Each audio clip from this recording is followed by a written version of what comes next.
Born into a lineage of prestige and honor, I forsook it all. I pledged my soul to the heavenly demon's command, becoming a demonic cultivator loathed by the entire martial world. Terrorized by my growing power, the orthodox sects put aside their rivalries. They formed a grand alliance with a single purpose: to hunt me down. I stood on the precipice, ready to scream the truth of my suffering, but the demonic arts demanded their price.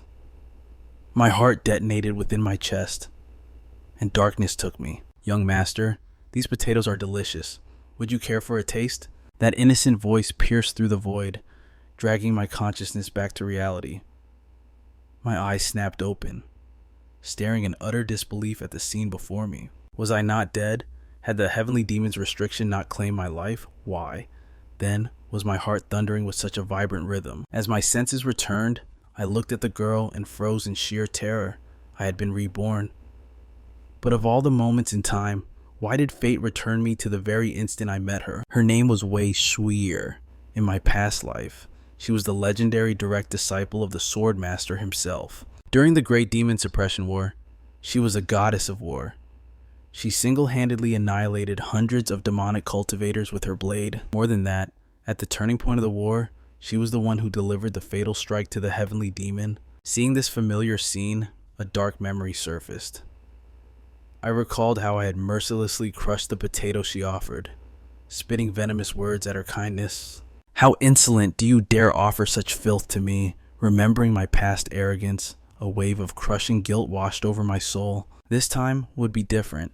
I reached out, gently accepting Wei Shuer's offering. A warm smile touched my lips as I promised her I would savor it. I took a large bite, and a jolt went through my spine. The scorching heat on my tongue was undeniable. It was shockingly real. This was no illusion. The heavens had granted me a second chance. I had truly returned to the past. Suddenly, a frantic voice shattered the moment. "Young master, why are you here alone?" It was Wuian, the Chu family's loyal guard. Seeing his master's mouth burned by the hot food, murderous intent flared in his eyes. He drew his blade to strike the girl. "Stop!" I commanded. "How rude of you. Hand me the steamed bun you are carrying." Now, taking the warm bread, I turned and gently placed it into Wei Shuer's small hands. Wuian stood paralyzed, his jaw practically on the floor. Had the young master gone mad? Since when did he show kindness to the common folk? I scratched my head, forcing an awkward laugh. "I accepted your delicious potato. Consider this a gift in return." Wei Shuer stared at the white, fluffy bun, her eyes sparkling. She was practically drooling at the sight. But before she could eat, a commanding voice halted her. It was her grandfather. Wei Shuer squealed with joy and dashed into the old man's embrace. With trembling hands, the grandfather checked her over, asking anxiously if she had been harmed. She shook her head, beaming, and recounted the events that had just transpired. I stared at the old man, my blood running cold. In my past life, this man was the titan leader of the Three Venerables Alliance, the marshal who struck terror into the demon cult.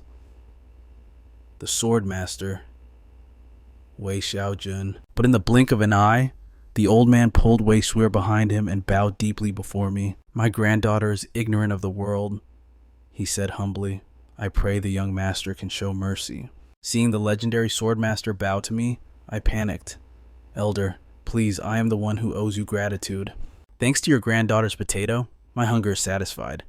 This steamed bun is a meager return, but please accept it." "I hope you will take it." The old man blinked in surprise, while Wei Shuer stared at the bun with predatory hunger. Just as she reached for it, the old man grabbed her and retreated. "We cannot accept such a valuable gift from a noble," he cried. They barely made it a few steps before I called out again. Determined, I walked over and firmly placed the bun into her hands once more. Wei Shuer beamed with pure delight.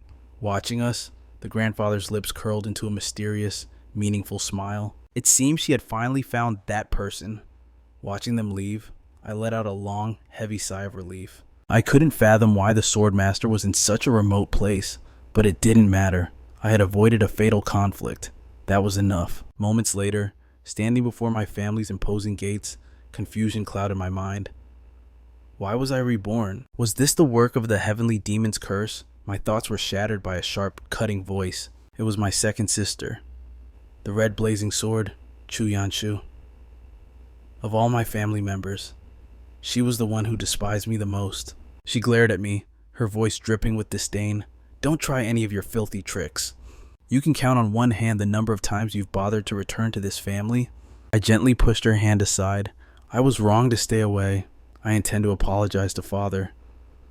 My calm response only fueled her rage. With a furious roar, her internal energy surged. The air began to vibrate with heat. The pressure was so immense, the ground beneath her feet cracked and caved in. She stalked toward me, eyes burning with a fierce light. I don't know what scheme you're cooking up, she hissed, but I have lost my patience. But just as violence seemed inevitable, the thundering of hooves echoed nearby. The rider approached. It was none other than the master of the house, our father, the family head. We hurriedly bowed in respect, but Father merely glanced in our direction. His natural, imposing aura was enough to make me tremble. Then, his cold voice cut through the air, asking the steward, "Are there any sword teams still in preparation?" Upon learning the third sword team was on standby, he immediately issued a summoning order. He also specifically instructed me to come alone to the family head's office after dinner. Hearing this command, fear and shock paralyzed me. I desperately thought, after dinner, can I just say my stomach hurts and skip it? The scene then shifted to the evening banquet. Because of the suffocatingly heavy atmosphere, the delicious delicacies before me tasted like nothing but ash. Just as I was praying for anyone to break this awkward silence, Father suddenly spoke. "Yanu, I heard your martial arts cultivation has improved considerably." Second sister replied, "I have had some recent insights. I advanced to the 3-star realm just a few days ago." Upon hearing this news, even Father couldn't help but offer a rare word of praise. "I didn't expect you to surpass so many experts at such a young age." Seeing second sister's blushing, smiling face, I was genuinely taken aback. I didn't even know second sister was capable of smiling, but the moment our eyes met, her expression instantly froze back into ice. Just then, Father suddenly shifted the target to me. "I heard you went to Market Street. Did you have fun?" After I gave a shaky affirmative answer, Father showed a hesitant expression, but before finishing his thought, he abruptly left us alone. Moments later, a servant arrived to notify me. "Young master, the family head said you should rest well tonight and come see him tomorrow instead." After returning to the safety of my room, I gazed out the window, lost in thought. Since I had been reborn, did that mean I could eliminate the heaven demon first? But I quickly rejected my own foolish idea. How could I possibly kill the heaven demon? A monster said to be even more formidable than the 3 venerables. In my previous life, just to save my own skin, I had no choice but to defect to the demonic cult. I became a demonic cultivator, barely scraping by. I deeply regretted that path, but that suffering also made me see the truth of this world clearly. Since the heavens have given me a second chance, I must choose a different path. Anyway, the demonic cult would ultimately be destroyed, and the heaven demon was destined to die at the hero's hands. Now, I just needed to quietly survive until the finale and absolutely not repeat the mistakes of my past life. Immediately, I focused on the true energy within my body. Feeling that minuscule, pathetic amount of power, I couldn't help but sneer at myself. This speck of true energy, compared to second sister's strength, I was simply trash. With that resolve, I began practicing the 9 Flames Firewheel technique. This was an exclusive mental cultivation method that only those with the Chu family bloodline could learn. Not only could it unleash red internal energy after reaching 4-star strength, but it could also manifest internal energy for protection after reaching 7 stars. However, right now, I was stuck at the lowest 1-star level. To ensure my survival, I decided to recklessly accumulate internal energy to advance to the 2-star realm immediately. Relying solely on my own power to cultivate like this was extremely dangerous. If I pushed too hard, I might suffer chi deviation. Yet, through my unrelenting will and desperation, I finally succeeded in breaking through to the 2-star realm. The next day, due to the toll of last night's extreme cultivation, my body felt heavy and exhausted when I woke up. I knew this was the price for neglecting my training for so long. But just as I opened the door to continue my routine, a familiar face appeared in the doorway. This person was none other than the one I had bid farewell to in the future. Seeing her face now left me completely dazed. In my previous life, the void suddenly shattered, and countless demons descended to wreak havoc on the mortal world. The survivors collectively called that catastrophe the Demon Mirror Gate. To fight back, the major sects began training sword teams to combat the demons, mastering all the secret techniques of the clans. The prestigious Chu family also commanded 5 fleets, with eldest sister Qi serving as captain of the 5th sword team. The arrogant and domineering version of me had also trained under her. It was during that period that I saw her for the second time, but that was supposed to be half a year from now. Yet, why would our paths cross so soon in this timeline? Was I still dreaming? But in the next second, she grabbed my clothing. Just as she was about to speak, a hand suddenly appeared and quickly pulled her away. Her grandfather scolded her. "Xiaojun, how can you be so rude to the young master?" Hearing him call me young master, I was immediately confused. Then he explained, "Thanks to the family head's grace and appreciation, from today onward, Xiaojun and I will begin serving the young master. I don't know if you will be satisfied with us, but we will do our absolute best and hope for your continued guidance." Hearing this, I was struck dumb with shock. But since it was father's decision, I could only obediently accept. Yet, watching the future legend, Wei Xiaojun, working so diligently, I felt the situation becoming increasingly bizarre. The Swordmaster was actually sweeping the courtyard at my home. This was simply too absurd. I never expected that the future #1 divine sword under the heavens would actually become my personal maid. It appeared the role of personal servant a job avoided by all, like the plague had finally found a taker in Wei Shuer. Yet, watching her stumble about with that clumsy demeanor, I couldn't help but wonder, was she truly up to the task? A heavy sigh escaped my lips. Why did it feel as though this life was cursed to crumble before it even began? I questioned whether father had seen through their disguises, or if he simply hired them out of desperation, because no one else dared to serve me. Determined to uncover the truth, I turned to seek out the patriarch, signaling for the others to follow. Though a personal maid is bound by duty to remain at her master's side, seeing her pitiful puppy dog expression broke my resolve. Leaving her behind, I gave strict orders to work diligently, promising a warm steamed bun as a reward upon my return. At the mention of food, Wei Shuer's face lit up like the morning sun. However, standing before father's chambers moments later, hesitation seized my heart.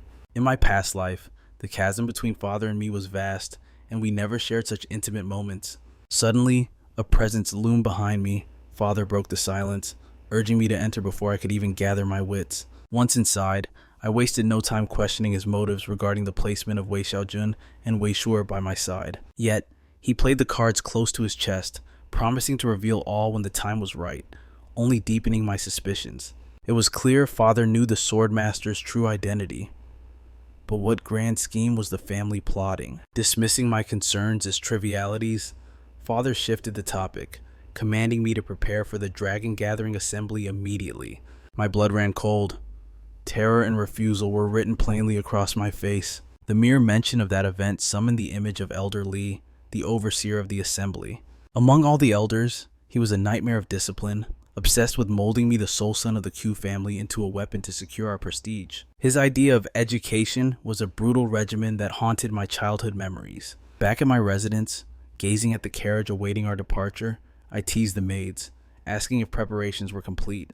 Just then, the crowd parted, and Wei Shuer stepped forward from the shadows. Gone was the clumsy servant. Before me stood a bashful beauty so stunning that heat instantly rushed to my cheeks. Before I could recover, she bounded over with innocent eyes, asking, "Young master, does Shuer look beautiful today?" Her sudden boldness caught me off guard. Flustered, I feigned anger, barking orders to depart just to hide my embarrassment. As the journey began, Wei Shuer's excitement was uncontainable. She had always believed horses were merely food, never dreaming they could run with such speed. Turning my attention to serious matters, I grilled guard Wuian about the specifics of the upcoming assembly. I learned the event was hosted by the colossal 1,000 Days Merchant House, a 4-hour journey from our gates. Exhausted from a night of intense cultivation, I tried to sleep, but Wei Shuer's endless chatter about the culinary qualities of horse meat pierced my ears. Unable to take another word, I grabbed a steamed bun and stuffed it directly into her mouth, finally buying me some peace until we reached our destination. We arrived amidst the grand celebration, the streets pulsating with life and vibrant energy. Suddenly, a greeting rang out. It was none other than Qian Yishi, the vice chief of the 1,000 Days Merchant House. After exchanging the necessary courtesies, he prepared to escort us to our lodgings. I prayed to the heavens to avoid my second sister, but fate is a cruel mistress. I walked straight into the path of Kuyanu.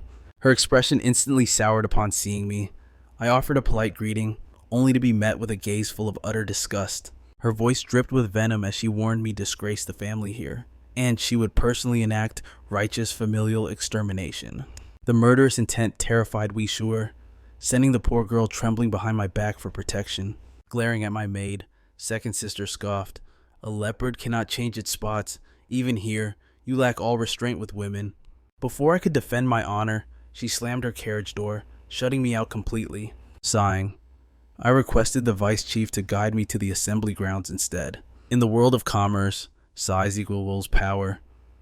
As expected, the venue was a sprawling testament to the merchant group's immense wealth. Today was merely for rewarding the veteran sword teams, but tomorrow the brutal selection competition would begin. Fortunately, as a direct blood descendant, I was spared the indignity of participating in the initial brawls.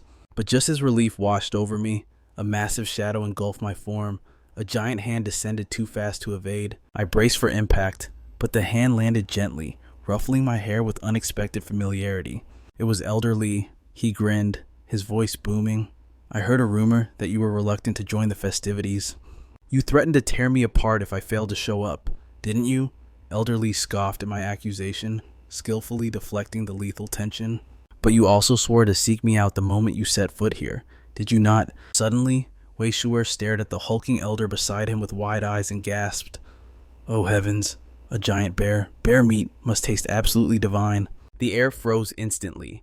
She was met with a gaze so sharp it could cut steel, sending tears instantly to her eyes. Trembling with terror, she ducked behind me, swearing she would never crave bear meat again. Watching her cling to me, Elder Lee narrowed his eyes. "Is this little creature your concubine?" Panic flared in my chest. "Absolutely not. Can you not tell from her attire she is merely a humble servant?" Elder Lee dismissed the topic with a wave, ordering me to rest. The dragon battle awaited at dawn, and I would need every ounce of my strength. Glancing at Wei Shuer cowering in the distance, I nodded casually, but Elder Lee's parting words were laced with venom.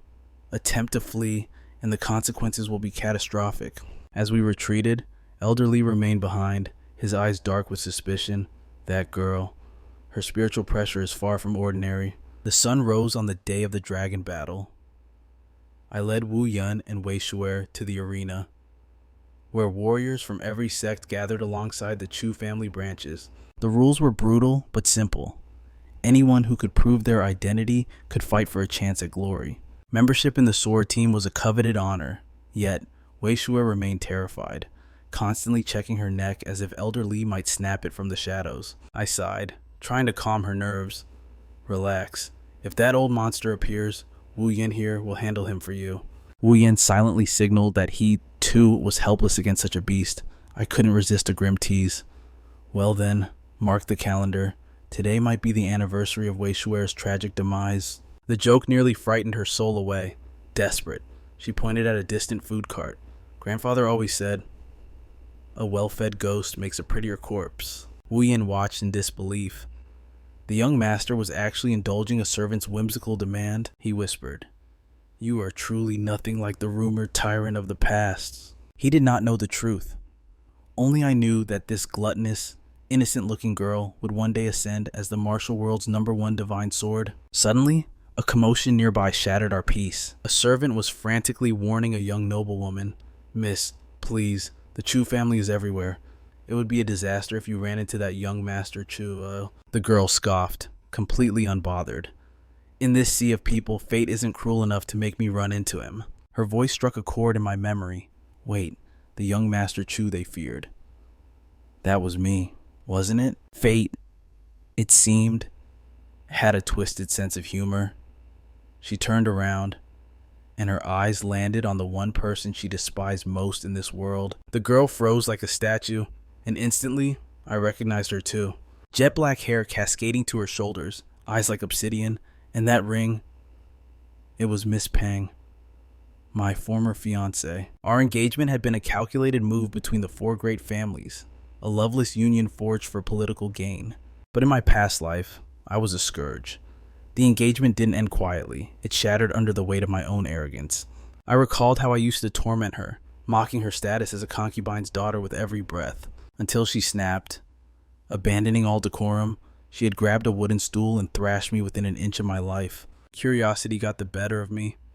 "Why are you here?" I asked. Her eyes flashed with anger. "Since when does the Chu family own the ground I walk on? And watch your tone. Have you forgotten your manners? I am still a year older than you." I decided to play the gentleman. Bowing slightly, I smiled. "My apologies, elder sister." Wei Shuer returned with her buns, munching happily. I turned back to Miss Peng. "Forget the past. I truly hope you enjoy yourself today." She stood there, completely dumbfounded. Her mind raced. Why is he... Normal. Where's the monster I knew? She shook her head, dismissing the thought. He must just be in a good mood. A lunatic doesn't gain sanity overnight. Just then, a loud argument drew the attention of the entire crowd. A rough voice bellowed, "I told you, I am short on time. If I get disqualified because of this delay, will you take the fall?" The registration manager narrowed his eyes, sensing trouble. "Write your identity on the form, now." The atmosphere grew tense. Wuian stepped forward, whispering, "Master, should we intervene?" I shook my head. "Stay back. The competition is open to all, but those with shadowed backgrounds are barred for a reason. Besides, troublemakers are common. The Chu family enforcers are more than capable of handling a little chaos."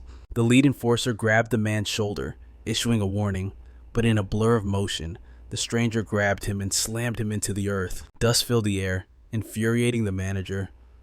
The stranger dusted off his hands. "I just proved my strength, didn't I? Now, am I qualified to compete?" Wuian glanced at me again, awaiting orders. I turned my back on the scene and headed for the arena entrance. "Let's go. I have no interest in getting tangled in someone else's mess today." Meanwhile, tension exploded at the reception desk. When the manager flatly rejected his application, the stranger's aura flared, demanding to know if they dared look down on the heir of the Pang clan. The mere mention of that legendary name whipped my head around instantly. I couldn't believe my eyes. This unruly troublemaker was actually the martial prodigy of the current generation, Pang Yuxian. The rumors were true. 4 months ago, Pang Yuxian had graduated as the #1 disciple from the Divine Dragon Hall, directly under the guidance of the Martial Alliance leader himself. He became the youngest master in history.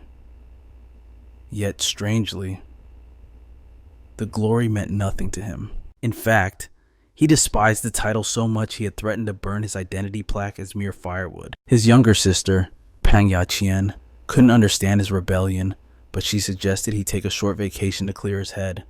She never imagined he would vanish for 4 months. Through sheer determination and extensive networking, she had finally tracked his whereabouts to this very spot. But standing there, Pang Yaqian was confused. Her brother had revealed his identity and terrifying strength, so why was he being rejected? Did he really need to unleash a forbidden Pang family secret technique just to get in? Hearing his arrogant demands, I was now 100% certain of his identity as the Pang family's young master. However, having lived a second life specifically to avoid this kind of drama, my survival instinct screamed at me to flee immediately. But before I could take a step, a heavy hand clamped onto my shoulder. It was Elder Li. Elder Li stepped forward, overruling the manager instantly. The boy's face, identical to the Pang patriarch, and the signet ring on his finger were undeniable proof. Pang Yuxian recognized the old man's aura and bowed with surprising respect. "I am Pang Yuxian. It is an honor to meet the Chu family's legendary Flame Fist hero." Elder Li burst into hearty laughter, clearly impressed that a youngster from the new generation knew his old title. But his eyes held a sharp question. Why would the heir of the mighty Pang clan want to join a mere sword team from another family? Yuxian answered instantly. "Because the Pang family is boring." The blunt honesty took Elder Li completely by surprise. "Did you get the clan head's permission?" Li asked. Yuxian smirked mischievously. "They'd never agree. That's why I ran away from home." Elder Li laughed awkwardly at the boy's brazen attitude. "You really are an interesting kid." Then his expression turned to genuine admiration. "I never expected such monstrous strength at your age." He glanced back at me with a heavy sigh. "If only our own young master had half your talent, I could die happy." The words stung like a whip, but I couldn't even argue. If this was truly Pang Yuxian, His power was legitimate. In the future, this boy would rise to become the terrifying Tao Emperor that the entire world would fear. Suddenly, a sharp, angry voice cut through the air from behind us. Before Yuxian could even flinch, a fist connected solidly with his face. The impact sent him flying backward several meters. Pang Yaqian stood there, radiating fury. You vanished for months without a single word, and now you're trying to join a rival sword team. Her rage boiled over as she pinned him to the ground, raining down blows until an elderly voice commanded them to halt. It was Elder Li. Recognizing the Flame Fist hero, Pang Yaqian stopped immediately and bowed in apology. Forgive my rudeness, Flame Fist hero. Our family matters have caused a scene for the Chu family. We will leave immediately. But just as she grabbed her brother to drag him away, Yuxian's expression darkened. I said, I am not leaving. Yaqian froze. She had never seen such a chilling, serious look in her brother's eyes before. But in a blink, the darkness vanished, replaced by his usual grin. Dear sister, our home is simply too suffocating. Yaqian sighed, pleading with him to act with the maturity befitting the heir to their bloodline. But Yuxian countered with his own philosophy: one must enjoy life before the chains of leadership lock into place. He never wanted the title anyway. Aside from you and me, the rest of the clan are just vultures waiting to feast on the family name. So, even though I hate it, I will take the throne eventually. But let me live a little first. I whispered urgently to Elder Li. Letting him join will only bring disaster to the Chu family, won't it? Elder Li nodded solemnly. He turned to the boy with a challenge. If you can land a single touch on me within 10 rounds, I will let you stay. That was all it took. Battle lust ignited instantly in Pang Yuxian's eyes. The air crackled. In a heartbeat, he flashed behind Elder Li, snatching a guard's sword and slashing down with lethal speed. The result was shocking. Elder Li didn't dodge. He spun and unleashed a thunderous punch, blasting the boy across the courtyard. Yuxian hit the ground hard and didn't move, knocked out cold in a single strike. As Elder Li stood there looking proud, I gave him a deadpan stare. Elder Li, didn't you promise you would only dodge to avoid taking the blame? I quickly told the sister this was the old man's doing, but Pang Yaqian simply bowed, seeing through the lesson, and thanked the elder for his guidance. She sighed, remarking, if you hadn't intervened, there is no telling what kind of catastrophe this reckless brother of mine might have unleashed upon us. Afterward, I attempted to whisk Wei Shuer away from the scene, but she remained rooted to the spot, completely captivated by the overwhelming power Elder Li had just displayed. With stars in her eyes, she exclaimed that Grandpa Bear was simply magnificent. Elder Li beamed at Wei Shuer's praise, rewarding her with a warm steam bun. Then, his gaze shifted to me, his smile hiding a secret as he announced he had prepared a grand gift, specifically for me as well. As twilight fell, the highly anticipated tournament officially commenced, opening with a destined showdown between the future twin stars of the Chu family. And this was the so-called grand gift Elder Li had promised me. After all, this was the prestigious dragon gathering hosted by our clan. It wouldn't do for the spectators to yawn through a dull performance. However, I saw through the old man's scheme. He merely sought entertainment. My plan was simple: forfeit halfway through and escape the spotlight. Elder Li seemingly read my mind. With a sly grin, he pointed toward Pang Yuxian on the sidelines and whispered, if you dare surrender now, you know exactly what fate awaits you. I shot back, do you truly derive joy from watching me get thrashed and humiliated before the entire assembly? His expression turned serious. Tell me, he asked, have you never once considered seizing victory for yourself? Little did he know, having already lived through a second life, my only ambition was to survive this lifetime in peace and obscurity. At that moment, Second Sister sneered, mocking my arrogance for stepping onto the stage without a weapon, but her taunts meant nothing to me. The 9 Flames firewheel technique is versatile, lethal with both blade and bare hands, yet, after everything, I found that the raw honesty of a fist suited me far better than cold steel. Suddenly, a twisted smile curled Second Sister's lips as she realized this was a golden opportunity sent from the heavens. Here, she could legally crush her own brother under the guise of competition. Resentment boiled within her. Why should the title of family head go to him simply because he was born male? I wish you would just die, she screamed internally. As the gong sounded, she launched a ferocious barrage of attacks, forcing me to dance on a razor's edge to evade them all. She couldn't comprehend it. How was her superior 3-star swordsmanship failing to connect against a brother she believed was only at the 2-star level? Catching my breath, I frantically calculated my exit strategy. I needed to take a convincing hit, feign defeat, and collapse gracefully. But her strikes were laced with genuine killing intent. Could I actually survive taking a direct hit in that split second of hesitation? My focus wavered. Second sister seized the opportunity. She lunged, gripping my collar in an iron vise, and raised her blade to deliver a finishing blow. Instinct took over. I spun violently, shedding my outer robe just as her blade descended, and the fabric was instantly shredded in two by the sheer force of her strike. Cold sweat beaded on my forehead as I watched the cloth flutter to the ground. I wanted to reason with her, but it was useless. Her eyes were bloodshot with madness, and terrifying amounts of internal energy were coalescing around her blade. She hissed, "How can trash like you dismiss all my hard work so easily?" Screaming, she charged at me, unleashing every ounce of her power. Yet, no matter how furiously she attacked, I wove through the storm. Ironically, her obsession with lethal techniques made her movements predictable and easier to evade. However, I realized that if this dance continued, the match would drag on for eternity. Just as I prepared to stop resisting, second sister spat out words that froze my blood. "You only know how to run. You should just disappear like your mother." The atmosphere shattered. In the next heartbeat, second sister's eyes widened in utter disbelief. Her full force strike hadn't landed, it had been stopped dead in its tracks by my bare hand. I crushed her wrist in my grip. An overwhelming aura exploded from my body, triggering her primal survival instincts and forcing her to leap backward to safety. But she was too slow. I flickered out of existence, reappearing instantly behind her, my fist already in motion. From the VIP stands, Pang Yaqian watched in awe, realizing that these two combatants were indeed the younger siblings of the legendary Black Phoenix. "They are barely my age, yet possess such monstrous power," he muttered.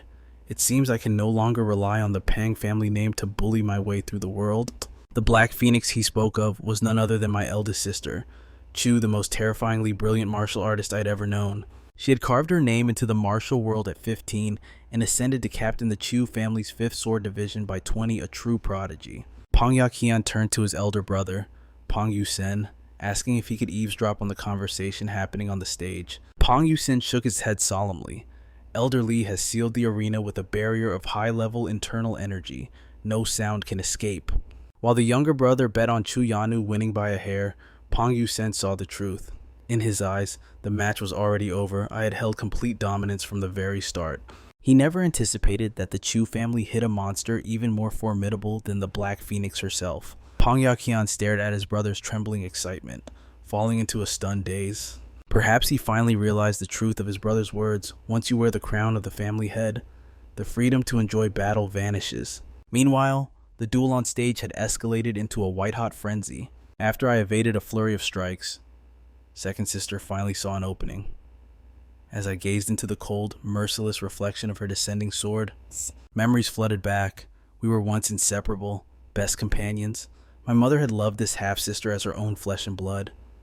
But the day mother vanished and father forbade anyone from searching for her, everything between us changed forever. From that moment on, I embraced the role of a villain.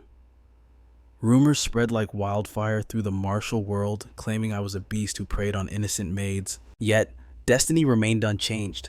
I was still the designated heir, solely because the patriarch's seat was reserved for a man. This injustice twisted my second sister's heart.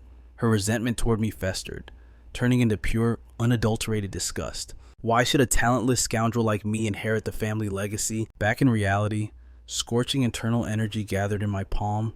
I looked at her and said, "I know you despise me. I understand your anger. I admit, I've been wasting my life.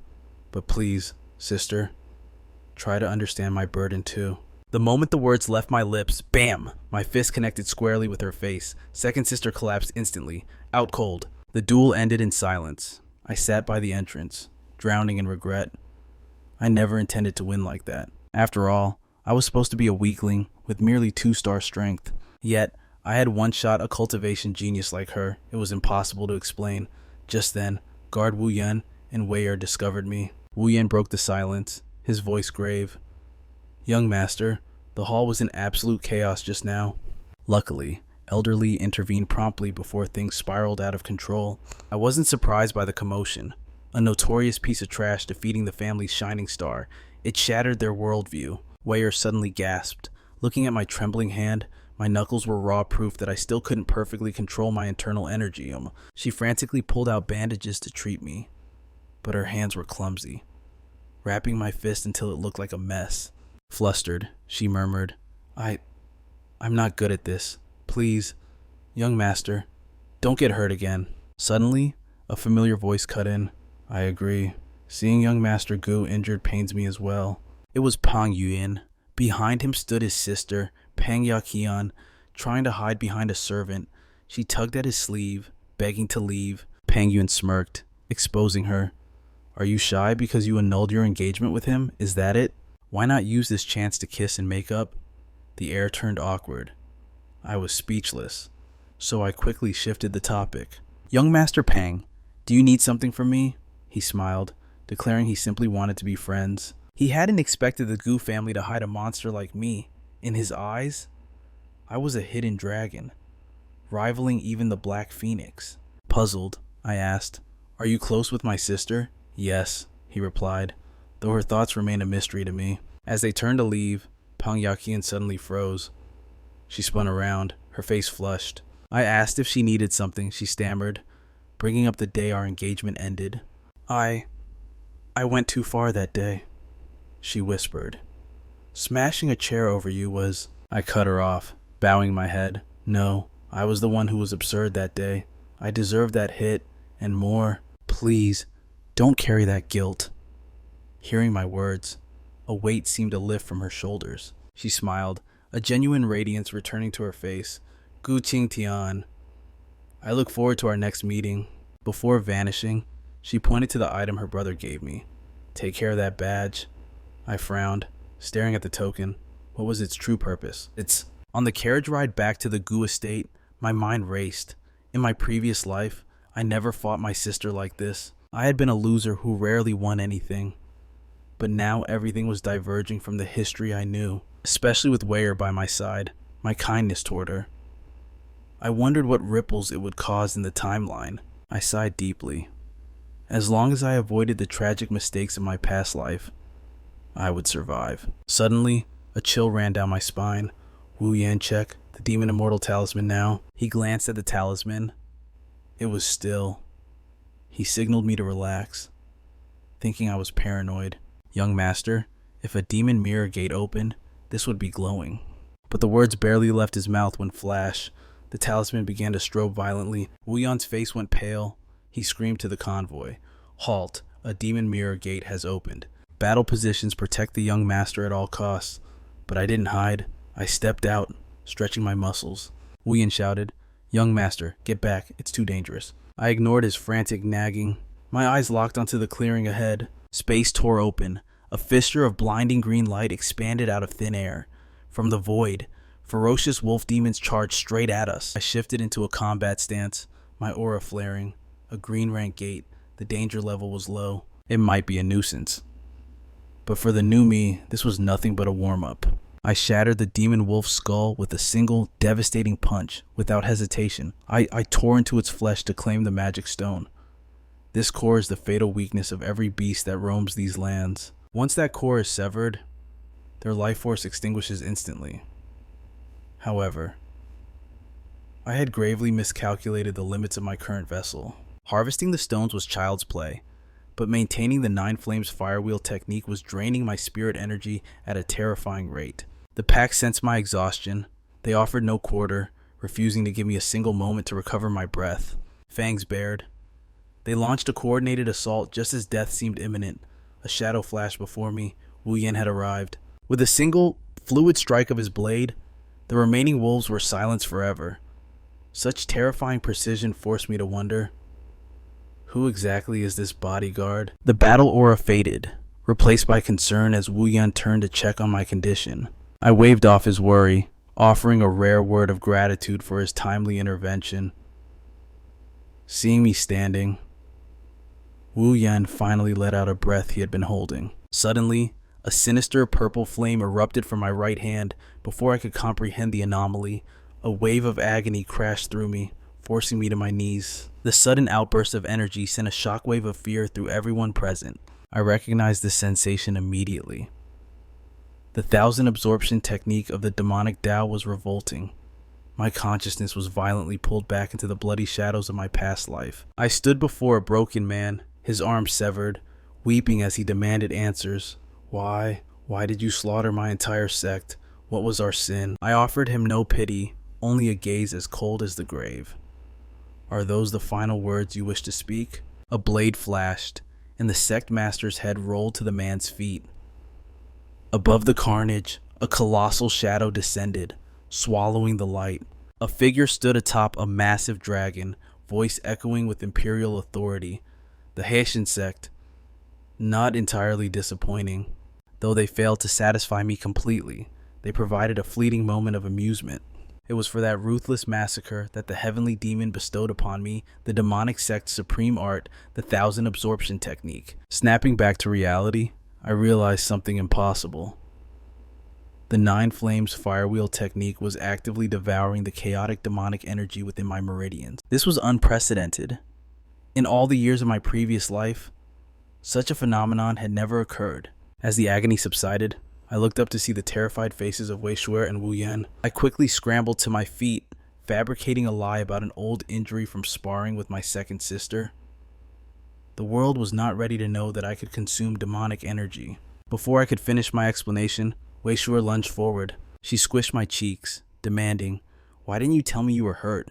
Her suffocation technique nearly finished what the wolf started until her maid frantically pulled her away. Wuian remained grave. "Young master, we must seek a physician immediately." I rejected his offer firmly. A simple rest would suffice. No doctor could understand my condition. As we prepared to leave, I checked my internal state. The turbulent demonic power had vanished completely. Even the magic stone in my hand had been drained of all color. Had the 9 flames firewheel technique truly metabolized it all? Questions for later. For now, there was only one truth I needed to become stronger, and fast. The following day, I wandered the bustling market with my entourage. Wei Shuer's eyes practically glowed when she spotted a steam bun stall, throwing subtle hints my way. Naturally, I pretended not to notice her desperate signaling. Defeated, she latched onto my leg like a koala. "If you aren't buying me snacks, why did you even bring me here?" "You are the one who used your grandfather's name to tag along," I reminded her. Wuian interjected, confused. "Young master, what is our objective here? Your injuries are fresh. Unless this is urgent, we should return to the estate." "I have unfinished business," I replied with a smirk. "And trust me, your blade will be useful soon enough." Approaching a specific alley, I stopped. I bribed Wei Shuer to return to the Q family estate first, promising her 10 steam buns as a reward for her obedience. With the noisy distraction successfully removed, I led Wuian toward our true destination. We stood before a dilapidated, ominous drum tower. As I pushed the rotting doors open, the eyes of several hardened thugs locked onto us instantly. Spotting the weapon on Wuian's back, the atmosphere in the room tightened. Hands drifted toward hilts. An older man emerged from the shadows, an oil lamp swinging in his hand. "This isn't a playground for children," he rasped. "State your business or leave." I met his gaze evenly. "I am here to conduct a trade," the man sneered. "Watch your tone, boy, unless you want me to cut out that tongue to teach you some manners." Wuian's hand flew to a sword hilt, but I raised a hand to stop him. "Unless you want the Q family to burn this rat's nest to the ground, I suggest you stay your hand, Now, before things get ugly, bring out your branch chief. I have no patience for underlings." The old man signaled, dismissing me as an arrogant brat. The thugs stepped out of the shadows, encircling us with malicious intent. On command, steel flashed as they swarmed toward us, yet I stood my ground, unmoving as the storm approached. In a fraction of a second, Wuian's blade sang through the air. With a single fluid strike, he swept every single attacker off their feet. Witnessing this display of dominance, the elder stood frozen in place. He instantly realized this bodyguard possessed skills that defied common sense. Yet, fear still gripped him. He dared not rashly present me to the branch chief. But just as the stalemate reached its peak, a figure emerged from the shadows, delivering the branch chief's command. I suspected a trap was being laid, but then the elder spoke up. "The branch chief grants you an audience." Hearing this, I signaled Wuian to sheath his weapon. His eyes remained sharp as he asked, "Young master, what is our true objective here?" I decided to reveal my hand. Originally, I intended to use the Beggar Sect's network, but complications arose. The Beggar Sect is unrivaled in information, yes, but they are a righteous faction bound by morals. If I entrusted this dark business to them, they would ask questions I cannot answer. Therefore, I had to seek the kings of the underworld, the Xia Wu sect. Moments later, I finally stood before the branch chief, Dao Yunshu. She offered a polite bow, apologizing for her subordinate's earlier aggression. However, suspicion danced in her eyes. Why would a scion of the prestigious Ku family bypass the righteous sects to deal with villains like them? I cut straight to the chase, because the Beggar Sect doesn't have the stomach for this job. Now tell me, can you handle the commission or not? Dao Yunshu smirked. As long as the gold is heavy enough, the Xia Wu sect never refuses a request.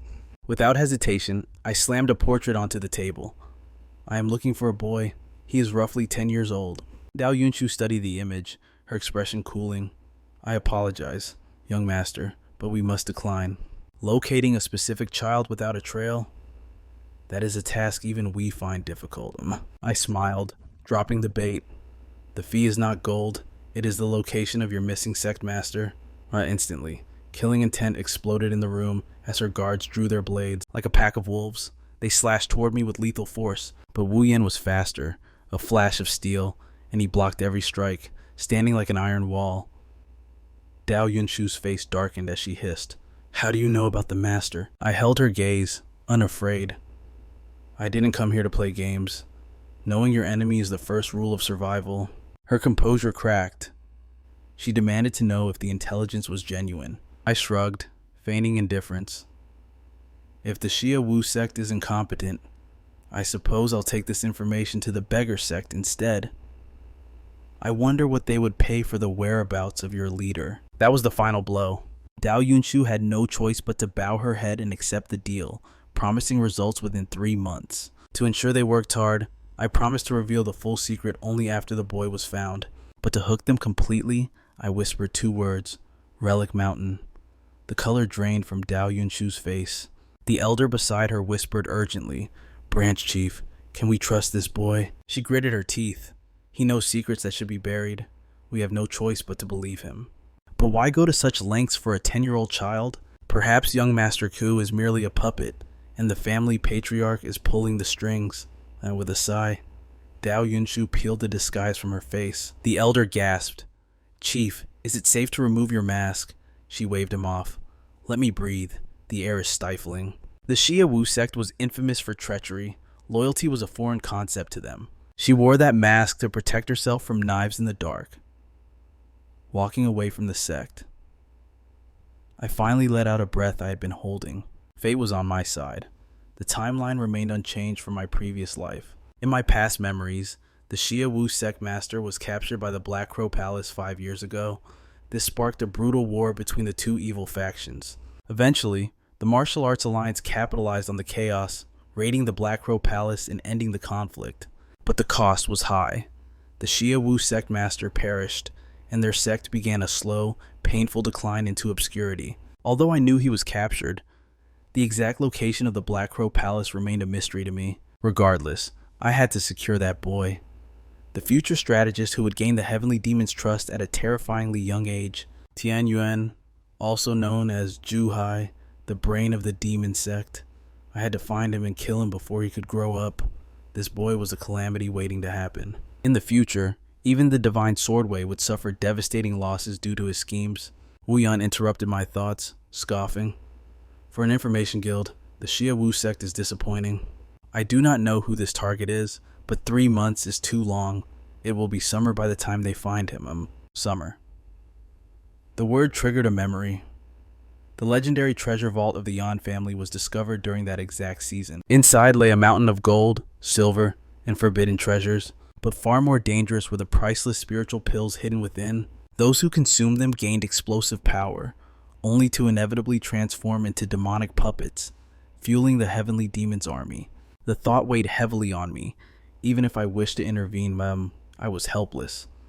The secret vault lay far beyond my reach. I had no choice but to abandon that path for now. Meanwhile, deep in the Chu family's inner courtyard, a deliberate cough broke the silence. Elderly spoke with a knowing smile. Old servant, surely those fallen leaves ahead still need sweeping. So, the servant, Wei Xiaojun, laughed dryly. It was your scheme to have Yang Tian enter the Dragon Gathering Assembly all along. With a sudden snap, the broom in his hand pulverized into dust from sheer pressure. Elderly panicked instantly, waving his hands. Senior, I'm merely helping you act as a humble servant since we are alone. Allow me to sweep for you. Wei Xiaojun ignored the pleasantries and cut to the chase, demanding Elderly's true purpose. Elderly's expression turned serious. Surely you felt it too. The same boy who fled from basic training 3 months ago has now crushed Yan Shu, a warrior of 3-star strength. I cannot simply turn a blind eye to such monstrous talent. Even Wei Xiaojun had to admit his surprise. In all his long years, he had never witnessed such terrifying growth speeds. Something profound must have happened to the child. If the Grand Elder discovers this potential, he will not remain passive. In fact, he may have already made his move. Elsewhere, my servant Wei found herself cornered by a stranger. He promised her a life of luxury if she abandoned me for him. I stepped out from the shadows immediately, shielding Wei behind me. Judging by his lecherous gaze, this guy was nothing but trouble. Apologies, I said coldly. This is my person. Who are you? The boy feigned an apology before introducing himself. I am Chuju. I came here specifically to test your skills in a duel. I rejected the challenge without a second thought. Chuju smirked, his voice dripping with mockery. As expected, you really are a coward. I simply smiled back. You have excellent judgment. I am indeed cowardly, and quite terrified of pain. In truth, I merely wish to avoid drawing further attention. But as I turned to leave, Elderly materialized from thin air, blocking my path. He grinned. Young Master Zhu traveled a long way. You should grant him this exchange. Seeing the elder, Chuju bowed respectfully. Elderly's telepathic message hit me then Chuju was the Grand Elder's grandson. The pieces of the puzzle instantly clicked into place. I thought he sought me out for my strength, but he is merely a pawn sent by the Grand Elder. The entire clan knew the Grand Elder's ambition. He wanted a useless puppet like me to inherit the family head position to maintain his own control. But my unexpected victory against the second sister at the Dragon Gathering disrupted his plans. Now, he sends his grandson to probe my true depths. Realizing this, I was even more determined to refuse. Elderly opened his mouth to persuade me again, but I grabbed Weir's hand and turned away. I had zero interest in their power struggles, and even less in a fight destined for failure. Suddenly, a hand shot out and seized Weir's arm. It was Kyuju, he sneered. I think young Master Chu is unworthy of you. Why not abandon this trash and come with me? I guarantee a life far better than this. Rage flared in my chest. Take your hand off her, now, or I will break you. I immediately regretted letting my anger take the bait. Elderly patted my shoulder, beaming with delight. Excellent. This will be a fascinating match. Fighting against strong opponents of different tiers is the quickest path to enlightenment, he lectured. I sighed, realizing I was trapped. Since you've manipulated me into this, Elder, you must agree to one condition regardless of the outcome. Elderly shook his head. If you lose, it will severely damage your reputation as the future family head. I shrugged indifferently. Perfect. I have no intention of becoming the family head anyway. Panic flashed across the elder's face. What nonsense is this? If not you, who else possesses the bloodline to lead our clan? He demanded. I played my trump card. If you don't agree to my request, I'll lay down right now and surrender. Elderly had no choice but to yield. However, he added a counter condition I absolutely had to win. Just then, Chuju interjected with a cruel smile. This seems unfair to young Master Chu. I looked at him, full of confusion at his feigned sportsmanship. Kyoju continued. Last year, I failed to control my strength and left you bedridden for a month. I thought you were trash then, but now you've defeated the second miss. Personally, I think it was a fluke, but my grandfather disagrees. Regardless, I cannot allow a weakling to lead our family. With a dark glint in his eye, Chuju turned to Elderly. I also have a request. When I win this match, I claim that female servant as my own. Driven by a twisted sense of fairness, Elderly agreed on the spot. Rage flared in my chest like wildfire. I scoffed. You truly have no shame. The duel was official. Chu Jui and I exploded with power simultaneously, our auras clashing in the air to test the waters. But panic began to flicker in Chu Jui's eyes. His energy circulation was perfect. His speed and raw strength should have been crushing me. So why was my inner energy overwhelming him? He was forced to use his full power just to block my pressure. Seeing his desperation, I deliberately suppressed my aura. A trap. He thought I was bluffing to save face and had finally run dry of power. Arrogance returned to his face. Please, young Master Chu, I will let the weak make the first move. I didn't waste a breath on words. I vanished, reappearing behind him instantly. He barely managed to dodge the phantom strike. He sneered. Good concept, but you are too slow. He didn't see the condensed ball of destruction swirling in my right fist. I slammed it into his face. The impact was devastating, forcing him to cough up a mouthful of blood. I held back the follow-up. I needed him to counterattack. A victory means nothing if they claim I won through a cheap shot. The look in Chu Jui's eyes turned ice cold. Violent energy swirled around his long sword. I underestimated you, he hissed. But now, it is my turn to attack. I knew this battle was far from over, but the clock was ticking against me. Usually, I would project my energy outward to fight, but against a stronger foe, I had to internalize it to reinforce my body. But this vessel had limits. I could only maintain this state for a few more seconds. Any longer, and I would suffer a catastrophic backlash. I had to end this now. Luckily, I knew his technique, the 9-dragon ebony sword. It relies entirely on the draw and the sheath. If I timed his draw perfectly, victory was mine. Suddenly, steel flashed. He slashed at me, but I slid sideways, evading the blade by a hair's breadth. He spun, unleashing a flurry of strikes that hit nothing but air, and there it was, his fatal flaw. His flow was smooth, but fragile. One interruption, and his entire rhythm would collapse. I placed a hand over my chest, channeling every ounce of my remaining power. As he raised his sword for the killing blow, I clenched my fist. A blast of scorching energy exploded outward, sending him flying. I didn't hesitate. I followed the blast with a crushing punch, smashing him directly into the corner. The dust settled. I looked down at him. Do you know what I despise the most? I don't care about your attitude or your ambition for the patriarch's seat, but I hate it when trash covets what they don't deserve. Since you love competition, perhaps I should snap one of your arms. That way, you'll never have such disgusting thoughts again.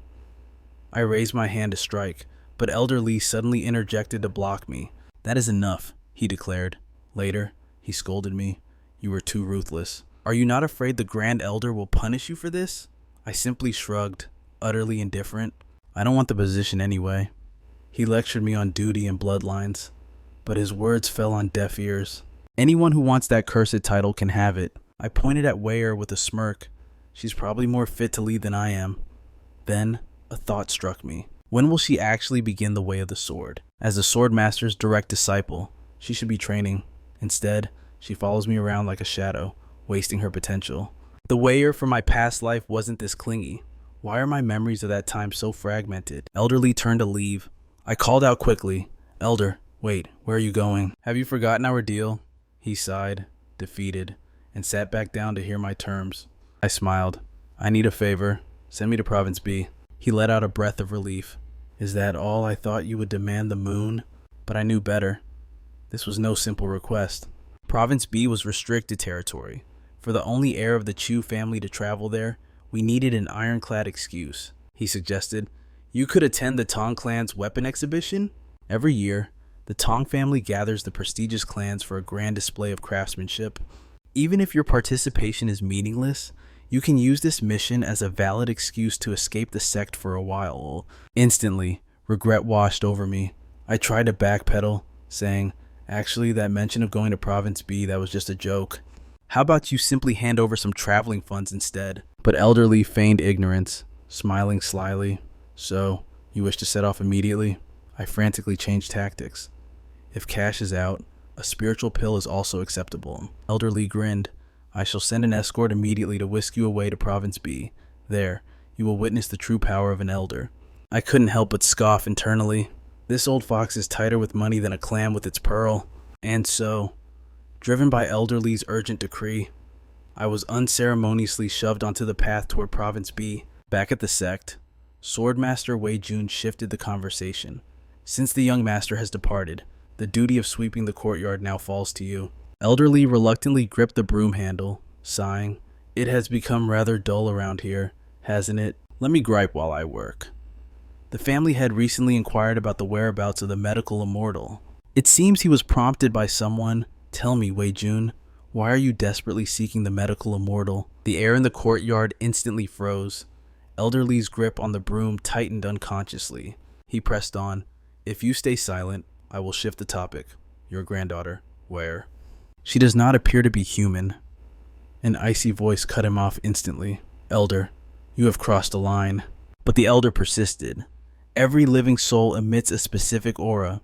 Humans are no exception to this law. Yet, when I saw that child at the Dragon Gathering Assembly, I felt nothing, a complete void. If you seek the medical immortal to cure her, wake up. You know as well as I do that is no illness. Moreover, but before he could finish, Wei Jun interrupted. Elderly, that is enough. That child is a person. Elderly paused, seeing the resolve in his eyes. Since you insist on shielding her, I will drop the matter. My opinion changes nothing. After all, in the silence, Wei Jun grieved secretly. So what if she isn't human as long as Wire is by my side? I will defend her with my life, even if I lose everything. Little did the Swordmaster know, at that very moment, Wire had already vanished from her room like a ghost. The scene shifted to the road. Under the moonlight, the exhausted party set up camp. I seized the chance to cultivate, but collapsed quickly, drained of stamina. 10 days had passed since our departure. Despite my daily grind, my inner power crawled upward at a snail's pace. The 1,000 absorption technique was the only way to skyrocket my power rapidly. But that was the heavenly demon's dark art. I dared not use it lightly. I had finally been given a second chance at life. I could not walk that blood-soaked path again. Suddenly, a shout pierced the night air. I rushed to Wuian to investigate. The maid stood frozen, staring at the carriage in utter shock. Lifting the curtain, I found Wire huddled inside. Apparently, just before my departure, she had begged her grandfather to join the journey. But Swordmaster Wei Jun had flatly denied her request. Wire was baffled. Why was the Dragon Gathering Assembly permitted, but this trip forbidden? Wei Jun had explained. There, you were watched. The road to Province B is lawless. Unconvinced, Wire had snuck into the carriage to organize my clothes. Suddenly, a strange noise echoed from the carriage. Wire had turned to look. In a split second, phantom hands materialized and shoved her forcefully into a supply chest. Before she could scream, the spectral hand swirled around her head, twisting reality. Consciousness faded, and Wire fell into a deep slumber inside the box. That was her story. Wuian and I stared at her in stunned silence. She repeated the tale word for word, but it sounded utterly impossible. I considered sending a guard to return her, but we were too deep in the wilderness now. With no spare rations for a return trip, I had no choice but to keep her close. Suddenly, my senses screamed a warning. I barked at Wuian to halt the carriage and prepare for combat. I sensed 4 demon beasts closing in fast. 3, 2, 1. Before I could blink, a demon beast lunged at the carriage. I channeled my inner power, but a flash of silver beat me to it. A sword light cleaved the beast cleanly in two. Wuian immediately bowed, thanking the mysterious swordswoman. Wire waved happily. But when the savior turned, my blood ran cold. I knew her from my past life, the cold-blooded, ruthless demon sword, Maris. But in those memories, she only appeared after I completed the heavenly demon's missions. She needed me to guide her way back to the demon sect, simply because she had absolutely zero sense of direction. Her eyes gleamed with hope as she asked, "Are you heading to Province B if it is not too much trouble? Could I join your caravan?" I instantly refused, lying that our path lay elsewhere. I wanted nothing to do with her. Coldly, I added, "Besides, we have no proof that you actually belong to the noble Nangong clan." Nangong Fei understood the challenge immediately. In a heartbeat, crackling lightning aura erupted around her form. The surge of raw energy shot straight into the heavens like a pillar of destruction. I was stunned. To prove her bloodline, she unleashed the Nangong family's supreme art, the Emperor's Sword Formation. Even as Wuian pressed his blade to her throat, she calmly retracted her terrifying aura. "Does this suffice to prove my lineage?" she asked softly. Witnessing such mastery, I had no choice. I had to acknowledge who she was. Yet, I still turned her down. I feigned an apology, claiming we could not travel alongside someone wielding such volatile martial arts. However, I underestimated her persistence. Despite my rejection, she began to silently shadow our carriage like a ghost. I turned to warn Wei against interacting with her, but it was too late.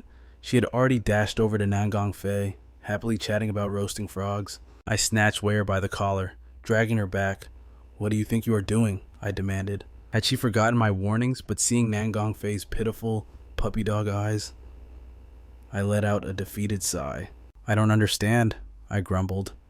"Why is the precious daughter of the Nangong clan wandering the wilderness all alone?" Nangong Fei looked away, embarrassed. "I left with my group, but I got lost. Are you truly not heading to Province B?" I stared her down and gave a firm no. Wei froze.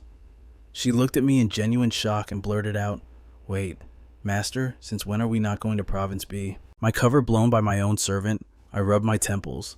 "Fine, since you are bound to follow us anyway, come along. But stay behind the carriage and do not cause trouble." Nangong Fei nodded eagerly before asking for my name. I hesitated before replying. "I am Chi Jua." For 2 days we traveled, but Wei kept sneaking off the carriage to chatter endlessly with Nangong Fei. Because of this, our travel speed crawled to a snail's pace. I ordered Wei back inside, but she stubbornly insisted, "Only if Sister Nangong comes in too." I rejected the idea instantly, frustrated. I asked Wuian, "How much longer to our destination?" Wuian grimaced. "At full speed, 1 day. At this pace, at least 3. He added, "Why not just let her ride with us?" Defeated by logic, I sighed. "Fine, forget it. Let us just find a village to rest." 2 days later, civilization finally appeared on the horizon. Wuian cheered, "Finally, no more sleeping on the cold ground for the last night." Meanwhile, Wei was riding piggyback on Nangong Fei, demanding to sleep in the same room. I immediately barked at her to get down. A noble daughter carrying a servant, it was completely improper. Suddenly, Wei pointed into the distance. A group of cultivators, clad in the same uniform as Nangong Fei, was rushing toward us with urgent speed. A young man stepped forward, his face etched with worry. "Sister, where have you been all this time?" "We have searched everywhere." Nangong Fei looked down, guilt written all over her face. "I got lost." The boy sighed. "Didn't I say we should tie a rope between us?" But to Nangong Fei, such an act was too humiliating to bear. The young man's gaze then shifted to me. In that moment, I realized exactly who stood before me. This was one of the future 5 swords of the martial world, the Thunder Dragon, Nangong Qingjun. Realizing this, I stepped forward. "I am Chi Jua. It is an honor to meet the renowned Thunder Dragon." Qingjun scratched his head, flustered. "You flatter me." Then his expression sharpened.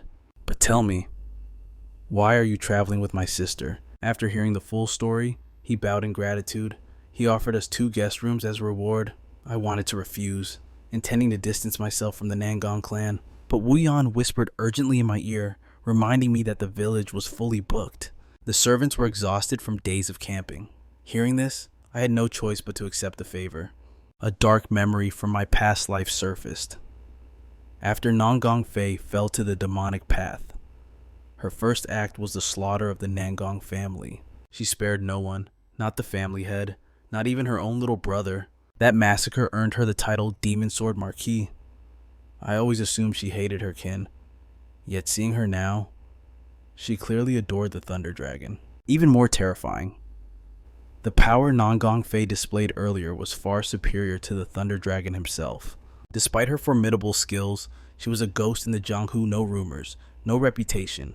Her brother appeared ordinary enough, which only deepened the mystery.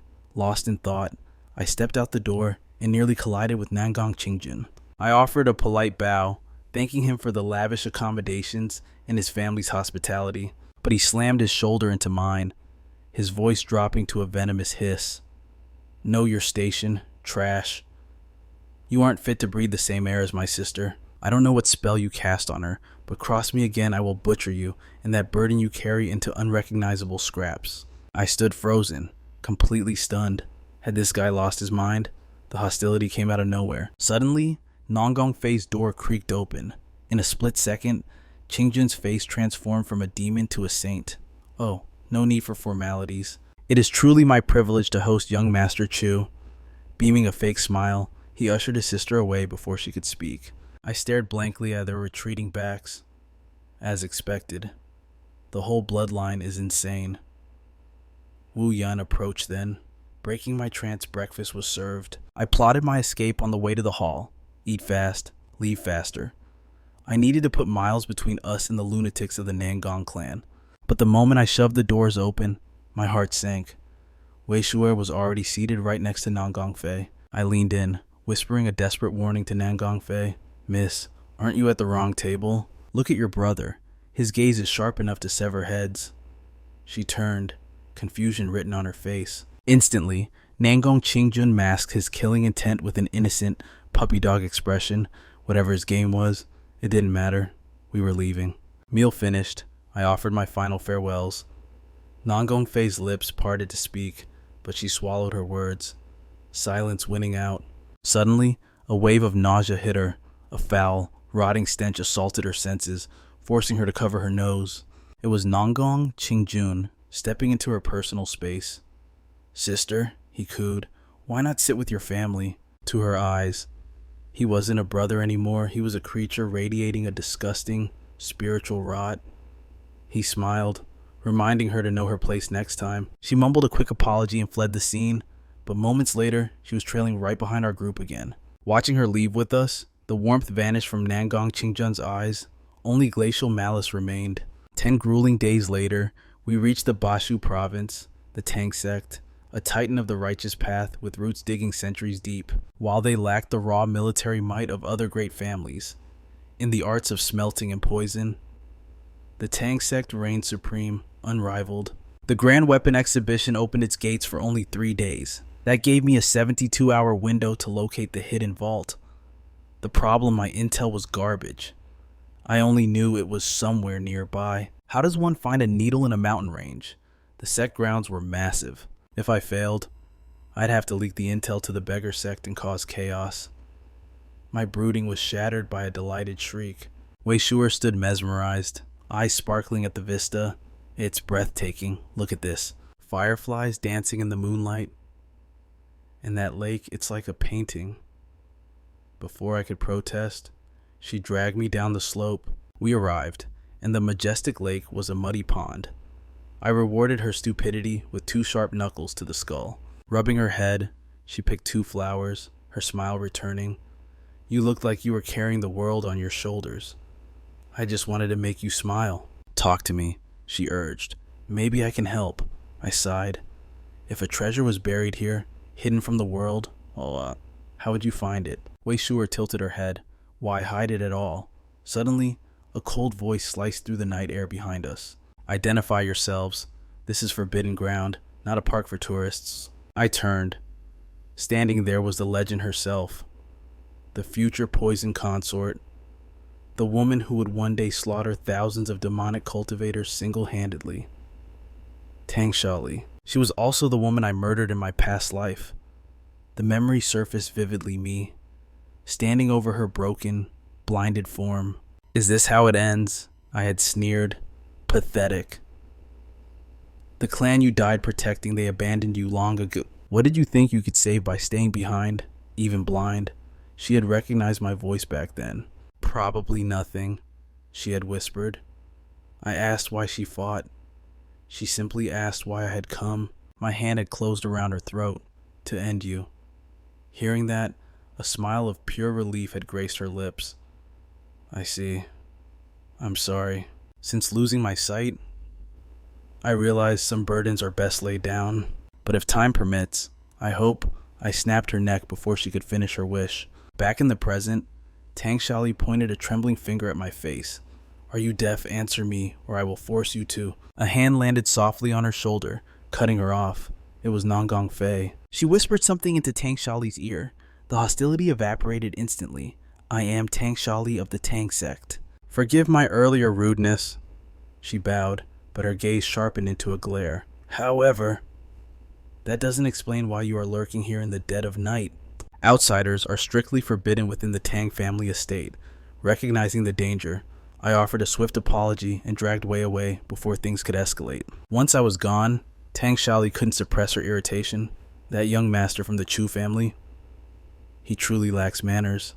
Does he believe his handsome face gives him a free pass to do whatever he pleases? It is utterly infuriating. Hearing this outburst, Nan Gongfei caught the hidden detail. With a knowing look, she asked, "Wait, are you admitting that young Master Chu is handsome?" Tang Xiaoli's cheeks burned crimson. "No, I mean, even if looks aren't everything, a person should at least possess a benevolent heart." The following day, just as I prepared for my morning cultivation, my peace was shattered.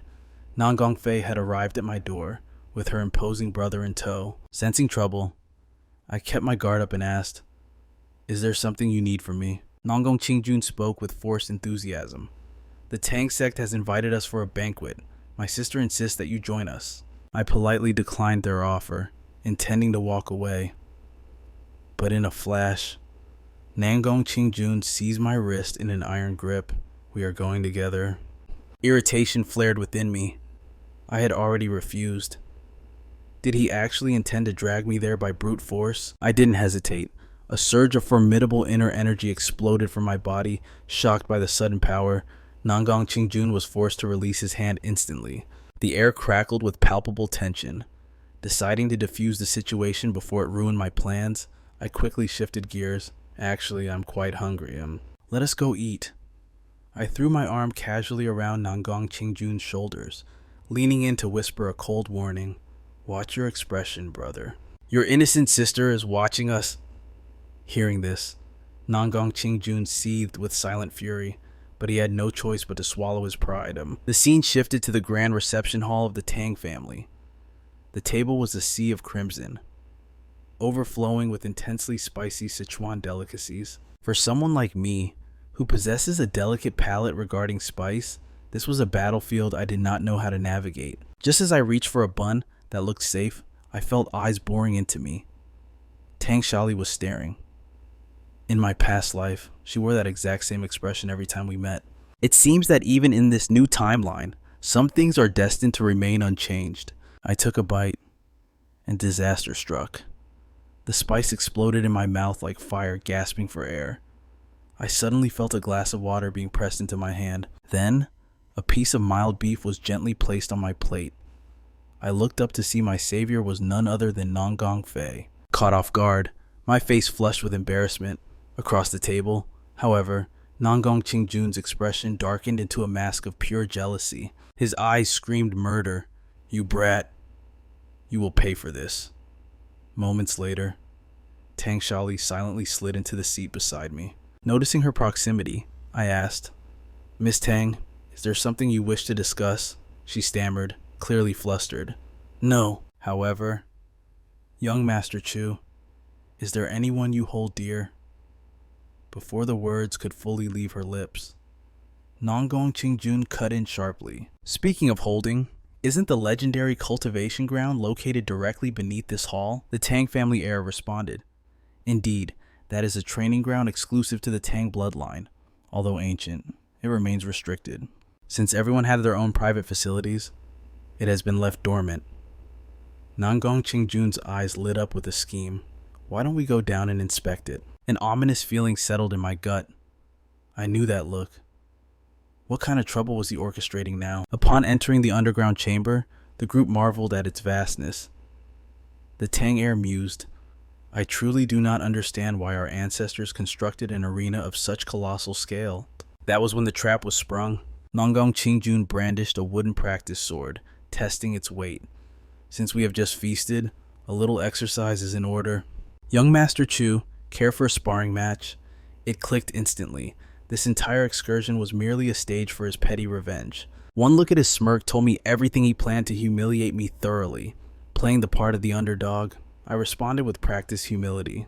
How could my third-rate skills possibly compare to the renowned Thunder Dragon? Tang Xiaoli interjected anxiously.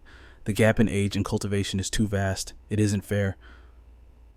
"What if he gets injured?" Nan Gong Qingjun waved it off. "Relax. As long as we suppress our inner energy, it will simply be a friendly guidance session on swordsmanship. Unless, of course, young Master Chu lacks the courage to accept facing his blatant provocation." A faint, confident smile curled the corner of my lips. I countered coolly, If that is the case, I only wonder if your instruction is up to par.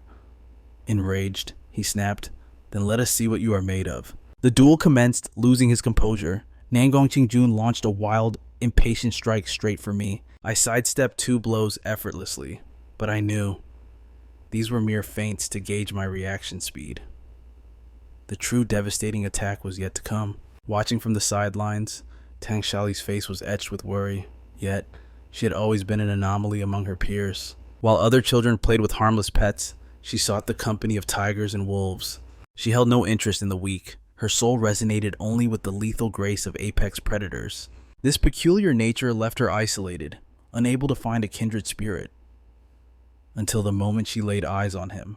It wasn't just his looks. She was captivated by the dangerous aura he hid beneath the surface. For the first time, her heart pounded with a rhythm she couldn't control. Every stolen glance at him revealed a blinding radiance. Even the simple act of drinking water looked majestic in her eyes. A magnetic pull seemed to draw her closer to him against her will. Was this the legendary feeling of love? Suddenly, a thunderous explosion shattered her daydream. Tang Xiaoli stared at the scene, her eyes wide with total disbelief.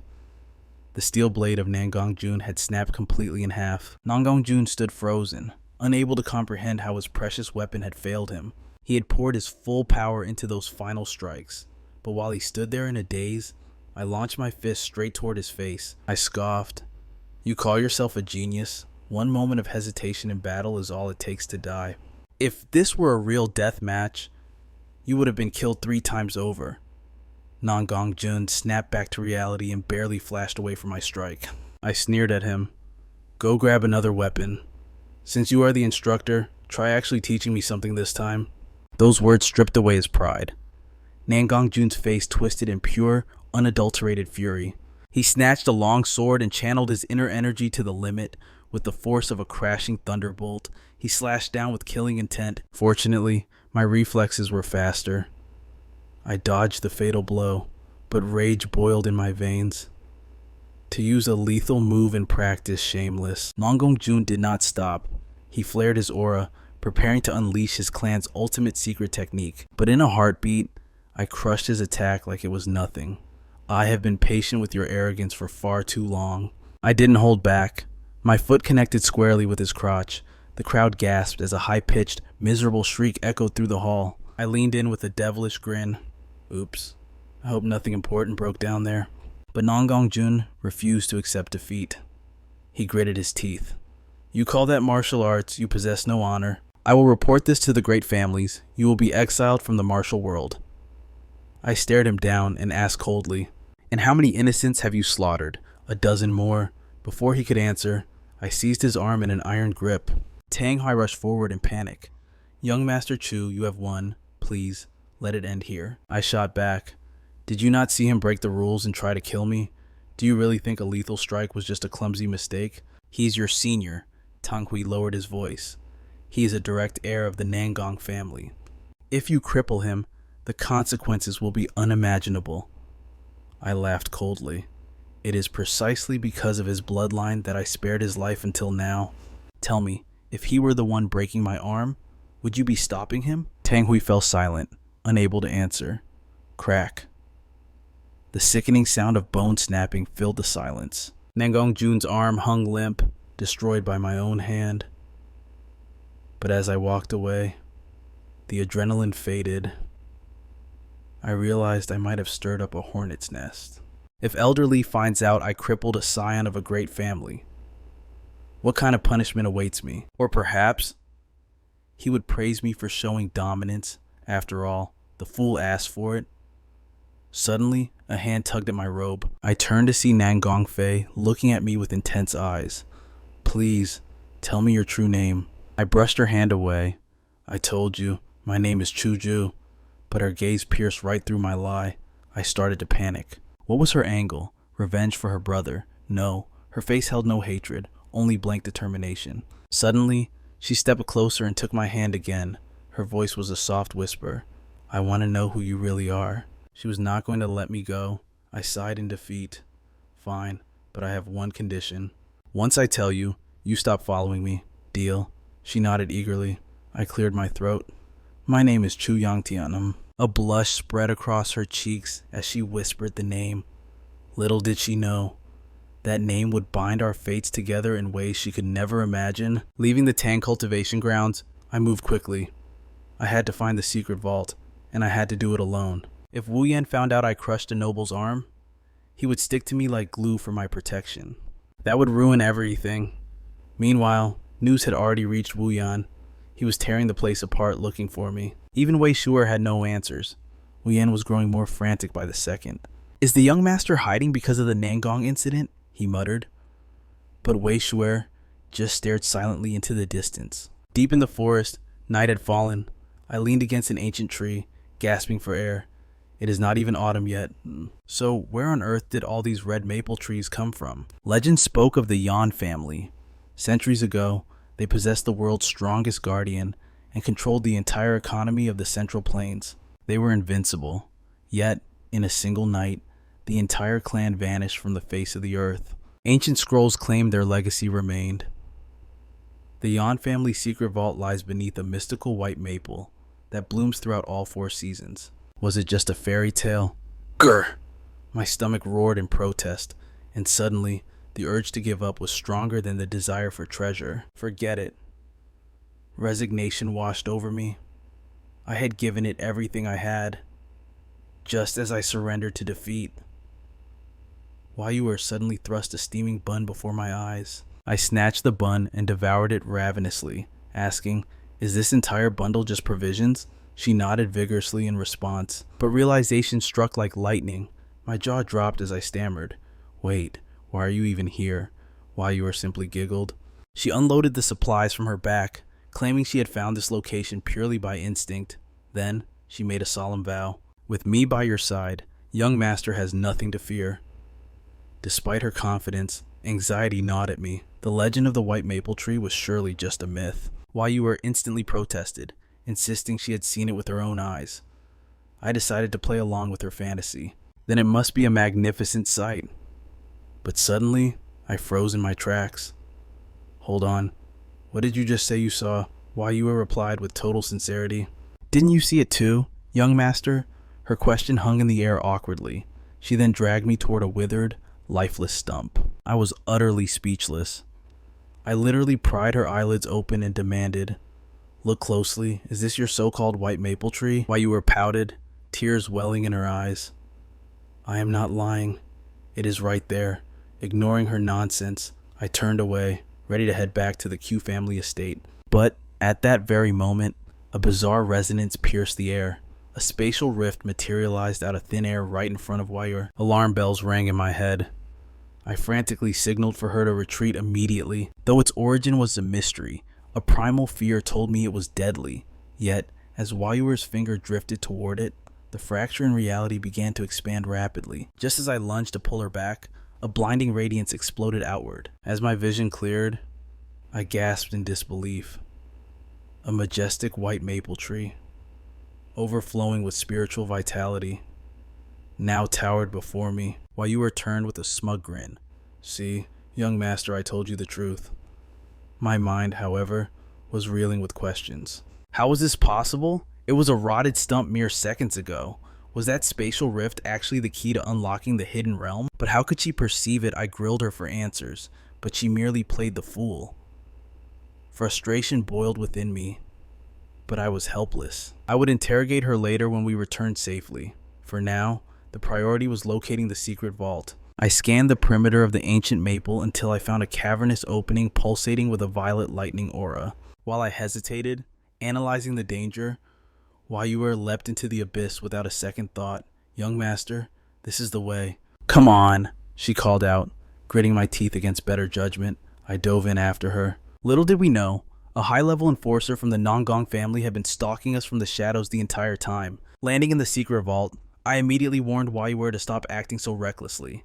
But her face fell as she looked ahead. 2 diverging tunnel entrances loomed before us. I analyzed the paths, calculating the odds of survival. Suddenly, Wei Shuer pointed decisively to one path, swearing it was correct. Since she had miraculously found the maple tree, I decided to gamble on her instincts one more time. Moments later, the Nangong assassin landed silently behind us. Meanwhile, we trudged through the darkness for what felt like an eternity. Regret began to creep in. Wei Shuer, are you sure about this? There is no end in sight, I muttered anxiously. She replied with unwavering conviction. Young master, have faith. Finally, after another long stretch, she halted. She gestured toward a void of pitch-black darkness. Young master, we are here. I rapped my knuckles gently on her head. This is your great destination. There is absolutely nothing here. Suddenly, her hand clamped onto my shoulder, trembling. Young master. Look, she whispered in terror. As her words faded, a massive pale form began to coil around us. My heart hammered against my ribs. A giant demon serpent. I never expected a beast of this caliber to be guarding a sealed chamber. How did it even get inside the seal? Judging by the pressure it emitted, this monster was at least blue-grade. The only sliver of hope was that the behemoth still seemed to be in slumber. I signaled Wei Shuer to retreat slowly. But then, the demon serpent's eyelids snapped open. I instantly threw myself in front of her. Damn it! It is awake. There was no way I could defeat a monster of this tier. I finally had a shot at a peaceful life. I refused to die here like a dog. With a roar, I channeled every ounce of my inner power into my fist. Suddenly, Wei Shuer's eyes flared with a mystical golden light. To my shock, the serpent did not strike, it spoke. Child, sheath your power. I bear you no ill will. My mind went blank with shock. You speak human tongue, I stammered. The serpent chuckled.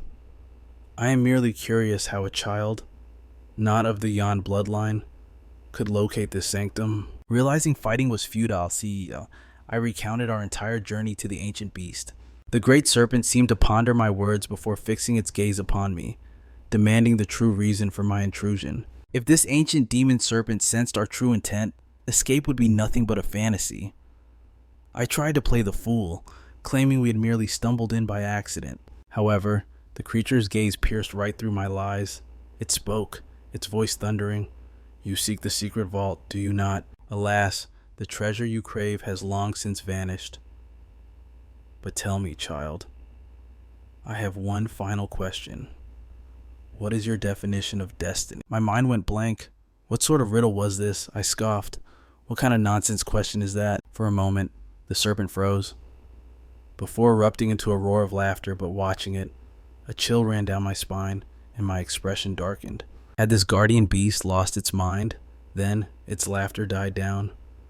To see one not of the Yan bloodline standing here, it confirms my suspicions. The Yan clan is dead. Why should I guard a memory? Why cling to a duty that has lost its meaning? There is nothing left for me to protect. I let out a breath, thinking the beast would finally allow us to leave. But suddenly, a blinding golden sphere descended before me. The serpent hissed. This artifact must find a master eventually.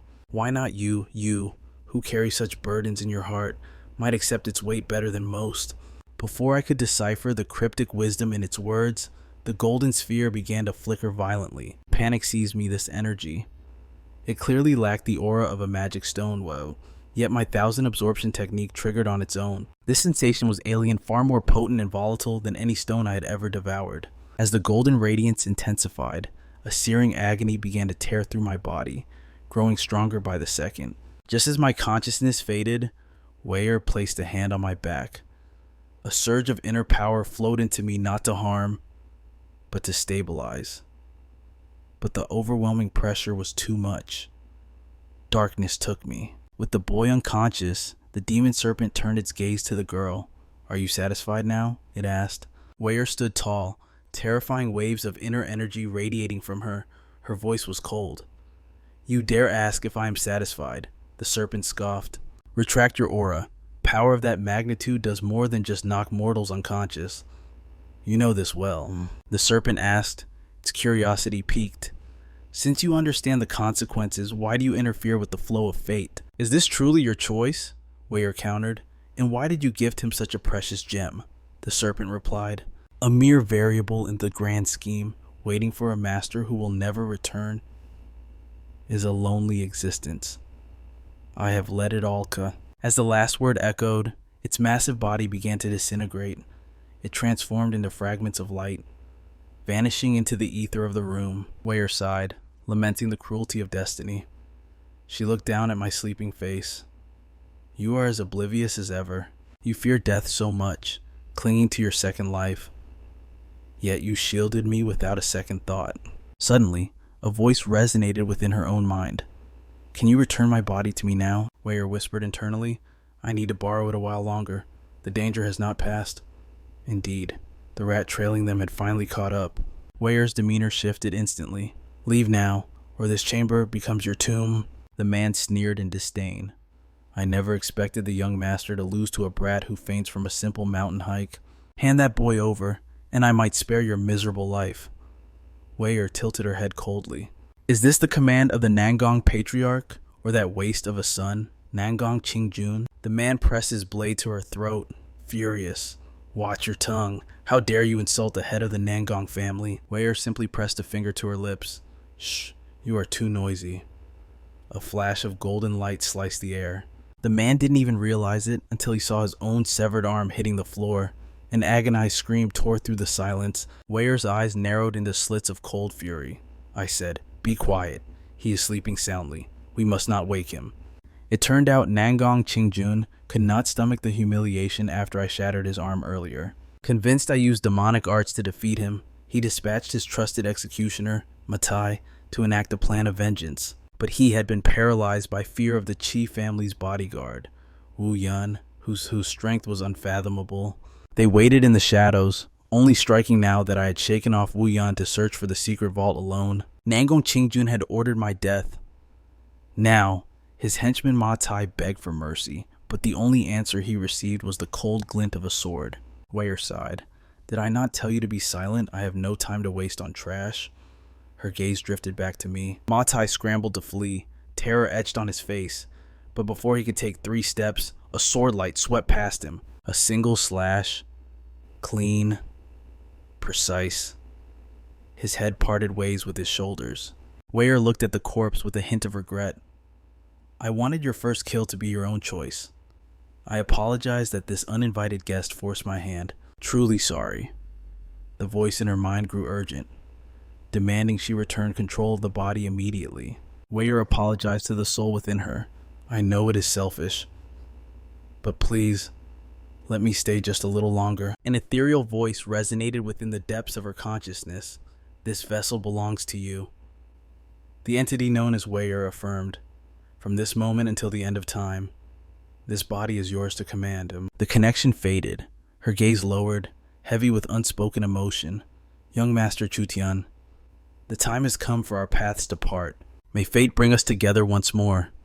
Abruptly, the vision shattered. My eyes snapped open to find Wei Shuer standing before me, a bright, confused smile on her face.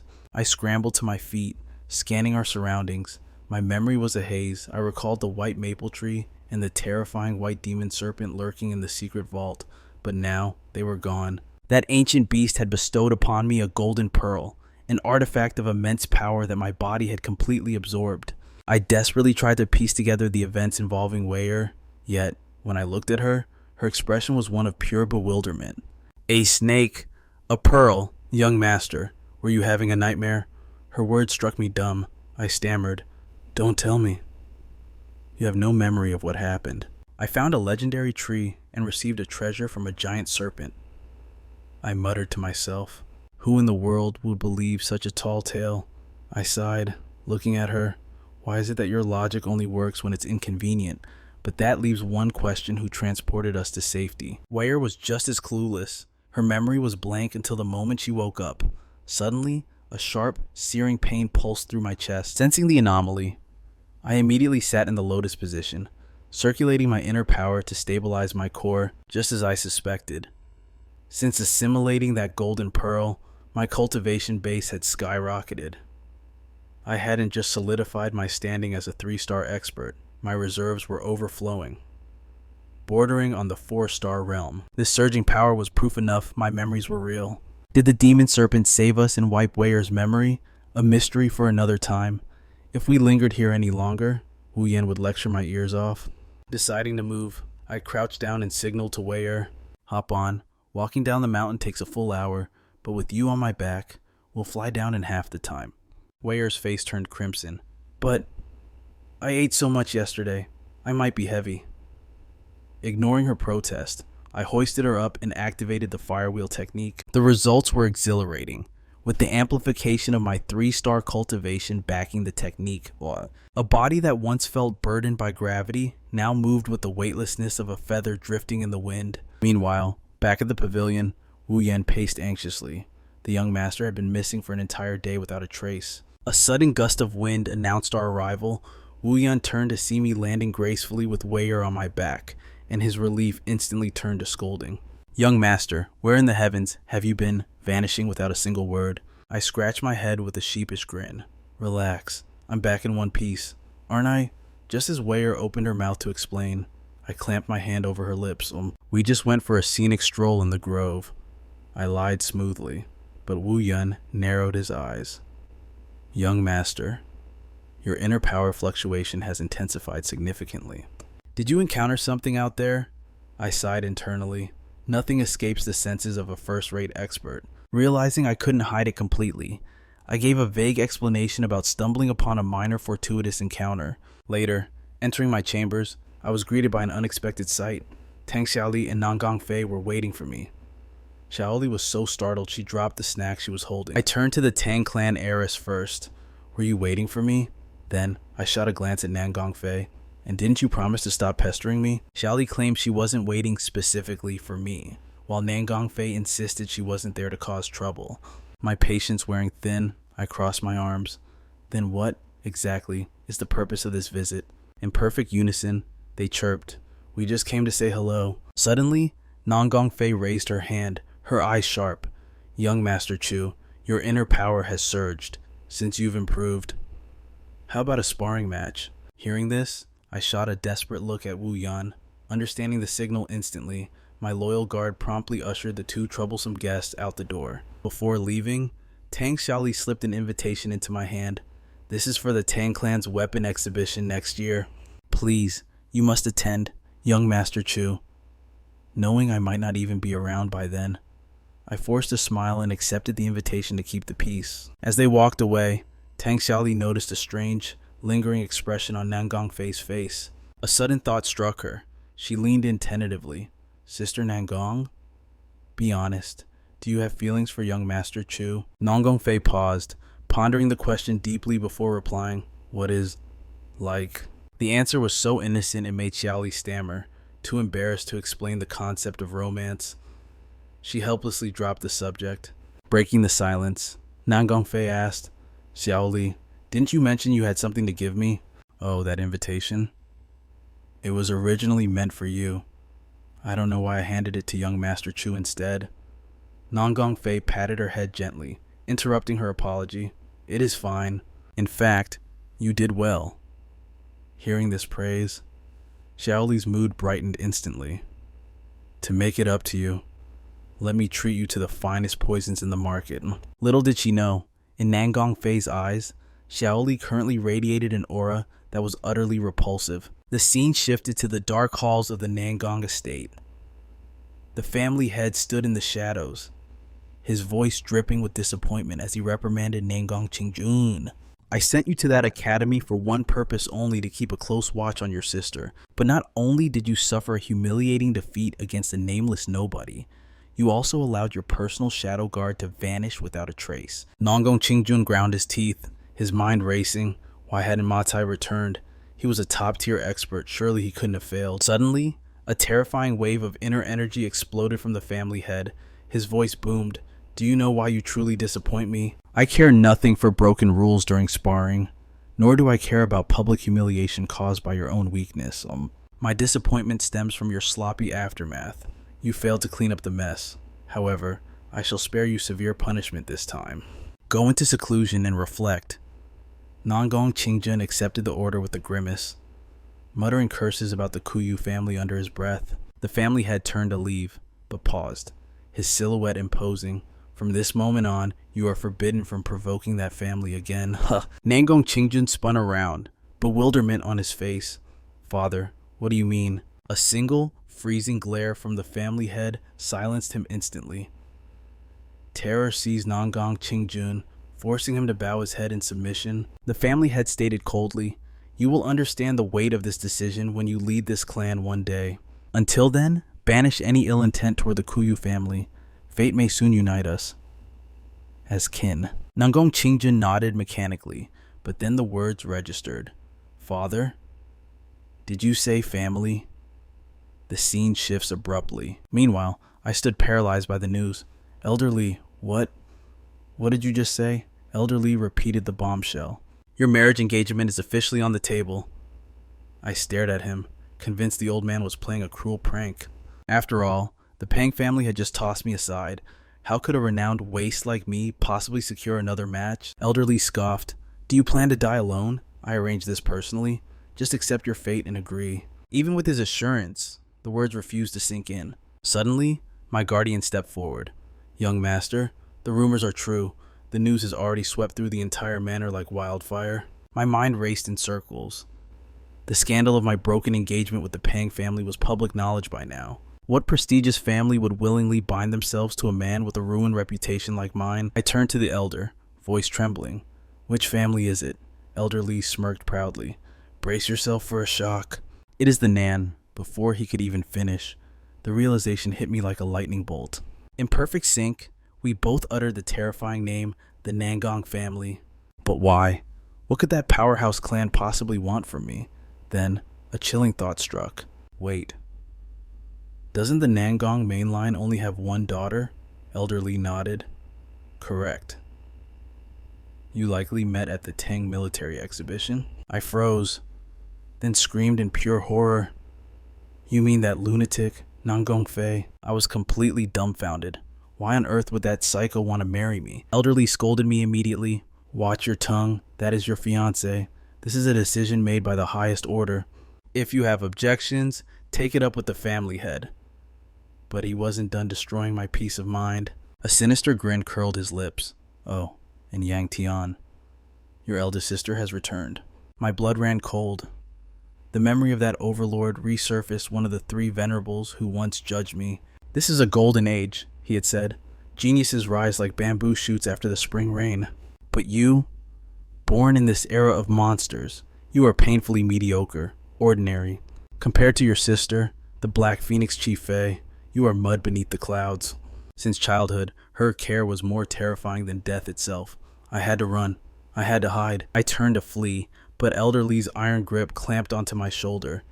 Yang Tian, just where do you think you are going? I struggled desperately. If she asks, tell her I died. Tell her you haven't seen me.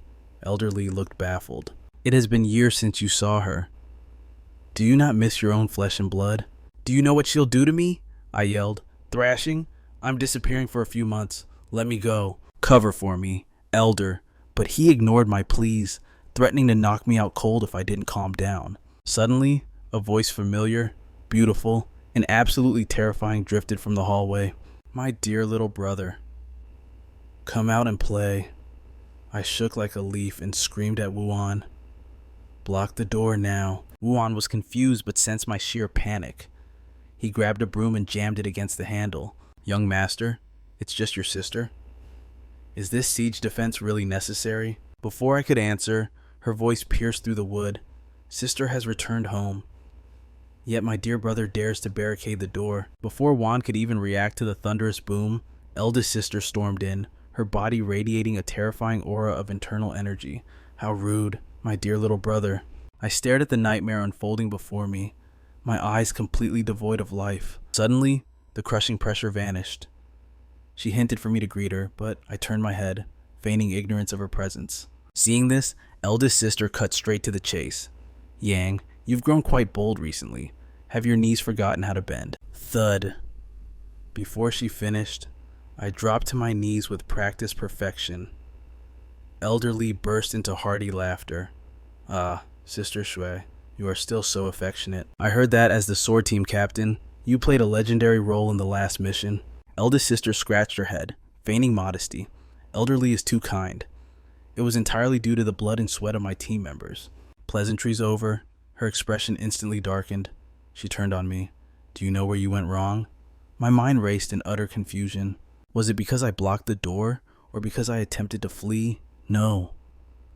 The murderous look in her eyes told me those weren't the answers she sought. I stammered, asking if it was because I had defeated second sister. Her eyes widened slightly. She hadn't known I beat Yanhu, but that wasn't the sin she was punishing me for. Having run out of patience, she slammed her hand onto my head. I'm talking about the engagement.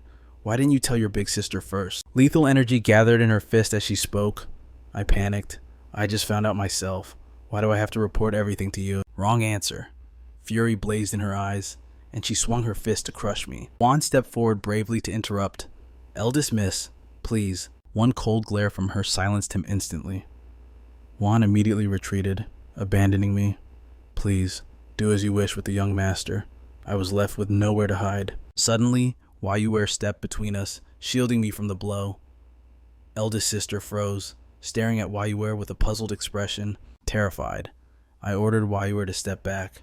She is just my attendant, I explained frantically, but eldest sister's instincts were already screaming. Slowly, she removed her heavy hand from my head. The next second, magnificent internal energy exploded from her body.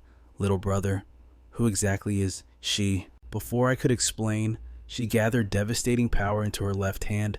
Sensing disaster, I scrambled to my feet, ready to fight to stop her. But in the next moment, I froze in disbelief. Eldest sister simply pinched Wei Shuer's cheek. This cheek. It looks as soft as it feels. What a fun little attendant. Just give her to me. No, I refused instantly. Without a second thought, she blinked, surprised that the little brother who used to obey her every command dared to defy her. She let it slide and immediately shifted the topic. Your internal energy. You are on the verge of breaking through to the 4-star realm. She glanced at the old man. Was this your doing, Elder Li? She grilled Elder Li on how he helped me improve so fast.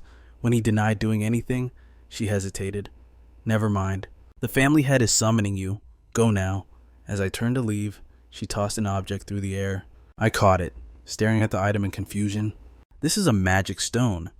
But why can't I sense any magical fluctuations? She waved her hand dismissively.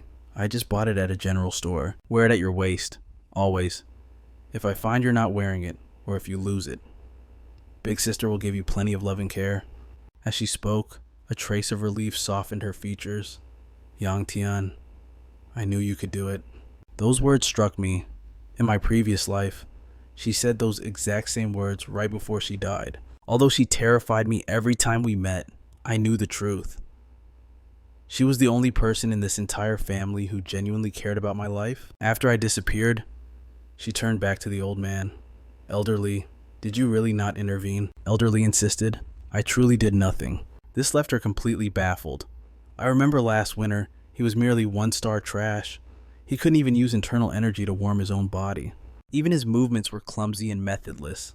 But now, his mental technique is stable, his energy has multiplied, and his body is forged like steel. How did he cultivate to this level so quickly? Doesn't it strictly astonish you? Elder Li mused. Perhaps he encountered a fortunate opportunity. Why not ask him? You are his sister, after all. She threw up her hands in defeat. Forget it. That brat definitely won't tell me. Then, her gaze sharpened. Elder Li, you could sense it on that attendant too, right? He knew exactly what she meant. But under the pressure of the Swordmaster, he played dumb. You're being too sensitive. Isn't that child just an ordinary servant girl? Eldest sister frowned deeply. I just wanted to confirm if I was the only one who felt that subtle presence. I wasn't sure at the time, so I deliberately touched her to check. Perhaps I really am overthinking it. Elder Li met the eldest sister's worries with deep understanding. After all, since childhood, the entire world had turned its back on Yangtian. She was the only one who had stood by him, shielding him from the cold. Recognizing this, Elder Li hastily agreed to her terms. Having spent months battling vicious demon beasts, it was only natural for her instincts to be razor sharp and overly sensitive. With me by Yangtian's side, you can put your heart at ease, Elder Li assured her. Finally, under his persuasion, the eldest sister dismissed her concerns. Seizing the moment, Elder Li advised, you must communicate with him properly. Using this engagement as a mere excuse to lecture him? That is simply too far-fetched. Those who do not know better might think you are actively opposing this union, he warned. The eldest sister's eyes flashed as she replied, I am opposing it. I want to see exactly what kind of person dares to think they are worthy of my little brother.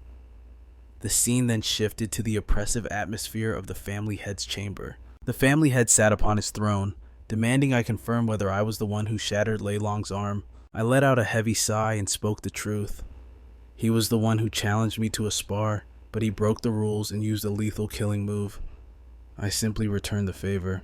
Father looked at me with cold skepticism and asked, "Do you have any witnesses to back this claim?" When I gave him an affirmative answer, his demeanor shifted instantly. "It seems your cultivation has improved quite a bit recently. That is good. Continue working hard in the future." His words were calm, but the situation was completely unexpected. To think that learning his son had advanced 3 stars in such a short time would elicit such an indifferent reaction, Father continued. "The Nangong family also attended the exhibition, so you must have met your fiancé." "Correct." For a split second, I was stunned, but I forced myself to regain my composure. I looked him in the eye and asked, "Father, what is the real story behind this engagement to the Nangong family?" He replied cold, "This was the decree of the Council of Elders. For you, it may not be a bad thing. If you accept this, I can let bygones be bygones regarding your broken engagement with the Pang family. I hope you will not ruin this opportunity again." I understood the deeper warning hidden in his words immediately. The incident with the Pang family had indeed been my fault. This time, refusing the arrangement was impossible. Then, Father produced a family letter, his voice dropping low. "Midsummer is approaching, and the battle at the Hashin landslide is about to begin." The moment those words hit the air, a horrific memory from my previous life flashed before my eyes: the brutal Haitian massacre. Father suddenly thrust the letter toward me. I took it, my heart racing, and asked, "What does this mean?" He commanded. "Prepare yourself. Go to Washan in 10 days and bring her back." I immediately tried to express my apologies and decline. After all, I had only just returned from Province B today. But Father remained as calm as a mountain, saying, "You can refuse." Before he could finish, I bluntly stated I did not want to go. Father continued smoothly, "But as long as you return, I will open the secret vault and allow you to take a Tishan pill." Meanwhile, outside the room, Wuian and Wei Shuer were waiting anxiously. After days of travel, exhaustion was etched into their faces, yet their loyalty was absolute. They would stay by their young master's side no matter where he went. Suddenly, I poked my head out, startling them. "What are you two doing hovering there?" This made Juan jump in fright. I then dropped the bombshell news that I would be departing for Washan in 10 days. Juan gasped in shock. "What is the reason?" I bluntly stated Father's objective. We were going to bring my little sister back from Washan. A moment later, I returned to my own courtyard, alone at last. After scanning the area and finding no signs of elderly or my terrifying eldest sister, I walked inside with peace of mind. The engagement and my sister were headache enough. Now, I had another burden added to my plate, traveling to Washan to retrieve the little sister. Whatever. I decided to just get some sleep and temporarily bury these troubles. But just as I drifted into a deep slumber, a shadowy figure suddenly loomed over me. Steamed buns. Delicious steamed buns appeared in my dream, until I was rudely awakened. In the next second, an arm locked tightly around my neck. The assailant was none other than my eldest sister, who doted on me to the point of suffocation, stuffing buns directly into my mouth. She scolded, "You are at the age where you need to grow. How can you dare to skip dinner?" I struggled free with all my might, knocking the bun away. "Sister, what are you doing in here?" She responded with a teasing, sing-song tone. "Of course, I'm returning to my own room." Spotting the wine flask in her hand, I realized the truth. I asked if she had been drinking and was spewing nonsense again. She pouted. "I saw you didn't eat dinner, so I brought you steamed buns myself. Shouldn't you be thanking me?" Before I could even retort, she suddenly leaned in, asking if I liked the Nangong family's young lady. The shock made me choke violently on my water. She laughed. "You care about this so much that just hearing her name shocks you into choking yourself to death?" She gulped down 2 large mouthfuls of wine and cursed. "Damn it! The Yangtze I raised with such hard work." I couldn't take it anymore and interrupted. "Sister, after you finish drinking, can you please not stay here? Go sleep somewhere else, okay?" But the only response I got was another round of scolding from my intoxicated sister. "You heartless little brat. When we were young, you used to cling to me like a shadow." She covered her face, feigning shyness. "Tonight, Let big sister sleep right here with you. Upon hearing those words, my survival instincts kicked in. Without a second thought, I bolted upright and prepared to flee. But just then, eldest sister's voice called out, soft yet commanding. When I turned back, she revealed her true intentions. Yang Tian, how about a little duel with your sister? I froze for a moment, stunned. I immediately tried to dismiss her request, blaming the alcohol for her sudden combativeness. However, her playful expression vanished instantly. Her gaze turned sharp as she asked, "Is that really okay?" Confusion washed over me. I frowned and asked, "What are you talking about?" Eldest sister pointed a finger directly at my chest. "I don't know what cultivation method you are using, but there is a massive amount of chaotic energy running wild inside your meridians. I think you know exactly what that means. If you continue down this path, you will inevitably suffer from chi deviation. This is a crisis that must be resolved immediately." I instantly understood the gravity of her words. The gem gifted by the white snake had contained an overwhelming amount of spiritual essence. Due to my physical limits, most of that power remained unabsorbed. Realizing this, I thought I finally understood her noble intentions. I nodded and said, "So that is why you suddenly challenged me to a duel. You want to help me refine the energy." But eldest sister cut me off cold. "No, I simply want to beat the living daylights out of you." I stood there, dumbfounded. Why couldn't I just have a normal sibling? Moments later at the training grounds, eldest sister began stretching with terrifying enthusiasm. She looked at her empty-handed little brother, puzzled. "Where's your blade?" I adjusted my stance and replied, "I only need my fist to handle this." Eldest sister let out a cold, mocking laugh. "Your arrogance is still so irritating. Make your move." Sensing the danger, I quickly reminded her, "Just remember to know when to stop. This is only sparring." She cackled heartily, her eyes gleaming. "Come on, I promise I won't kill you. Don't be such a coward." Before her sentence even finished, a blur vanished from sight. I appeared instantly before her, and before she could react, my heavy punch slammed solidly into her body, launching her backward. Seizing the momentum, I channeled all my internal energy into my left hand and ruthlessly delivered a second devastating strike. The sheer force blasted her away, sending her body flying several meters through the air. But before I could even catch my breath, a chilling sound echoed from the dust cloud. Maniacal laughter grew louder and louder as a blazing aura exploded outward, radiating intense heat. The next second, eldest sister stepped out of the smoke like a demon god. Little brother, not bad at all. Seeing her unharmed, my face paled in horror. This was absolutely insane. That aura, she had definitely surpassed the 5-star realm, hadn't she? She took my full power 4-star strike head on. So why was she standing there without a scratch? Panic set in. I frantically waved my hands. "Sister, let's call it a day. We're done here." Rage flared in her eyes. "What rubbish are you spouting? The real fun is only just beginning." As soon as the words left her lips, she vanished. In a heartbeat, she was right in front of me, delivering a catastrophic punch that sent me hurtling through the air. I barely managed to regain my balance, my heart pounding against my ribs. That was too close. If I hadn't blocked that just now, I would be bedridden for at least 2 months. Suddenly, the air shifted. A violent whirlwind began to gather within the smoke. A split second later, a wooden sword tore past my face and slammed heavily into the stone wall. Before I could process the shock, eldest sister charged again with overwhelming killing intent. Watching her approach, I cursed inwardly. She is a complete monster. After barely dodging a flurry of lethal attacks, she cornered me against the wall. She yanked the wooden sword from the stone, spun around, and brought it down. The blade froze millimeters from my neck. At the same instant, her other hand seized a handful of my hair. She whispered dangerously, "Don't open your mouth. Bite down, or your jaw will dislocate." Hearing that, I clamped my lips together in terror. The next second, an agonized wail pierced the heavens. Meanwhile, miles away, the patriarch of the Nangong family crushed a letter in his trembling hand.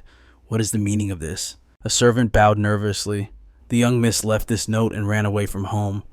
The patriarch crumpled the paper into a ball, his face red with fury. Bring her back to me immediately. Elsewhere, under the midday sun, an old farmer was harvesting radishes in his field. After pulling up several rotten vegetables in a row, he sighed deeply. What rotten luck. The season is cursed. Just then, a shadow soared over his head. Squinting at the figure in the sky, the old farmer blushed. By the gods! A celestial maiden. The flying figure was none other than the runaway, Nangongfei.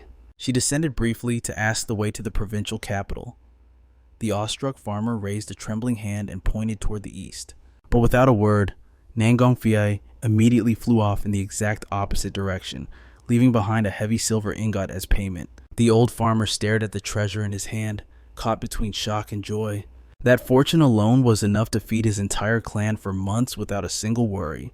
Yet, a riddle remained. The province clearly lay to the east. So why did the fairy maiden travel west? Because that is where the legendary Wuian lies. The scene shifts. Elder Li was debriefing the Swordmaster on a critical matter. Rumors suggest the divine physician has retreated to the peaks of Wuian.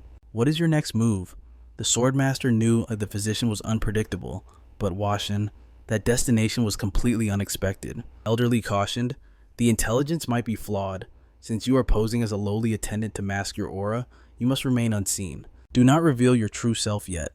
Let Yang Tian scout ahead to verify the truth. The Swordmaster nodded in silent agreement, yet, by the next sunrise, he had completely flipped the script. Young master, fear not, Elder Li has entrusted me with this sacred duty, and I shall execute it with my life. I stood there, absolutely thunderstruck. I never expected the unrivaled, dignified Swordmaster to lower himself to the role of a coachman. Even Elder Li looked paralyzed with shock.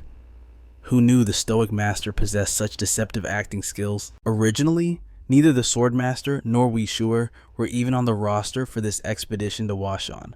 But when the designated driver suddenly fell ill, the Swordmaster conveniently stepped in to take the reins. The excuse was watertight, but my instincts screamed otherwise. There was definitely a scheme unfolding beneath the surface. This journey to Wuian was destined to be extraordinary. Elder Li broke my trance, saying, "It is merely a trip. Why the long face? You must master your heart. Do not let your temper invite disaster once you arrive." I grasped the gravity of his words instantly and swore to tread carefully. Speaking of preparations, Elder Li suddenly reached into his robes and produced a small pouch.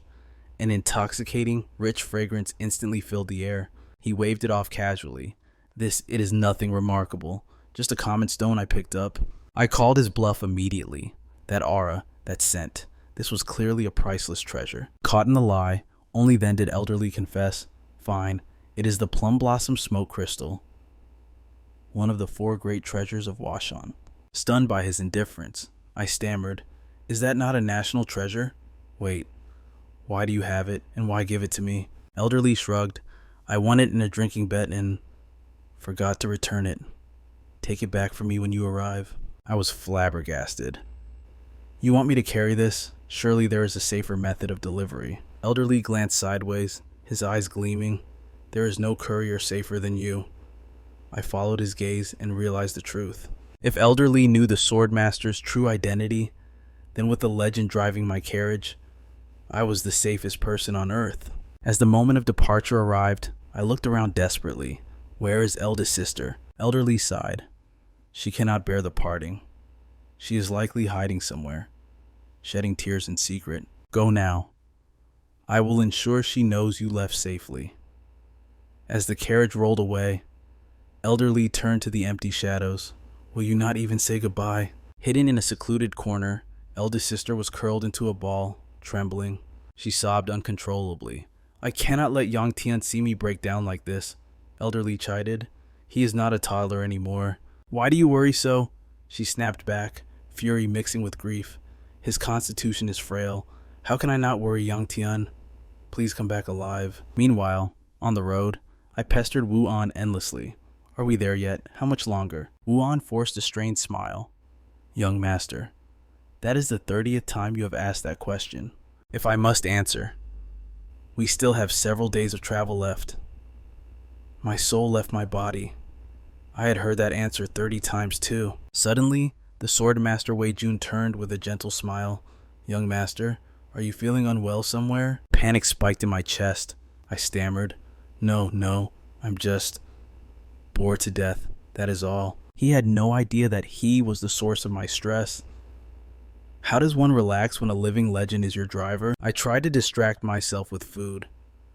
Are you really eating that alone? Hand it over. Wei Shuer clutched the bun. The attendant sister gave this to me. I need permission. The attendant cut in immediately. No need to ask. Everything here belongs to the young master anyway. And just like that, I successfully secured the steam bun. Wei Shuer exhaled a massive sigh of relief. Thank the heavens the young master only took one piece. Meanwhile, back at the Chu Manor, the atmosphere was heavy. Eldest sister stared down a stranger. The disheveled woman fixed her messy hair and spoke. I am Nong Gong Fei. Hearing that name, eldest sister's expression turned thunderous. Yang Tian's betrothed. Yet, despite the grime, those azure eyes and delicate features were undeniable. She was devastatingly beautiful. Eldest sister demanded cold answers. What is the meaning of this? Why do you appear before us in such a wretched state? Nong Gong Fei confessed with startling honesty. I simply took a wrong turn. The eldest sister pressed on sharply. You traveled all this way just for a mistake. Flustered, Nong Gong Fei stammered out the truth. I came to see my betrothed. The eldest sister scoffed coldly. The engagement isn't even official yet. Besides, my foolish little brother isn't here. Realization dawned on Nong Gong Fei instantly. This woman was none other than Qi Yongtian's elder sister. Seeing the sister's arrogant smirk, Nong Gong Fei regained her composure. She quickly smoothed her disheveled robes and fixed her messy hair. With regained grace, she asked softly, Where has he gone? The sister laughed mockingly. He went to Haitian. It is far beyond your reach. What a cruel twist of fate. Yet, unexpectedly, a faint smile graced Nong Gong Fei's lips. So, he's at Haitian. In the blink of an eye, she vanished from where she stood. The sister remained, her sarcasm hanging in the empty air. You had best run along home. The sister paused, realizing Nong Gong Fei was already gone without a trace. Did she actually leave? She did not even say goodbye. The scene shifted to the wilderness. Wei was hugging her attendant, fast asleep. The guard, Wuian, was also resting. The burden of the night watch fell to the Swordmaster, Wei Xiaojun. Suddenly, a disturbance caught his senses. Judging by the chaotic breathing, someone was on the verge of breaking through to the 4-star realm. I found myself in a terrible bind. My internal energy had reached a critical boiling point. It refused to circulate under my control, stagnating like a dam about to burst. I had no choice. I had to shatter the 3-star barrier right now, or risk everything. The problem was, I could barely project energy externally. Yet, my sister could unleash her power with effortless grace. Heaven was truly unfair with talent, but I had no time to wallow in self-pity. I had to focus on diligent cultivation. Gritting my teeth, I attempted to force my internal energy to circulate once more. Suddenly, the scent of plum blossoms drifted into my nose. I cursed internally. What use was this plum blossom smoke crystal stone? Why did the elder insist on giving this to me? The fragrance was becoming overwhelming, far richer than before. Because of this accursed scent, my focus was shattered. Yet, the stone itself appeared unchanged. I sighed in defeat. Regrettably, my training would have to end for tonight. But then, an anomaly occurred. Out of nowhere, massive plum blossom petals began to drift down from the night sky. I was baffled. Plum blossoms in the heat of summer? Impossible. Suddenly, a voice echoed. You do not seem to be a disciple of Haitian. I froze in terror. Who is there? I scanned the darkness frantically, but not a soul was in sight. Just as I feared I was hallucinating, the voice returned. Since you are an outsider, why do you absorb the mountain's aura? This time, the sound was clear as a bell. It was the ancient, weathered voice of an old master. He chuckled. Which clan's child is this? To be so easily frightened. Such fear will breed demons in your heart. Before I could decipher his riddle, the stone in my hand transformed. A massive wave of drowsiness crashed over me. My vision went black as I lost consciousness. The next morning, I slowly awoke to the sound of frantic voices. Wei threw herself at me in a tearful embrace. I learned that the Swordmaster had found me passed out in the forest and carried me back. Just as I prepared to offer my humble gratitude to him, the Swordmaster dismissed it coolly. It is merely my duty as a guard. He then looked away, hiding his expression. Wei began touching my face a little too boldly, so I gently pushed her aside. They asked what had happened in the woods. I sank into deep contemplation. During my cultivation, the stone had begun to emit a strange light. I immediately retrieved the plum blossom smoke crystal stone. On the surface, it looked perfectly ordinary. However, upon closer inspection, its inner light had dimmed significantly, and the mystical fragrance had vanished completely. Lightning struck my mind. It was the legendary 1,000 absorption technique. My body had forcibly drained the spiritual energy from the stone, causing me to black out. I knew this artifact held ancient secrets, but I never dreamed I could actually consume its power. A realization hit me. I placed a hand over my heart, feeling the true chi surging like a raging river within me. A secret joy exploded in my chest. It was true, I had finally ascended to the 4-star realm. As we continued our journey toward Hashan, I sensed strange stares piercing me from all sides. It was unsettling. I know advancing to 4-star overnight is a miracle, but must you all look at me like I'm a monster? Suddenly, Wei Shuer leaned in close. Sniffing me like a hunting dog, I hastily twisted my body away from her. Wei Shuer suddenly remarked, "You seem to have a strange scent on you." I instinctively raised my arm and sniffed a few times, retorting, "Don't all men have a musk like this?" Wei Shuer immediately shot back, "I don't mean that kind of smell. It is a very pleasant, floral fragrance." I hurriedly pointed to the corner of the carriage, trying to deflect. "The smell must be coming from over there, right?" Wei Shuer pouted and shook her head firmly. "No, it is clearly radiating from your body." Hearing this, I fell into deep thought. If even she could detect it, my chi and mental cultivation must have improved drastically. Back at the 3-star realm, I could barely emit a little heat. But now, I should be able to unleash red internal energy just as easily as my sister, right? Unfortunately, until I actually tested it, my true power remained a mystery. After all, Elder Lee had specifically warned me not to cause any trouble on this trip. Now, I could only silently pray for some fool to come looking for a beating. Just then, the carriage slammed to a halt. We stumbled forward from the impact. As I scrambled up to demand an explanation, I realized Wuian already had his hand on his hilt, poised for battle. Sensing the tension, I followed his gaze out of the carriage. A man dressed in Manhwa robes stood there, cupping his fists in a formal salute. "My deepest apologies. I am Yingfeng, a 3rd-generation disciple of the Manhwa sect. I have presumptuously stopped your carriage because there is a matter I wish to inquire about." Hearing that name, cold sweat instantly beaded on my forehead. It was him, Manhwa's youngest peerless genius. His talent in swordsmanship was considered boundless. From a young age, he had already carved out the legendary title of Plum Blossom Sword Dragon in the martial world. But in my previous timeline, he had died by my hands. Wuian shouted angrily, "Just because you carry the title of Manhwa Sword Dragon, does that give you the right to endanger us like this?" Yingfeng apologized once more, his tone calm. "I did not intend to block your path maliciously. I merely needed to confirm something." From a distance, I sensed a very familiar energy. I had to see if there were Manhwa disciples inside. Having said that, he walked straight toward us. Seeing this, Wuian immediately drew his blade, warning him not to take another step. I hastily looked away, praying that the familiar energy he mentioned wasn't me. However, accompanied by an illusion of falling plum blossoms. In a split second, Yingfeng vanished and reappeared directly in front of me. He whispered, "Young hero, why do you carry the aura of Manhwa?" My face instantly turned the color of ash. If the Manhwa sect discovered I had absorbed the entire power of the plum blossom smoke crystal, forget visiting their sect. I would have to live like a rat in the shadows for the rest of my life. However, just as panic threatened to overwhelm me, that old man's voice from last night echoed again. I snapped my head toward the sound. There, floating right before my eyes, was a tiny old man dressed in ancient Manhwa robes. The miniature elder beamed with joy. "You can see me." I rubbed my eyes in disbelief, but the spectral figure remained. Suddenly, the little old man's expression turned serious. "You, a mere junior, see an elder and still refuse to show proper respect." I paused, my mind racing, but soon I arrived at the only logical conclusion. I must have suffered chi deviation from cultivating too hard, causing mental confusion. But the little old man snapped, "This is not a hallucination, boy." I shook my head helplessly. Great. Now I was even experiencing auditory hallucinations.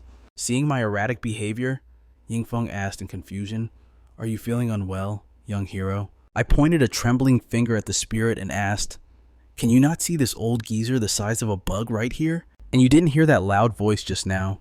Yingfeng's expression darkened instantly. Are you mocking me? Desperate, I turned to my guard. Wuian, surely you see him. Wuian looked stunned, then answered sarcastically. Oh, sure, I see him. A red-haired old man, right? I was speechless. What the hell was going on? Had I encountered a vengeful spirit? Where exactly did I pick up this haunting? The floating elder scoffed. Have you forgotten that you actively swallowed it yourself? A realization struck me like lightning. Could this be the side effect of absorbing the plum blossom smoke crystal last night? The little old man nodded smugly, confirming my suspicion. But a second later, he raged. If I hadn't guided the energy for you, your veins would have exploded by now, yet you dare call me a bug, a ghost. What a rude little brat. I gradually accepted this insane reality and asked, then, old senior, who exactly are you? Since I don't recognize you, you probably weren't that famous in your time. Were you? The little old man sighed deeply. It seems I have truly been forgotten by the ages.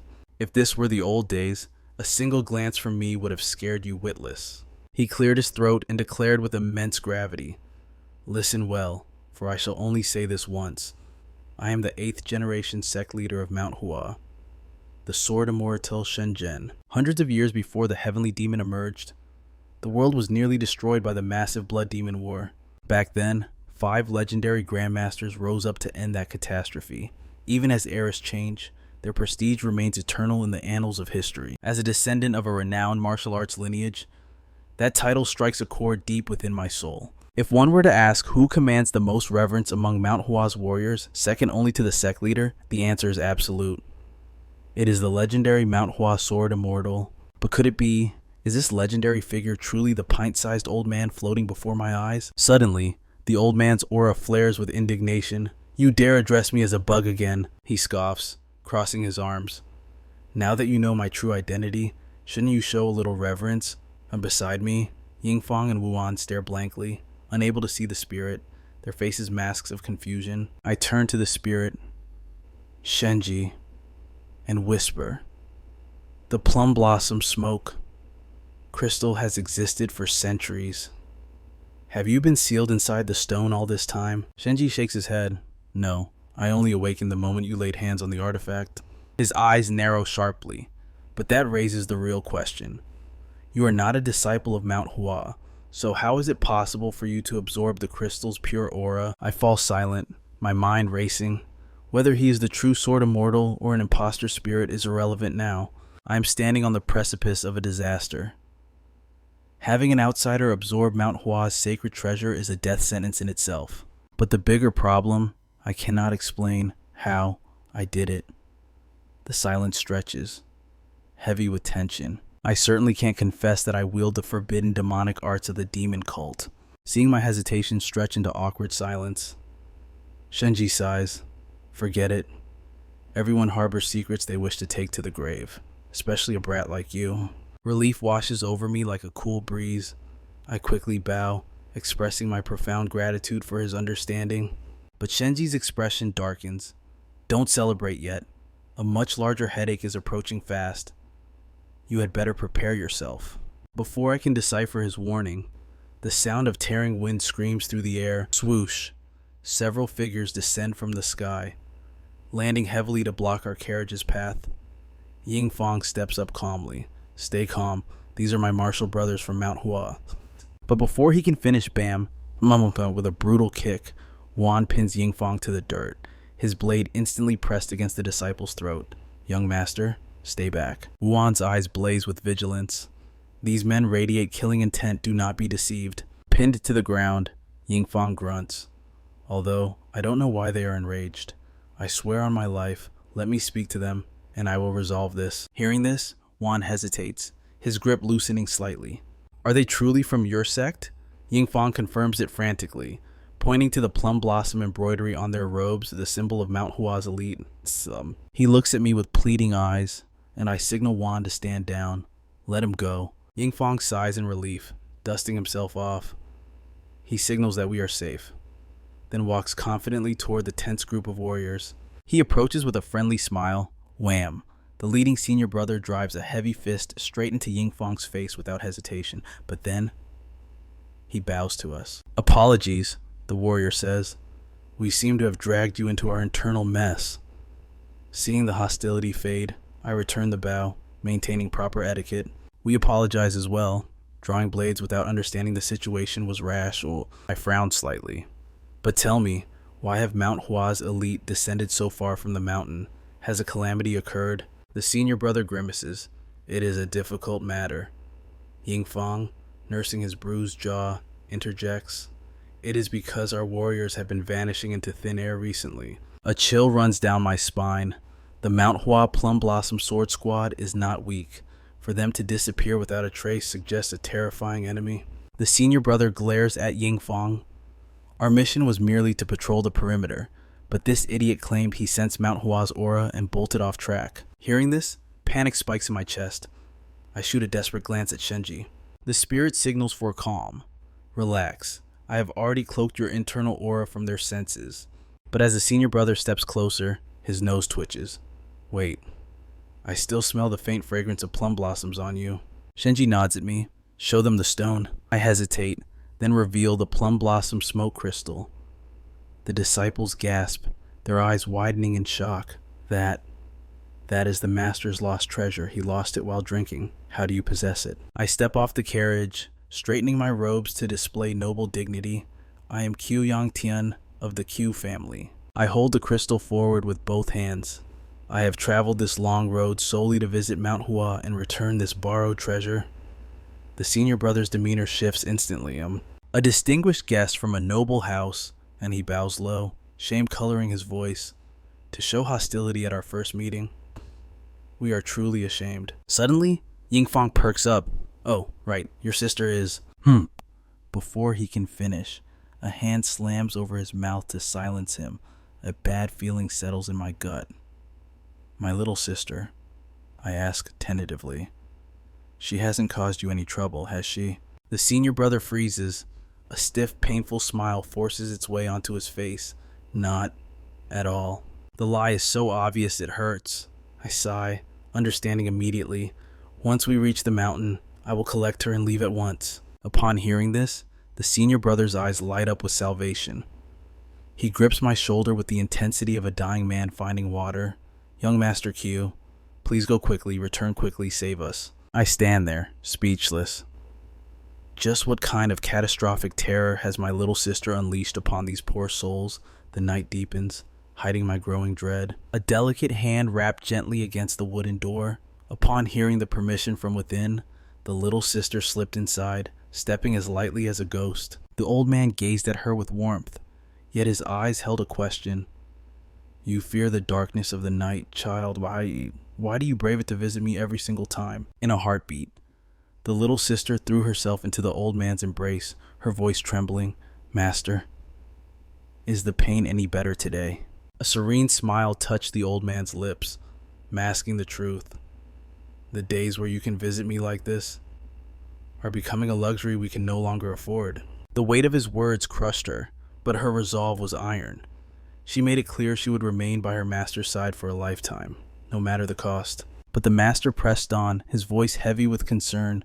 Do you truly have no desire to return to your bloodkin, to see your family? At those words, her eyes hardened, burning with cold determination. They are not my family. Silence stretched between them before the old man sighed. I am but a dying relic. Eventually, you must return to where you belong. Panic flared in her chest, and she cut him off. Master, stop. Do not speak of such things. You are the legendary Plum Blossom Immortal. Illness cannot defeat a legend like you. Meanwhile, back in the present, with the misunderstanding cleared, we joined forces with the disciples of Mount Hua, embarking on the long road to their sacred mountain. As twilight swallowed the sky, the Mount Hua warriors disciplined themselves efficiently, one team preparing the camp, the other standing vigilant guard against the night. Elsewhere, Nong Fie had just finished slaughtering a horde of demonic beasts, her blade still humming with lethal energy. Suddenly, she froze. A scent drifted on the wind, faint, yet unmistakably familiar. She closed her eyes, letting her senses sharpen to trace that elusive aroma. It was him, Qiu Yangtian. Without a second thought, she vanished into the darkness, sprinting toward the source with desperate speed. At that same moment, I was interrogating the ancient soul residing within me. Old man, tell me plainly, what exactly will it take for you to leave my body? Elder Shen let out a weary sigh. If I knew the exit, I wouldn't be haunting you like this. And show some respect, stop calling me old man. I am the 8th generation sect leader of Mount Hua, the Plum Blossom Sword Immortal, Shun Zhou. Doubt clouded my mind, yet I chose to trust him. Sensing my hesitation, Elder Shen scoffed. Relax, kid. I have no interest in stealing a body like yours. His tone suddenly shifted, sharp and probing. More importantly, what in the world have you stuffed inside your Dantian? I blinked, completely bewildered. What are you talking about? Are you saying there's something else inside me? Elder Shen eyed me with deep suspicion. You genuinely have no idea what dormant power lies within you, do you? Fine. Before I explain, answer me this. How did the war with the blood demon end? The question plunged me into deep thought. The blood demon, the calamity that nearly destroyed the Central Plains until a hero rose to stop him. And here was that very hero, asking me the outcome of his own legendary battle. If you really are the Mount Hua Sword Immortal, I said, you should know. You were there. There is no way you wouldn't remember the war. That's the problem, Elder Shen muttered. My memory's fragmented. The final duel, it's just a void. I can't remember how it ended. Was this amnesia the price of his soul binding to me? I pushed the thought aside and asked, what exactly is this thing inside my body you mentioned? Elder Shen's expression turned grave. If you don't trust me, knowing might not make a difference. I can't see its true form, only the result of its presence. From my perspective, there is a chaotic, violent force slumbering in your gut, and you are completely oblivious to it. I assumed he meant my 9 flames technique, but his description suggested a beast far more savage than mere fire. Don't panic, Elder Shen reassured. I've suppressed it for now, forcing it into a deep sleep. But if I let go, it will tear through your meridians like a rabid animal biting everything in sight. Care for a demonstration. Before I could even protest, he flicked his hand. Agony, white hot and blinding, exploded through every inch of my being. My knees hit the dirt instantly. I gasped for air, but my lungs refused to work. Crushed by the pressure, it was as if a razor-sharp energy was ravaging my insides. My control slipped. My mind teetered on the brink of total collapse. Snap. Elder Shen resealed the power. The pain vanished instantly. See, that is what you carry. Do you understand now? Sweat poured down my face as I heaved for breath. What the hell was that just now? Why is such a monster inside me? Elder Shen looked just as lost. I wish I knew. Suddenly, he pointed towards the sky. Heads up. I barely had time to blink. Whoosh, a silhouette, trailing the distinct fragrance of plum blossoms, descended from the heavens. Dust swirled. As it settled, a familiar figure stood before me. What is the meaning of this? I demanded. The man, Yingfang, turned slowly, his back to me. Mount Hua has an ancient proverb, he stated coolly. To truly know a man, you must first cross swords with him. I stared at him, dumbfounded. What kind of logic was that? Was this his twisted way of asking for a spar? Yingfang's stoic mask cracked into a grin. Forgive me. It's rare to find a peer with such potential. My blood is boiling with excitement. Excitement, I frowned, tightening my stance. Open your eyes. Mount Hua is full of monsters stronger than me. Hearing this, Yingfang hesitated, unsure how to respond. But deep down, I understood the weight of this moment. As the Plum Blossom Sword Saint, he was a towering mountain that ordinary talents could never hope to climb. If he merely stood among common martial artists of his generation, their feelings of inferiority would be crushing. However, to me, his invitation to duel was more than a challenge. It was an acknowledgement of my true strength. Without a second thought, I accepted his request. Just this once, upon hearing my answer, Yingfang's face instantly lit up with pure joy before he solemnly bowed in gratitude.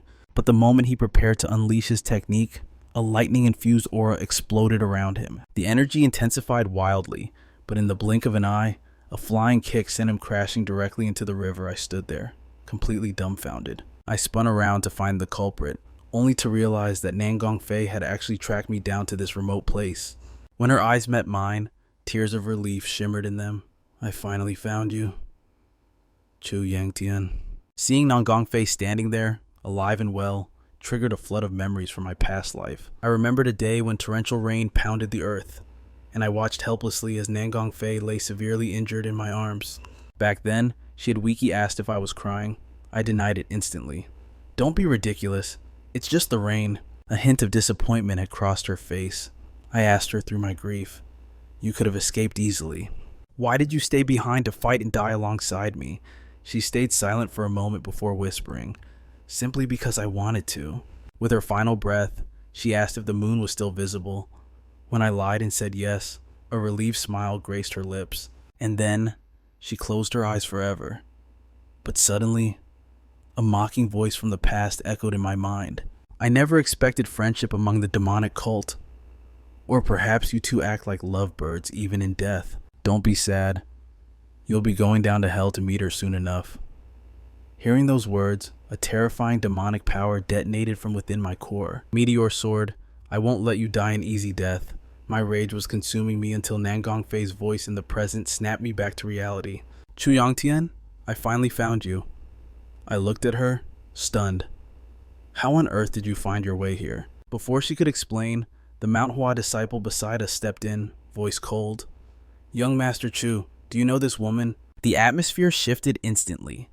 The disciples behind him drew their blades, locking onto her with killing intent. Panic set in. This crazy woman, Nangong Fei, had just attacked Mount Hua warriors. This was a catastrophe. Simply admitting I knew her wouldn't be enough to calm the storm. But then, Nangong Fei whispered a single word that froze time. "Fiancé." The moment those words left her lips, every disciple turned to stone. Even Elder Shen looked completely taken aback. With the situation spiraling out of control, I had no choice but to bite the bullet and play along. Instantly, the disciples' gaze shifted from hostility to pure jealousy. How could such a stunning beauty be this guy's fiancé? I turned back to her. "Why are you here?" She answered honestly, "To see you." Confused, I pressed on. "If you came to see me, why did you attack them?" Elder Shen stepped in to diffuse the tension. "Look at her state. She's exhausted. She must have traveled day and night without rest. Do you think she has the energy left to distinguish between friend and foe? This clearly proves her heart was desperate to see you as soon as possible. Even with that explanation, I couldn't let it slide. Apologize. Now. No matter your reasons, you can't just beat up Mount Hua warriors like that." I turned to check on Yingfang. But to my surprise, Yingfang was staring straight at Nangong Fei, completely entranced. The guy was clearly love-struck at first sight. I was about to ask if he was injured, but he suddenly pounded his chest, declaring he wanted to spar with me right this second. I was left speechless, but not wanting to back down, I agreed to the duel. As the match began, Yingfang kept stealing glances at Nangong Fei instead of focusing on me. My irritation began to rise. Had this guy never seen a woman before? Elder Shen leaned in, whispering that I was clearly jealous. I hurriedly defended myself. "Jealous, please. I gain nothing from this. I just hate that he's only fighting to show off in front of a girl." Elder Shen chuckled. "Well, you might as well use him as a grinding stone." "Aren't you curious to test how strong you've become after breaking through to 4 stars nearby?" A junior disciple asked. "Senior brother, who do you think will win?" The senior brother replied grimly, "Although it's unfair to young Master Chu, the result is set in stone. Yingfang is a genuine monster. We've all witnessed his terrifying talent. If he gets serious, even I wouldn't stand a chance against him." As he spoke, the wind picked up, and plum blossom petals began to manifest around Yingfang's blade. Witnessing this phenomenon, the Swordmaster's expression turned deadly serious. As phantom plum blossoms coalesced along the blade, Yingfang's gaze sharpened into a lethal glare. He announced, "Prepare yourself. Here I come." I didn't hesitate. Violent internal energy erupted from my core in a blazing countermeasure. The onlookers gasped, jaws dropping in unison. Even the legendary Swordmaster Wei Xiaojun stood frozen in disbelief. As I condensed that scorching, flame-like chi into my left palm, I felt a surge of awe myself. This power, it is truly overwhelming. Yingfang watched the energy gather, his face twisting in pure shock. I smirked, challenging him. "What's with that look, scared?" Yingfang forced a smile, shaking his head in denial. He stomped the ground, launching himself forward in a desperate offensive. Yet, I remained rooted to the spot, unmoving as a mountain. Just as his blade threatened to pierce me, I calmly deflected his wrist. Then boom, I drove a palm strike straight into his chest, unleashing a torrent of internal force. The impact was devastating. His body was flung backward like a rag doll. The crowd watched in stunned silence. Swordmaster Wei Xiaojun could barely believe his eyes. I walked over to where Yingfang had landed, and he immediately bowed his head, admitting total defeat. However, the moment of peace was short-lived. Nangongfei suddenly stepped into the ring. I turned to the source of the voice. Nangongfei rested her hand on her hilt, her eyes burning. "Spar with me, just once." I stared at her, utterly speechless. I sighed. "Are you blind? I just finished a fight." Upon hearing my rejection, a complex mix of emotions rippled across Nangongfei's face. It left me baffled. Was she furious about being turned down to Elder Shen? However, the scene looked less like a challenge and more like a lover's spat. I knew if I let this drag on, it would only breed more headaches. I had no choice but to compromise. "Fine, next time, I promise." Her demeanor changed instantly. Nangongfei reached out, gripping my hand tightly. A flush of red stained her cheeks as she whispered, "Next time? It's a promise." With that crisis averted, I returned to my rigorous training. Witnessing the ocean of aura surrounding me, Elder Shen let out a heavy sigh. "In all my years, I have never seen a monster quite like you. To think you are already attempting to breach the middle Dantian." I waved my hand, signaling him to calm down. "It was just a test run," I replied casually. "Nothing serious." Elder Shen's face grew serious. "Attempting the middle Dantian at your age is miraculous, but you must stop. If you open that gate now, the entity sealed within you might escape." His words confused me. Would the creature inside my body actually react to my own internal energy? Elder Shen nodded grimly. "The stronger your force grows, the more active it becomes." A wave of disappointment washed over me. Damn it all. My current strength is nowhere near enough to suppress it. Suddenly, Yingfang approached me. "You won the match, yet you look like you lost. Are you still reflecting on your flaws?" I asked what he wanted. Yingfang bowed, his voice sincere. "I wanted to thank you. I realized I still have much to learn. I don't know why you fought that way, but I understand you were guiding me." Elder Shen watched on, impressed. To lose so badly yet avoid falling into inner demons. Instead of despairing, he is analyzing his defeat to grow stronger. A true martial artist. I scoffed. "Some people rush to their deaths in training because their motives aren't pure."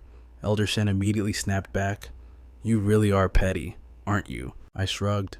"I didn't mean it like that, but I am glad he learned something." Yingfang continued, "I always believed I was the apex genius, until I met you. You showed me there is a heaven beyond heaven. You must have worked incredibly hard."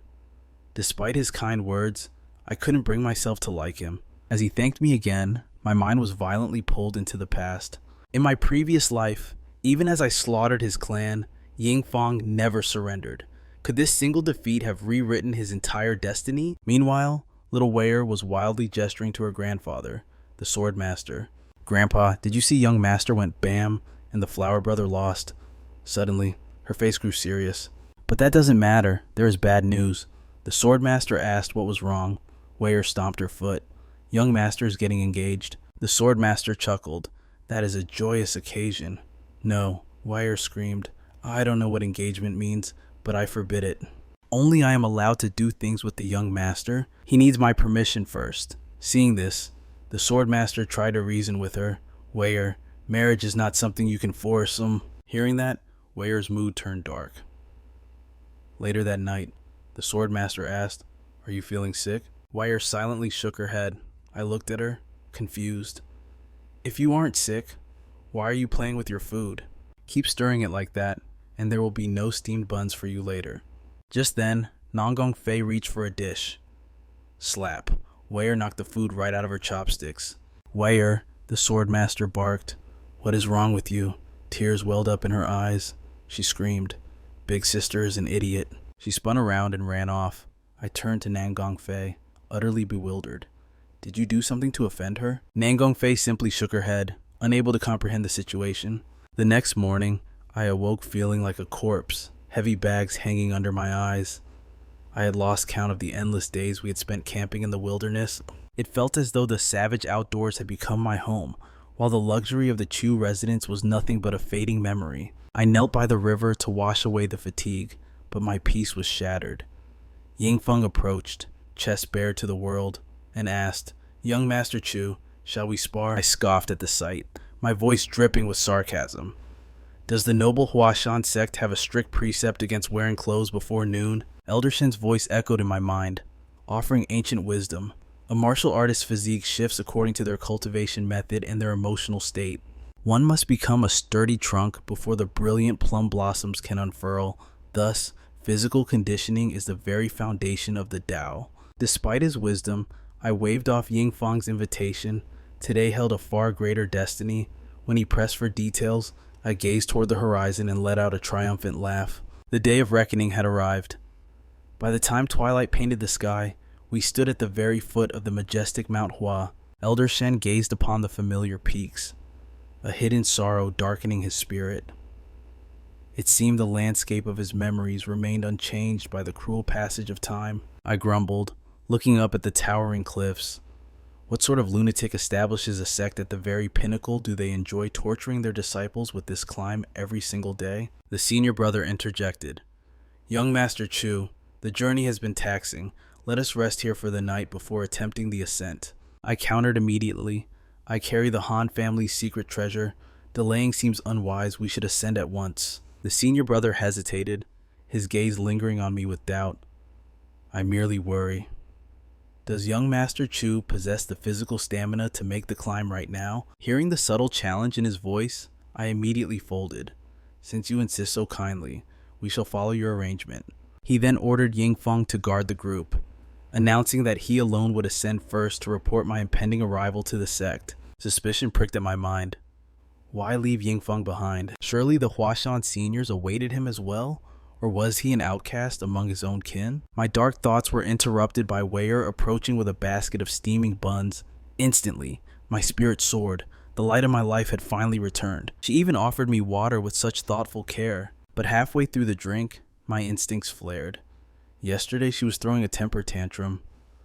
Whence came this sudden joy? I reached out, gently patting her head, wishing aloud that she could always be this docile.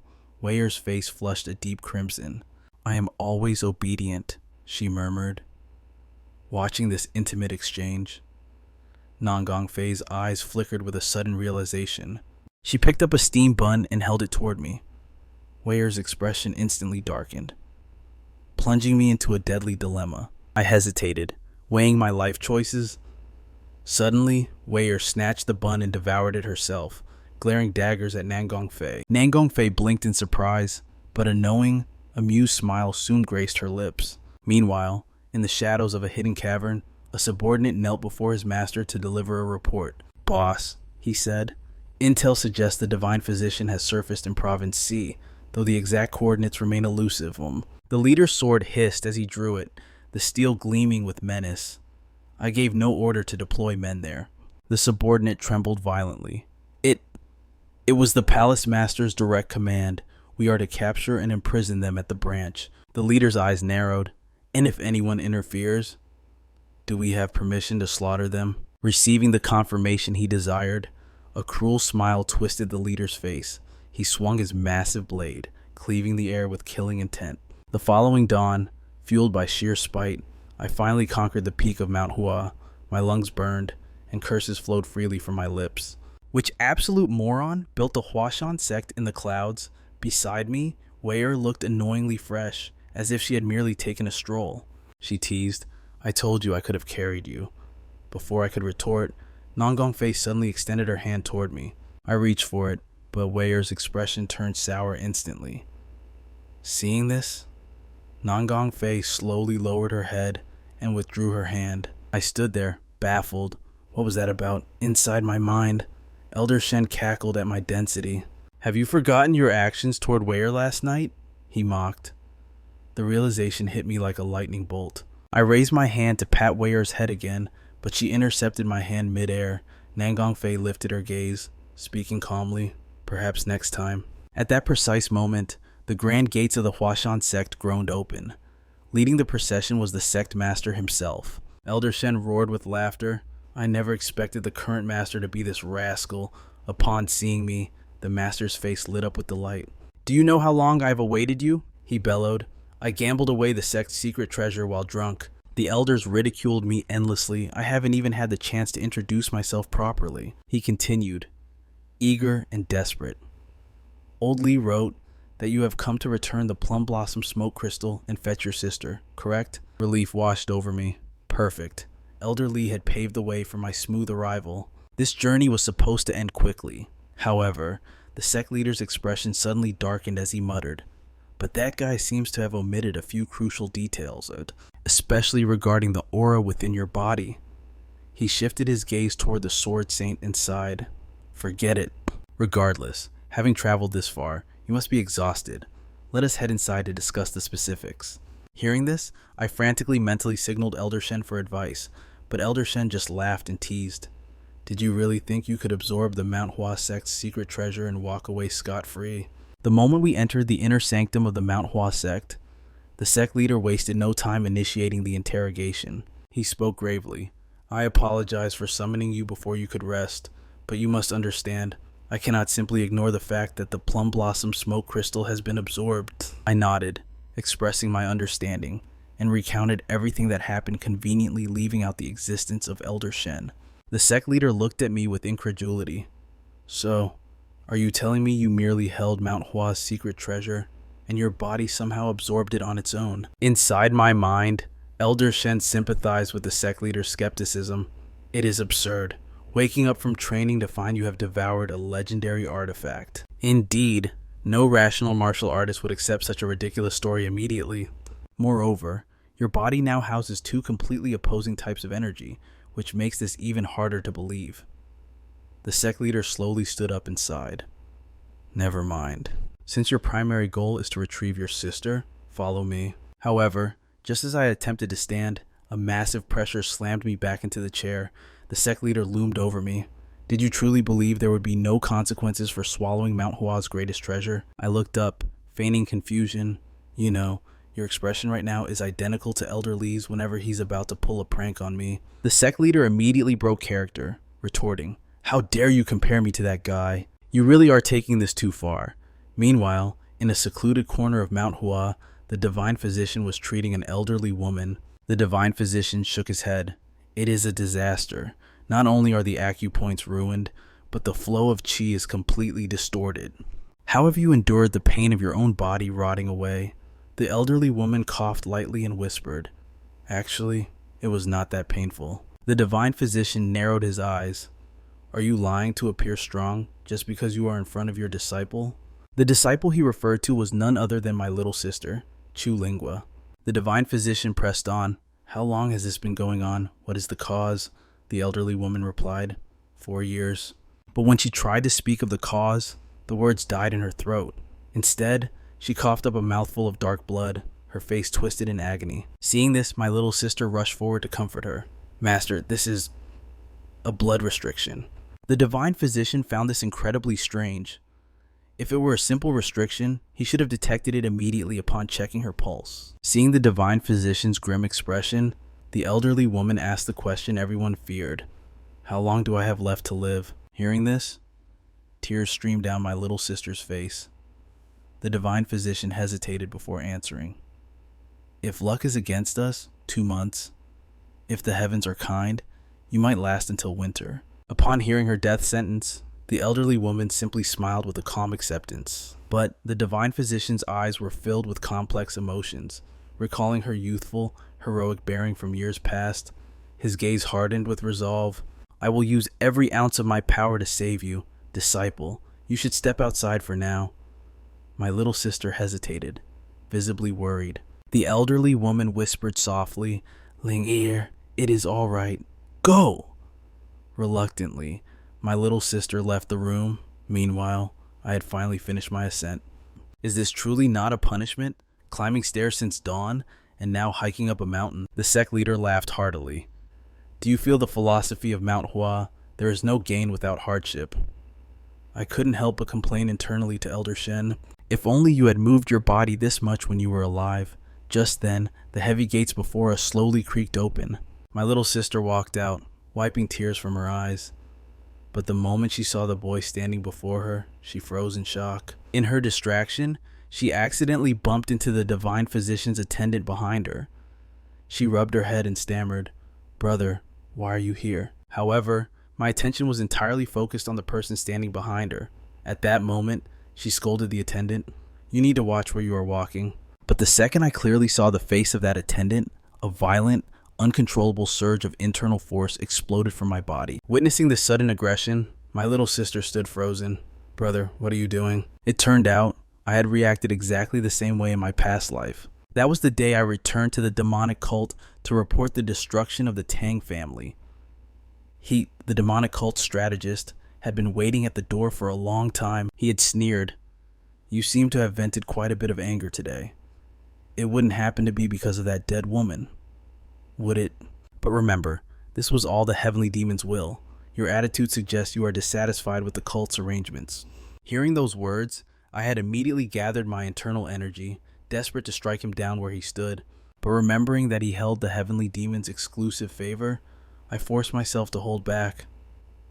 As I turned to leave, his voice haunted me again. Now that the heaven venerable is dead, I suspect the overlord venerable also met his end today. The sword sovereign had been rendered one-armed, and the heavenly demon had lost all interest in him. So, who would bear the burden of what remained? As that thought crossed my mind, my body moved on its own. I lunged forward, my fingers clamping tight around his throat. Chaos erupted within me. Multiple auras clashed violently, tearing at my sanity. Just as reason slipped away, a large hand descended, covering my vision. It was none other than the master of Manhwa. He whispered, "Young Master Chu, sleep now." Darkness took me. Later, the creak of a door stirred the divine physician. He looked out to see the master smiling. "Divine physician, I have a patient for you." The moment I awoke, the master began the introductions. "This is the legendary divine physician, the greatest healer of our era, and this is the plum blossom sword matriarch of Mount Hua. Standing beside her is her disciple, your own little sister, and the boy you nearly strangled to death. That is the divine physician's grandson and disciple, Zuju Hai. Now tell me, why did you try to kill him?" My heart pounded in my chest. This was bad. To be honest, the moment I saw that guy, my memories had turned to fog. But in this situation, who would believe such an excuse? To think Zuju Hai was the divine physician's grandson, and the very person I commissioned the Xiaowu sect to find was standing right before me. Nothing was going according to plan. Even Elder Shen had gone silent. I had no idea when he stopped responding. Just as I scrambled for an answer, the master spoke up. "Does your memory feel hazy?" I froze, completely stunned. How did he know? But the master didn't wait for my reply. Instead, he turned to the healer. "Divine physician, examine the child." The refusal was instant. The physician didn't even hesitate. The tension exploded immediately, and the two masters nearly came to blows right there. Desperate, the master played his trump card, a leaf of the dragon immortal grass, just to buy me a single examination. After a moment of hesitation, the divine physician reluctantly agreed. But as the diagnosis began, his expression turned grim. Sensing the shift, the master asked, "Is there something abnormal?" The physician scoffed. "Abnormal? That is an understatement. This boy is simply a walking corpse. He has several conflicting auras raging inside him. It is a miracle he is still walking around and not a pile of ash." I knew exactly what he meant. I had absorbed all kinds of power, but I never expected the cocktail to be this lethal. Could this instability be caused by the entity Elder Shen mentioned before? Suddenly, Elder Shen's voice echoed in my mind. "It is not. When you lost control, that entity emerged and severed our connection temporarily. But realize this, that entity did not harm you. It saved your life. Simply put, it is suppressing the chaotic energies that seek to tear you apart." With that clarity, I asked the physician for a solution. The divine physician laughed bitterly. "All we can do is pray. Extracting these auras might cause a body explosion. With your current condition, you could die while eating or sleeping, and it wouldn't be strange at all." The master looked horrified, realizing the gravity of the situation, but I simply shrugged. Aren't I living perfectly fine right now? Dismissing my own mortality, I shifted my gaze. I looked at my little sister. "Hurry up. Come home with me. But when she refused to leave, I didn't fight for her. Do as you wish, I said coldly. Father won't care anyway. The light vanished from her eyes at those words. Sensing the toxic atmosphere, the sect leader quickly intervened. Yang Tian, you must be exhausted from the journey to Mount Hua. Go to the dormitory and rest. As I walked back, Elder Shen spoke up. The physician sentenced you to death, yet you ate like a king at dinner. Are you trying to get your fill while you are still breathing? I replied flatly. I feel nothing about it. I have committed many sins in the past. Perhaps this is simply my retribution. Elder Shen fell silent, confused. How could a mere child speak of karma and retribution? Back at the dormitory, I found Nangong Fei sitting shyly on the bed. You're back, she whispered. I want to sleep with you. Elder Shen's voice teased in my head. Why not leave a child behind before you die? I ignored him. Didn't they prepare 2 rooms? Go rest in your own. But when Nangong Fei revealed there was no other room, the truth hit me. The sect leader and Elder Li were in on this together. A classic setup. I told her I would sleep with Wuian instead, but Nangong Fei stopped me instantly. We can just sleep holding hands. I looked at her earnest face, and she stared back. The tension broke, and I couldn't help but burst out laughing. I tried to maintain my composure. Regardless, I hope you have a pleasant evening. But Nangong Fei seized my hand, pressing it tenderly against her cheek. Her demand shattered the silence. Sleep with me tonight. Meanwhile, the Sword Saint, Wei Xiaojun, finally confronted the elusive Mount Hua sect leader. The sect leader was well informed. He knew the Shaolin and Wudong sects hunted the Sword Saint, and the Sword Saint hunted the Divine Physician. However, the sect leader played dumb. I do not understand. Did you not already locate the physician you seek? The Sword Saint offered a slight, respectful nod, acknowledging the game being played. I sense the massive barrier protecting this mountain, he stated. Out of courtesy, I ask your permission to approach the Divine Physician. The sect leader's expression remained unreadable. The physician is currently occupied. Even if you barge in now, the outcome you desire is not guaranteed. However, if you follow my instructions, fate might yield a different result. Morning arrived. I lay in bed, looking like a corpse with dark circles under my eyes. Elder Shen gazed at me with profound disappointment. Nothing happened. I let out a cold snort. Do not start your nonsense this early in the morning. I am absolutely exhausted, I groaned. Elder Shen pressed on. But you two slept together, did you not?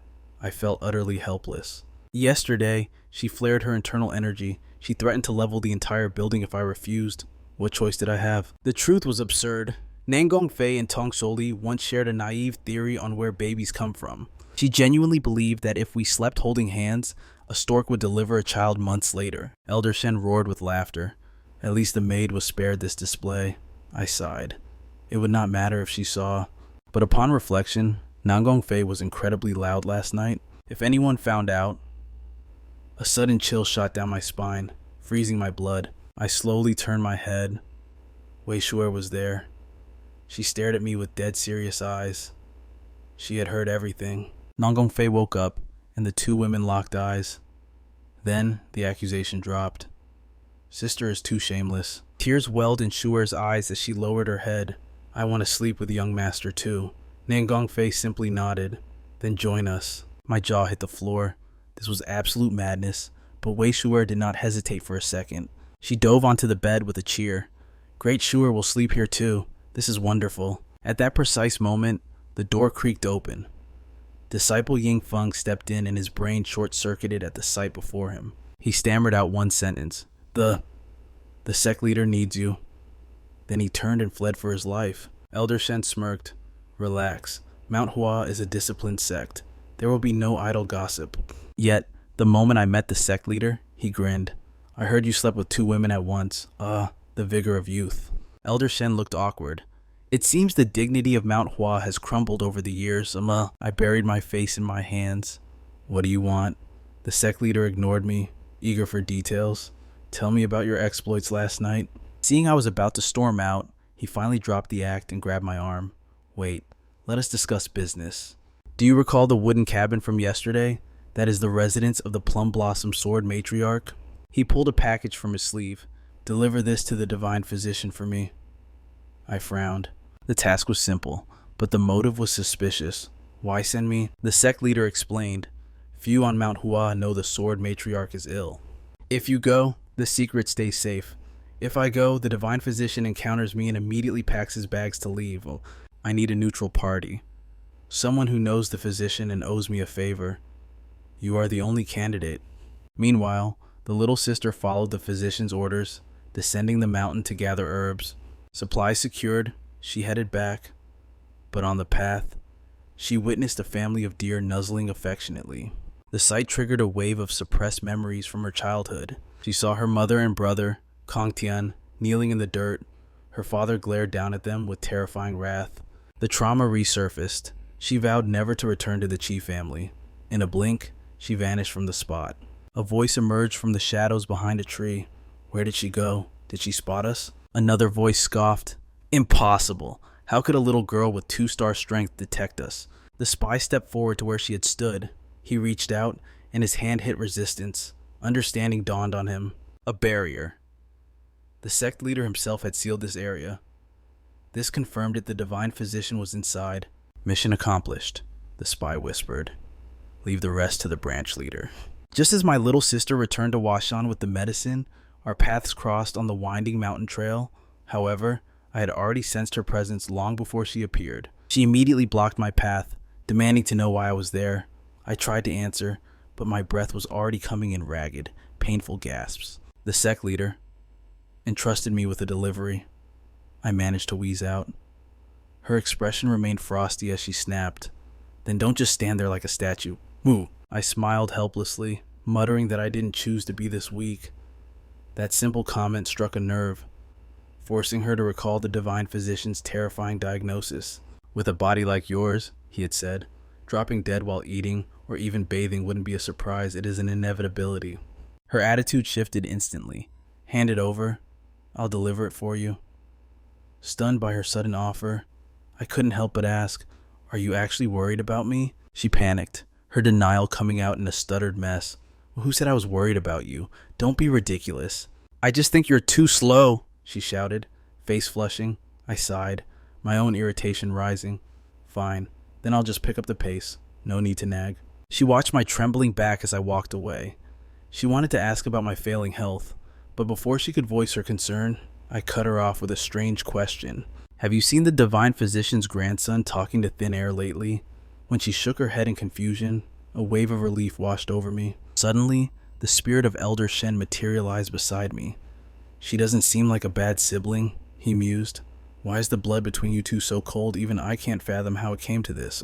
Elder Shen floated closer, pressing the issue. Do you truly not care about this rift between you? It's not that I don't care, I replied internally. But with my body in this wretched state, I simply don't have the energy to dwell on such things. Elder Shen looked bewildered. To a spirit of his generation, the bond of family was not something so easily pushed aside. It was only then that I realized he was talking about my little sister. I had assumed he was asking about the divine physician's odd grandson. If you mean her, I thought coldly, hardening my heart. Then it doesn't matter. I never cared about her existence from the start. Moments later, I arrived at the summit and handed the sealed scroll to the divine physician. He scanned the contents and scoffed. Did that old fool send you here with this garbage?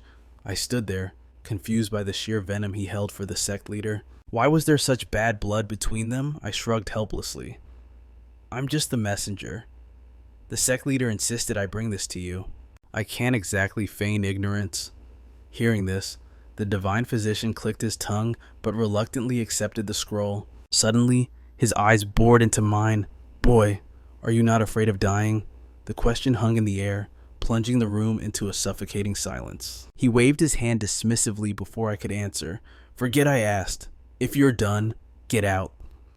As I made my exit, I saw my little sister again, her eyes filled with that same unspoken question about my health. But I didn't give her the chance.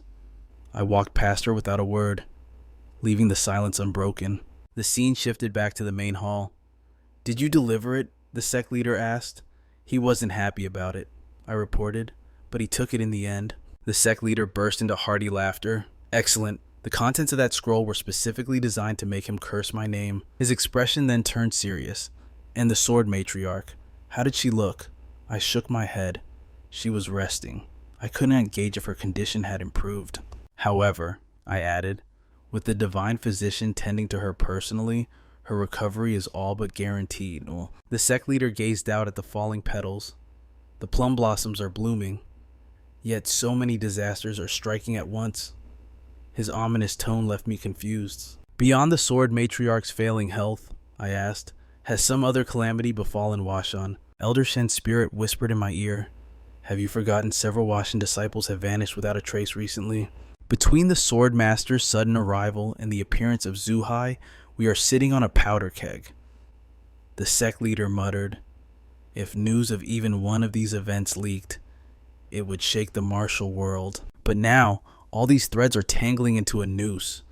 Meanwhile, deep in a shadowed cave, a masked figure reported back to his master. The branch leader grinned, his aura dark and oppressive. So, you located the divine physician. The subordinate trembled, fear dripping from his voice. We didn't see him with our own eyes, my lord. But the Plum Blossom Immortal has erected a massive barrier. The divine physician must be inside. The branch leader let out a long, disappointed sigh. So essentially, he drawled, you have no concrete intelligence, and yet you dare return to me with such useless garbage. A flash of steel, in a blink, the subordinate's arm was severed. The man gritted his teeth, swallowing his scream to offer an apology through the pain. I beg your forgiveness, branch leader. This failure is mine alone. The leader's lips curled into a twisted smile. I'm in a charitable mood today, so you get to live. We need to prepare anyway. In 3 days, you will breach that barrier. Check if the physician is there. If he is, capture him. If not, prepare to be buried alongside him. The scene faded as evening fell over the mountain. Elder Shen floated beside me. It's rare to see you so active. You woke up, handled a delivery, chatted with the sect leader, and now the day is already gone. He looked around. Everything seemed settled for now. Aren't you going home? He asked. I paused. My sister had refused to return, and the plum blossom smoke crystal had been safely delivered. It was time to return, but just as I turned to leave, a piercing shout erupted from behind me. Wei Shuer came charging at me like a bull. I sidestepped the tackle just in time and snapped. What is wrong with you? What do you want at this hour? Wei Shuer whispered with innocent malice. Aren't we supposed to share a bed tonight? Panic surged through me. Does your grandfather know you're acting this reckless? A playful smile danced on Wei Shuer's lips. Relax. Grandfather has already left the premises. I have no idea where he went or when he'll return.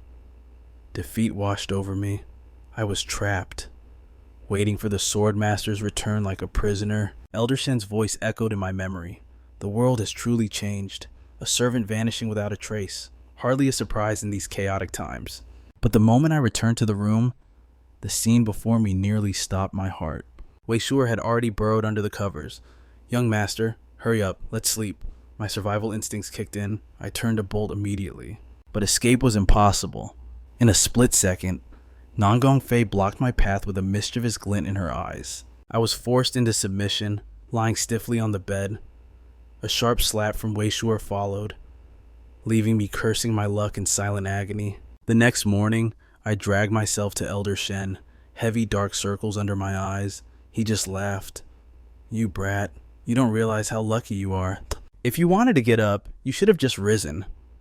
I sighed deeply. I was pinned down by a vice grip. What could I possibly do? If anyone catches us like this, my reputation is ruined. But fate is cruel. The moment the words left my mouth, little sister kicked the door open. She froze in the doorway. Her eyes went wide, followed immediately by a look of pure, unadulterated disgust. I'll wait for you outside. She slammed the door. My mind spun in chaos. This was an absolute disaster. First Yingfang, now her. Do these people have no concept of privacy? But right now, I had to escape this human trap. I devised a plan. Gently, I tickled Wei Shuer's side, whispering urgently, don't move. There's a massive bug crawling on you. Wei Shuer jolted awake in terror. Seizing the chance, I flicked Nangong Fei's forehead with a snap. Finally, my body was my own again. After a frantic cleanup, I stepped out to face judgment. Little sister glared. Master demands your presence. Her voice dripped with venom. If I knew you were busy cuddling 2 women, I wouldn't have bothered disturbing your paradise. I sighed. You came all this way just for sarcasm. She huffed. Don't flatter yourself. I'm here for the flower festival battle. Message delivered. Now go back to rolling around with those hideous women. But then, the door creaked open. Nan Gongfei and Wei Shuer stepped into the light. Little sister's eyes widened. Their beauty was a physical blow. The two beauties spoke in unison. Who is this child? Embarrassment flushed little sister's face. None of your business. She spun on her heel and stormed off. Nan Gongfei leaned comfortably against my shoulder, whispering, "What's her problem?" After delivering the news, little sister found a secluded clearing. She vented her frustration the only way she knew how violent sword practice. Memories flooded back. She remembered being small, trailing behind her big brother. He loved to tease her, playing pranks until tears welled in her eyes. But the moment she cried, he would panic. He'd apologize profusely and promise to grant any wish she named. Once, she begged him to punish Chu Yanshu for insulting their mother. Her brother had hesitated. He patted her head gently. She is still family. We must be the bigger people, I understand. The memory stung. She slashed her sword through the air with renewed fury until her limbs gave out and she collapsed. Rage boiled in her gut. With a scream of frustration, she hurled her precious sword into the dirt. No matter the exhaustion, a warrior never discards their blade. A voice cut through the silence. She looked up to see a hauntingly familiar face. It was her, the shameless woman from her brother's bed this morning. Instinctively, she muttered, "Thank you." But then the realization hit her like a bucket of cold water. Anger flared again. She snatched her sword back defensively. "I don't need your pity. Why are you following me?" Nan Gongfei smiled, a devastating expression that could topple kingdoms. "I noticed your bond with Chu Yangtian seemed unique, so I got curious." "Why?" For a second, little sister was struck dumb. That smile. Who exactly was this monster? Nan Gongfei interrupted her daze. "You're using too much brute force. Your technique wastes stamina." Resentment bubbled up in little sister's chest. Just another arrogant beauty preaching to her, she sneered. "You're too pretty to be a warrior. Have you ever even held a blade? Amateurs shouldn't lecture experts." Nan Gongfei tapped her chin thoughtfully. "Shall we test that theory with a duel?" Little sister accepted instantly, but paused. Why hadn't the woman drawn a weapon? Nan Gongfei held up a scabbard. "This will suffice." The insult made little sister's blood boil. Arrogant witch. She raised her blade and launched a ferocious strike. But it was futile. Nan Gongfei deflected every blow with casual grace. "Like this," she murmured, turning the duel into a humiliating lesson. With a single move, the outcome was decided instantly. Yet, the little sister, trembling with unwillingness, demanded to know, "What is your relationship with him? You possess such terrifying strength. Why would you stay by the side of someone so lazy, unmotivated, terrible in character, and hideous to look at?" Hearing this slander, Nan Gongfei immediately snapped back in defense. "He is not ugly." Terrifying, thunderous power erupted from her palm as she declared, "Spouting nonsense warrants punishment," instantly summoning a massive sword shadow to crush the girl. At the critical second, I arrived just in time, blocking the fatal strike meant for the little sister. Afterward, I turned on Nan Gongfei, questioning her sharply about her reckless behavior. Nan Gongfei defended herself. "That person called you ugly. I didn't care about anything else." Then, seeing my expression, anger flashed across her face. "So what are you bullying me for her?" she demanded. "What is she to you? Why do you protect her so fiercely?" But before I could explain, the little sister cut in coldly. "I don't need his help." With those words, she turned and ran off in a rage, confused. Nan Gongfei asked again, "Who exactly is she?" She was clearly the one in the wrong. First, why do you still take her side? I looked her dead in the eye and said, "That girl is my sister." Nan Gongfei froze, repeating incredulously, "Your sister." I was left speechless. Who else could she be but my family? The realization struck Nan Gongfei like a lightning bolt. She stood paralyzed on the spot. I messed up. I ruined everything. Just like that, Nan Gongfei began wandering around the back mountain in a complete daze. I didn't know exactly what was going through her mind, but she kept muttering "messed up" over and over. Evening descended. When I returned to my quarters, I found Wei Shuer had been waiting for a long time. I asked, "Why are you here alone?" Wei Shuer was also in the dark. She only knew that Nan Gongfei hadn't returned all day. I then asked when her grandfather would return, but his whereabouts remained a mystery. Seeing the situation deteriorating, I made an immediate decision. The very next day, I took Wuian to the marketplace. However, reality was harsh. The marketplace, which sold everything from magic beast fur to bones, had absolutely no magic stones in stock. Magic stones were essentially the hearts of beasts, but the moment they dropped, most people treated them as useless rocks. But for me, wielding the 1,000 absorption technique, they were a lifeline, the only way to preserve my existence. This necessity was tied directly to the technique and the mysterious entity still residing within my body. To verify this theory, I needed to find magic stones to attempt absorption just once. If money couldn't buy them, would I be forced to hunt the local beasts myself? Wuian immediately rejected the idea, warning me that the magic beast population in the vicinity had been rapidly plummeting recently. Although the cause of the beast's disappearance remained unclear, Wuian's intelligence meant this trip wasn't entirely in vain. I sighed and said, "In that case, let's head back. Wei Shuer must have prepared a delicious dinner by now." But upon our return, Wuian and I stared at the table in silence. We observed the dish for a long time. Unable to identify the object, Wei Shuer announced proudly, "It's grilled fish. Please, young master, have a taste." Having seen enough to feel full without eating, we fled the room immediately. I told Wuian to go back first, claiming I had unfinished business. After successfully escaping the lethal cooking, I ventured into the dense forest, only to discover a shocking sight. Nangong Fei was patiently instructing the little sister in swordplay. They were fighting to the death yesterday, yet now they acted as if nothing had happened. The little sister raised her sword and said, "I was angry at you, brother. Not at this sister." But this sister not only wasn't angry with me, she continued, she even took the initiative to apologize. Hearing this, I let out a long, weary sigh. A woman's heart truly was an unfathomable ocean. I waved my hand and prepared to leave. Nangong Fei then suggested, "It's getting late. Let's all go back together." At this offer, the little sister fell silent. Even Nangong Fei couldn't decipher her thoughts. I broke the tension, saying, "If we don't hurry back, Wei Shuer might actually die from her own cooking." Hearing this urgency, Nangong Fei had to leave first. Only the little sister remained alone in the clearing, staring at her right hand, which was covered in old scars. Suddenly, scenes from her childhood flooded back. The day her brother turned into a stranger. He didn't want her following him anymore. He didn't want her calling him brother.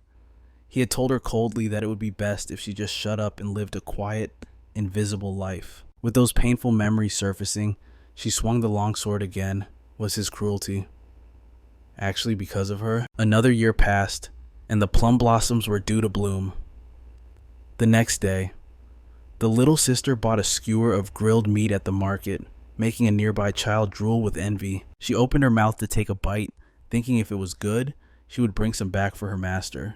But she remembered that the last time she brought food, her master was now too grave with illness to even eat. The thought killed her appetite instantly. In the end, she handed the meat skewer to the craving child.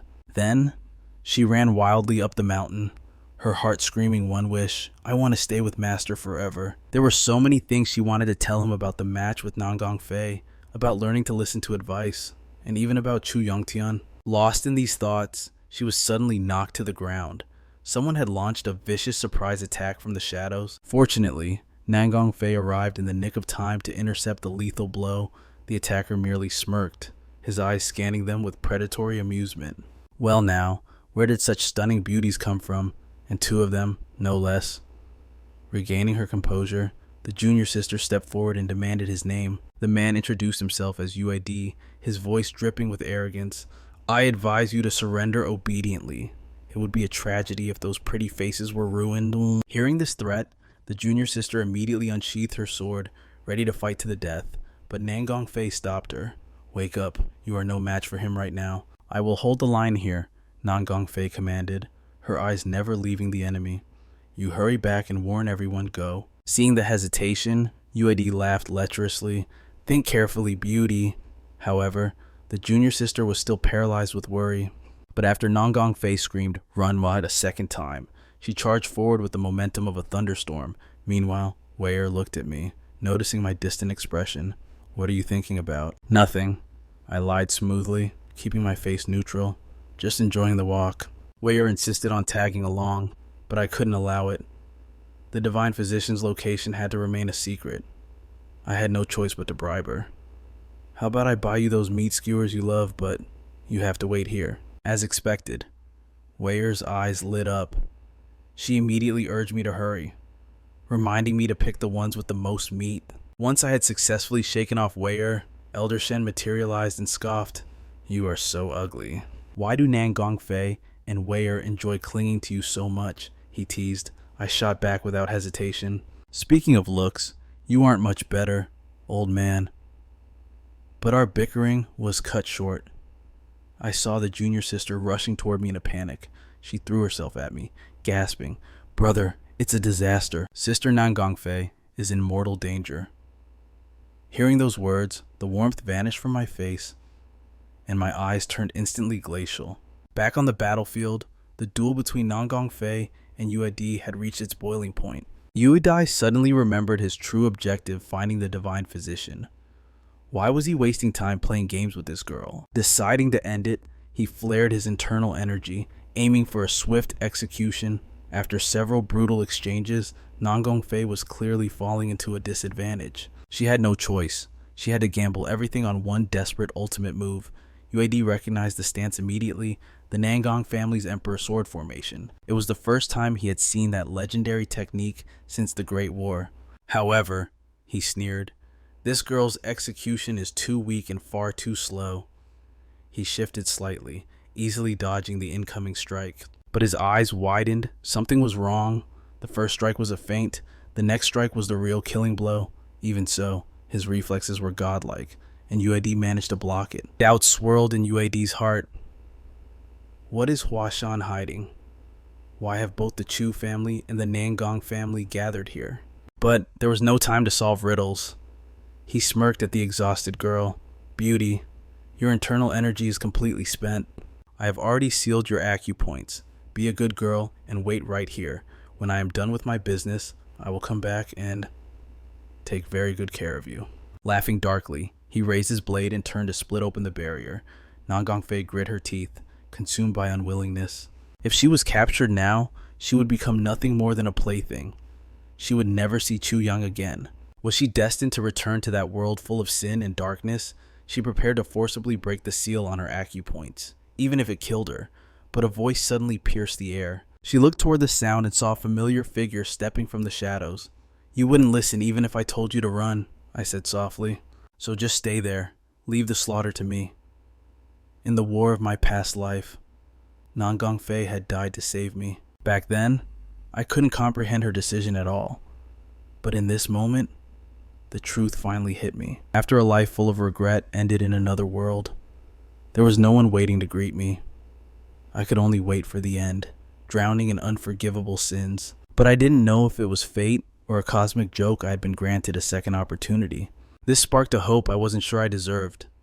Perhaps, in this life, I could finally atone for all my regrets. But what if this life wasn't a gift, but a return to hell? Was this merely another punishment for my sins? It didn't matter. I absolutely would not let history repeat itself. With that resolve, violent red and black energy began to scream from my body. In an instant, I was consumed by a raging inferno of flames. On the other side, UID was still struggling to breach the barrier. Just as he was about to succeed, a bone-chilling cold washed over his spine. He spun around, only to find a demon of vengeance already upon him. He tried to dodge, but it was too late. In the next second, a heavy punch slammed directly into his chest. The impact was so devastating it triggered a massive explosion. As the smoke cleared, UID analyzed the damage. The Chu family's technique. He spat a mouthful of blood and grinned. "I was planning to come find you. I didn't expect you to deliver yourself to me. Your internal energy is powerful, worthy of being that old bastard's son. But in the end, you are just a rising star level fighter." While he was still talking trash, I swung my fist again without mercy. I frantically pummeled his body with a barrage of strikes, but this time, UAD was prepared. He swung his massive blade, the shockwave forcing me back. "Wave. You are quite interesting," he laughed, settling into a combat stance, "but you are still a million years too early to catch up to your father."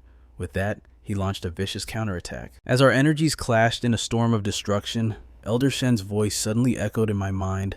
Calm down, boy. It is dangerous to lose your rationality in battle. That surging killing intent will only act as a double-edged sword, inviting disaster. And fate is cruel. Just as I gather my internal energy for a decisive strike, my Dantian suddenly screams in agony. Blood sprays from my lips as the backlash hits. Gravity claims me, dragging my paralyzed body into a helpless freefall. Seizing the moment, Yeshui swings his blade for the kill, but then a voice echoes in the depths of my soul. Eat. My eyes instantly flash with an unnatural predatory light. My hand snaps out, catching Yeshui's blade mid-swing. Borrowing his own momentum, I launch a ferocious counterattack. Panic sets in. Yeshui slashes wildly in response, but his blade finds nothing but empty air. Doubt begins to gnaw at his mind. Is this truly just a rookie? No one in the Night Palace moves with such terrifying fluidity. While he drowns in confusion, I close the distance instantly. With every ounce of strength, I drive a devastating blow straight into his abdomen. Violent flames erupt, piercing right through his body. The outcome is decided, yet the lethal sharpness in my eyes refuses to fade. Even with Yeshui dead, my fists continue to pound his corpse into pulp.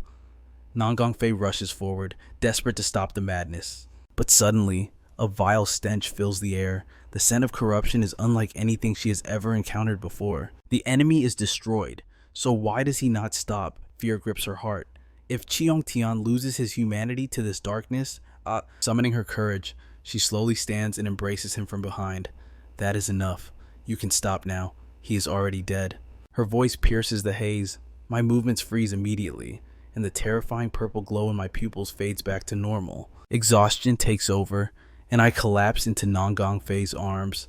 Meanwhile, at the Night Palace branch, anxiety builds over the leader's prolonged absence. The group decides not to act alone. They will wait for their branch leader to return, then launch a coordinated assault on the Hashin sect. But suddenly, the air grows heavy. An elderly figure manifests out of thin air before them. It is none other than Swordmaster Wei Xiaojun. He speaks with chilling calm. So, you are the vermin plotting to harm the children of Hashin. Clueless to the danger, a cloaked assassin points his blade.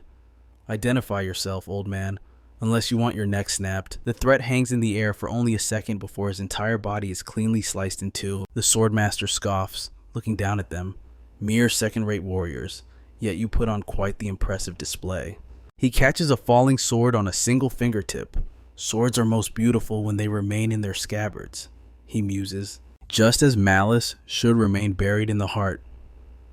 This intervention stems from his secret meeting with the Hashin sect leader the previous night. The sect leader had entrusted him with a mission. Years of investigation had finally revealed the culprit behind the disappearing disciples. It was a young executive from the Night Palace named Yuedi. That revelation led to this slaughter. The remaining assassins finally realized the horror standing before them. They prepare to swarm him, but with a casual flick of the Swordmaster's finger, every single assassin meets their doom instantly. Foolishness is the hallmark of the evil sects. He sighs. Far away from the carnage, consciousness finally returns to me. My eyes flutter open to see the divine physician administering acupuncture treatment. He informs me I have been unconscious for 2 full days and warns me to stay still.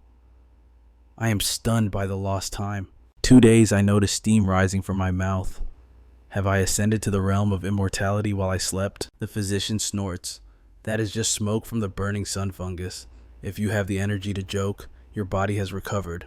He begins removing the silver needles one by one.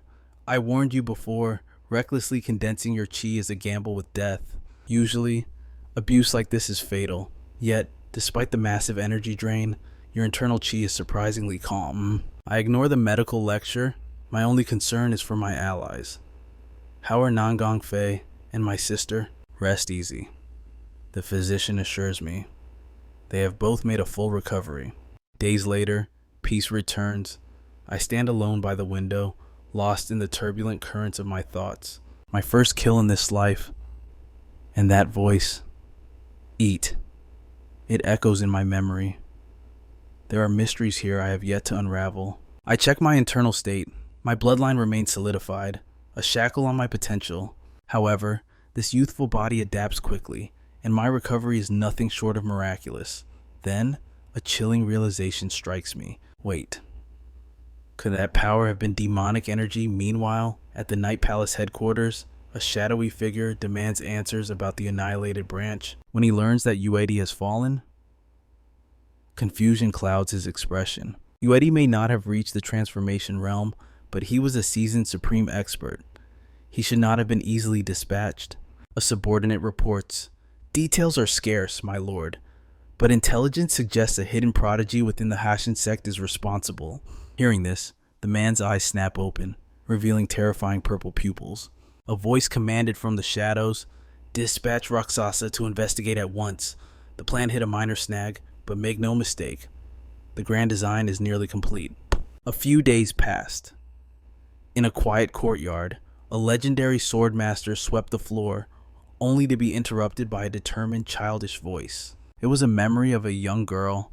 She tossed aside her favorite steam bun, grabbed a long sword, and declared, "Grandfather, I am done with toys. I want to walk the path of martial arts." That memory faded into another. A moonless night from my past life. The terrifying heavenly demon stood before me, finally bearing his soul. His eyes were filled with a haunting sorrow. "Sometimes," he whispered, "I feel like you are looking right through me, at someone else." Is it her, the one buried deep in your heart? The demon sword matriarch who sacrificed everything for you? "If she knew the truth," he continued, "she would surely regret saving a wretch like me." But before I could answer, his tone shifted darkly. "Tell me, if she dies by my hand in this life, will you still be able to maintain that icy calmness you wear like a mask?" My consciousness snapped back to reality. I stood at the foot of an endless stone staircase, recovering from heavy injuries, and facing this climb, I couldn't help but groan. Seriously, how much do these Washin maniacs love their stairs? Suddenly, the sect leader's grave words from days ago echoed in my mind. The leader had bowed his head. "I am truly sorry for dragging you into this mess and involving you in our sect's dark affairs." But honestly, his apology was the least of my worries. My mind was fixated on the upcoming Flower Festival battle. Would it proceed smoothly? Then came the bombshell. The Flower Festival, one of Washan's most sacred traditions, was postponed to delay such a major event. Something was wrong. My instincts screamed one thing. It had to be connected to the missing Washan disciples. The meeting had been wrapping up when the sect leader dropped another surprise. "Oh, right. Someone has been waiting for you for quite some time. You should hurry." Yet, when I arrived at the meeting spot, the person was nowhere to be seen. "Strange," I muttered.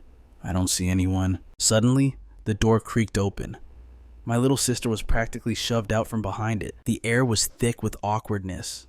She steeled herself, took a deep breath, and marched up to me. Are your wounds healing?" I teased her, pretending not to hear.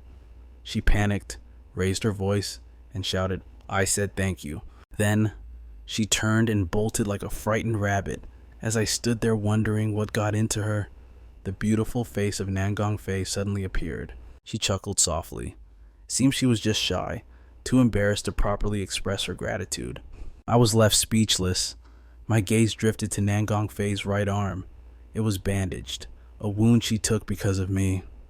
Guilt washed over me as I awkwardly thanked her. The moment the words left my lips, Nangong Fei's face exploded in a shade of bright red. And just like my sister, she fled the scene without looking back. Shaking off the memory of those fleeing girls, I finally reached the residence of the sword matriarch. But just as I stopped to catch my breath, a figure stepped out from the shadows. It was Juji. My expression instantly hardened. What is he doing here? Is he checking on the matriarch for the divine physician? Or is there a darker purpose? I didn't know the full extent of the conspiracy yet. But one thing was certain. I had to remain vigilant. Trust no one. I entered the room. The sword matriarch looked at me with gentle eyes and spoke first. "I heard everything. You got mixed up in Washan's troubles because of us. And you even saved Lingua. I didn't expect you to be such a reliable brother." She looked so kind, so amiable. But as I stood there, a cold sweat broke out on my forehead. My senses were screaming in alarm. I sensed it, radiating from this gentle old woman. It was demonic energy. And not just any energy, it was as pure as the heavenly demons himself. How is this possible? Why does she possess such dark power? Has she already made contact with the heavenly demon? You can't just suppress energy like this with willpower alone. She's been enduring this poison for so long. Before I could finish my thought, the sword matriarch gently placed her hand on top of mine. Disaster struck in a split second. I felt a terrifying resonance. Something was wrong. I yanked my hand back in panic. My 1,000 absorption technique had activated on its own. It was trying to drain the demonic energy right out of her body. I stood there in shock, my heart racing. Suddenly, the divine physician's angry roar thunderclapped through the room. What do you think you are doing? Meanwhile, elsewhere on Mount Washan, Lingua was training punishingly hard. Memories of her fleeing earlier haunted her. Shame burned in her chest. This is pathetic, she thought. This isn't how a true martial artist behaves. She remembered her master's teachings. By running away, she hadn't just abandoned her pride, she had discarded the basic righteousness of a warrior. Her self-loathing was cut short. A calm voice drifted through the training grounds. Master Chu, do not push yourself to the brink. Here, moisten your throat before you continue. She looked up. Standing there was Yingfang, the youngest Plum Blossom Swordmaster in history. Lingua's heart filled with complicated emotions. If it were him, he never would have run away like a coward. Her mind drifted back to the incident. If it weren't for your brother, we would be doomed. She realized. I always knew that he had a complex aura, but to think. Even the prodigy of the Nangong family couldn't handle it. Yet your brother, he single-handedly defeated a demon. Chu Linghua couldn't fathom how such a sluggard could advance so swiftly upon the path of the martial Tao. If she continued to act like a spoiled child before her master, how would she ever carve out her own legacy? With that thought fueling her resolve, she brushed aside Yingfang's concern and sprinted toward the master's quarters, desperation lending speed to her steps. The master's teachings echoed in her mind, a lesson etched into her very soul. No matter which martial path you choose to walk, John, be it paved with agony, sorrow, jealousy, or bitterness, you must endure until you achieve greatness. On that day, we shall smile together. As twilight descended over the sect, she finally arrived at the master's residence, breathless and anxious. But before her hand could even touch the latch, the thunderous sound of her brother's voice from within froze her in place. Inside the chamber, a fierce debate was raging between Chu Yangtian and the divine physician regarding the sword matriarch's critical condition. Hearing that her brother possessed a method to save the matriarch, Chu Linghua burst into the room, shouting, "Brother, can you truly save Master?" "Though I lack absolute certainty," I admitted, meeting their intense gazes. "If the divine physician grants permission, I am willing to gamble everything to treat the sword matriarch." With the stakes set, I laid out my proposed treatment method for all to hear, hiding nothing but the true source of my power. The Chu clan's secret arts utilized intense heat to disperse turbid chi within the body. And the affliction devouring the sword matriarch's life force is not a sickness, but a foreign, malignant aura invading her system. When I touched her palm earlier, I sensed that energy recoil against my 9-flame firewheel technique. However, these words were merely a convenient lie. In truth, the 9-flame firewheel technique had absolutely nothing to do with this phenomenon. It was entirely the work of the 1,000 absorption technique. But to ensure the matriarch's cooperation, I had to weave a narrative they would accept. Otherwise, the sword matriarch would surely perish, her body unable to withstand the corrosive nature of that demonic energy. Even if she survived, she would be reduced to a shadow, forced into hiding just as she was in the timeline of my previous life. I hesitated for a moment, questioning if I had the right to intervene and alter the woven tapestry of fate, but seeing the desperation in my sister's eyes, my resolve hardened. I turned to the healer. "Divine physician, I beg you let me proceed." The divine physician, however, looked at me with deep suspicion, his eyes narrowing. He scoffed. "The 9-flame firewheel technique is an instrument of destruction, not healing. It was never meant to save lives. If one slip causes the matriarch to die on the spot, can you shoulder that burden, cease this arrogance immediately? You are gambling with the patient's life." But before I could retort, the sword matriarch's weak voice cut through the tension. "I cannot endure this agony any longer. Let the child try." When he touched me, I truly felt the darkness recede. "It is a gamble worth taking. Even if he fails, my time is already running out. so I have nothing to lose. With the patient's consent given, the divine physician had no choice but to yield to my request. I looked down at my hands that had reaped countless souls in my past life, and a bitter smile touched my lips. I never imagined these blood-stained hands would one day save a life. A strange, heavy sensation settled in my chest. Was this the weight of responsibility the divine physician spoke of? Pushing aside the doubt, I channeled all my internal energy into my palms and firmly pressed them against the sword matriarch's back. Shockwaves hit me. The amount of demonic energy harboring within her body was catastrophic. Doubt began to creep in. Could my vessel truly contain this flood? No, I shook my head. My eyes blazed with renewed determination. That is right. This was my burden to carry. This was the karmic price I had to pay. 1,000 absorption technique. Activate. As the invisible vortex spun, the suffocating demonic energy wrapping the matriarch began to fade. She opened her eyes, clarity returning as she gripped her blade. But suddenly, a sinister voice echoed directly into my mind. This flavor. It is different. Simply exquisite. The moment those words faded, darkness claimed my consciousness. The scene shifted. In the haziness of memory, Wei Shuer was practicing her sword forms under the guidance of a past shadow. The past incarnation of Wei Shuer smiled with relief. Your form has improved immensely since we began. It turned out, when she first confessed her desire to learn the martial arts to her grandfather, she received only a harsh scolding. But in the depths of her sorrow, a mysterious voice had whispered, I shall teach you the way of the sword. Granting her heart's desire, Wei Shuer beamed with joy. Even if you might take over my body, big sister, I like you far more than grandfather. Suddenly, her grandfather's thunderous roar shattered the moment. Did I not forbid you from touching a blade? Wei Shuer hastily hid the weapon behind her back, trembling. Just this once, I promise. At that moment, I jolted awake. A lingering discomfort plagued my body, evidence that the demonic energy had been completely absorbed. Realizing the room was empty, panic flared in my chest.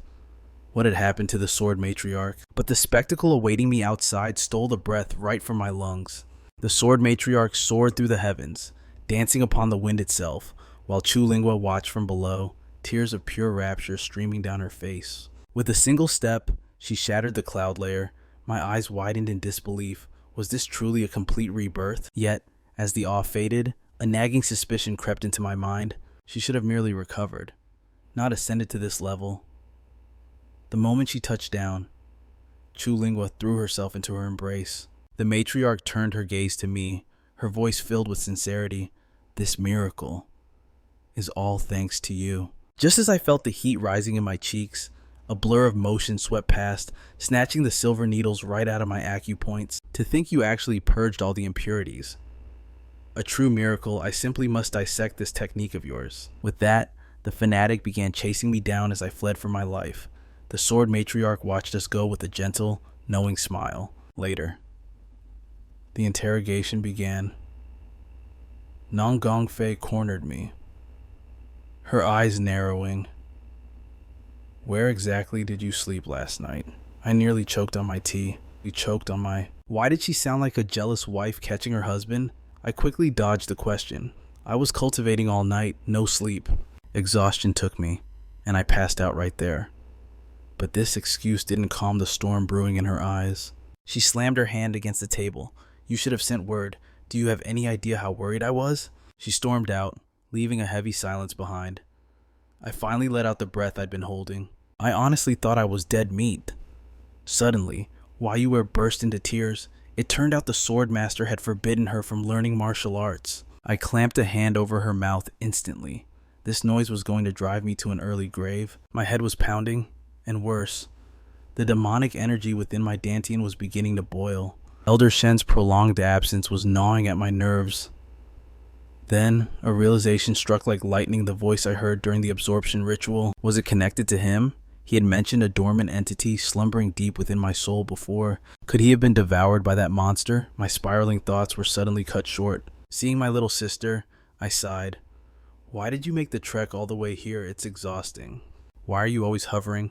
But to my shock, she didn't snap back. Instead, she thanked me for saving the sword matriarch. I kept eating, feigning annoyance. You walked all this way just to say that. She turned her head, calling out, Master, do you hear how my brother speaks? The sword matriarch stepped through the doorway. A life debt requires more than mere words of thanks. I looked her over, surprised. Your complexion is radiant. Have you made a full recovery? She offered a faint smile, pivoting the conversation. I am here solely to repay my debt. Name your price. Even if you ask for my life, it is yours. I blinked in shock. Do you even know what I might ask? You agree so easily. In response, the sword matriarch reached out and firmly grasped my hand. I trust that whatever you ask, it will bring no harm to the innocent. Her words triggered a dark memory from my past life. How could she be so certain? How could she trust the villain who once burned Hash into ash? Even if their failure to protect my little sister wasn't truly their sin, like, back then, I needed a target for my rage. Seeing my silence, the matriarch let the moment pass. If you cannot decide now, tell me later. But I have a question for you. Before continuing, she signaled for Wei Shuer and Lingua to leave the room. After a heavy pause, she spoke. Do you recall the events surrounding your mother's final moments? Lingua was too young to remember, and the clan kept the truth buried deep. Tell me, what do you know? Her question dragged me back to that snowy evening. Mother made me promise to protect Lingua. Then, reality tore open a fissure of blinding crimson light, expanding before her. With a final apology, she vanished into the void. My hysterical screams echoed into nothingness. Father didn't comfort me. He coldly ordered me to dry my tears and revealed a terrifying truth. This is the reason for the Q family's existence. This is my karma, and one day you will inherit it. Returning to the present, sadness tinged my voice. I cannot speak of this. Ask 1,000 times, and my answer will remain unchanged. Sensing the weight of my burden, the sword matriarch pressed no further. As she turned to leave, she gently patted my head. That memory. It must be a heavy cross to bear. Then her tone lightened. When will you return home? I replied. Since Lingua has decided to stay, we will make preparations to depart in the coming days. Upon hearing these words, the sword matriarch turned her gaze to the little sister and asked, Is it true? Do you really have no intention of returning home? She realized the truth immediately. The little sister refused to leave solely out of concern for the matriarch's well-being. Moved by this loyalty, the sword matriarch made a shocking declaration right then and there. If that is your resolve, then I shall accompany you all to the Ku family personally. Panic seized me. I rushed forward to intervene. Are you serious? You are the pillar of our defense. Besides, didn't she just say she refuses to return? The sword matriarch merely smiled, her expression gentle yet firm. Protecting, is that really what you call it? All this time, I have been the one receiving care. Lingua immediately stepped in, her voice unwavering. Wherever Master goes, I will follow. After all, you came all this way just for me. At that precise moment, Nongfei materialized before the group. The sword matriarch stepped forward, her eyes lighting up with recognition. You must be the child who saved Lingua. Lingua has told me stories about you. She speaks of a beautiful sister who constantly lends her a helping hand. Hearing such things fills an old woman's heart with gratitude. And rumor has it, you are Yang's betrothed, are you not? Two kind souls like yours. I believe you are a match made in heaven. Hearing this, I stood there, utterly speechless and petrified. Nangfei's cheeks burned with a sudden, lovely flush. Meanwhile, Weier's attention snapped toward empty space, sensing something invisible to others. Realizing that her past incarnation wished to continue her swordsmanship training, Weier practically vibrated with excitement and rushed off to cultivate. Taking advantage of the moment, Lingua turned to her master. The Flower Festival battle is imminent. Since you are traveling with us, Master, why don't we wait until the tournament concludes? After a quick glance to seek my approval, the sword matriarch nodded in agreement. However, her expression instantly hardened into one of severe discipline. Since the battle is approaching, there is no time to waste. It is time I resumed your instruction, but before the real lesson begins, you require a proper warm-up. She turned her sharp gaze toward me. Yang, why don't you be her sparring partner? Just like that, Lingua and I found ourselves facing off in the training grounds. As our blades crossed, unwanted memories flooded Lingua's mind.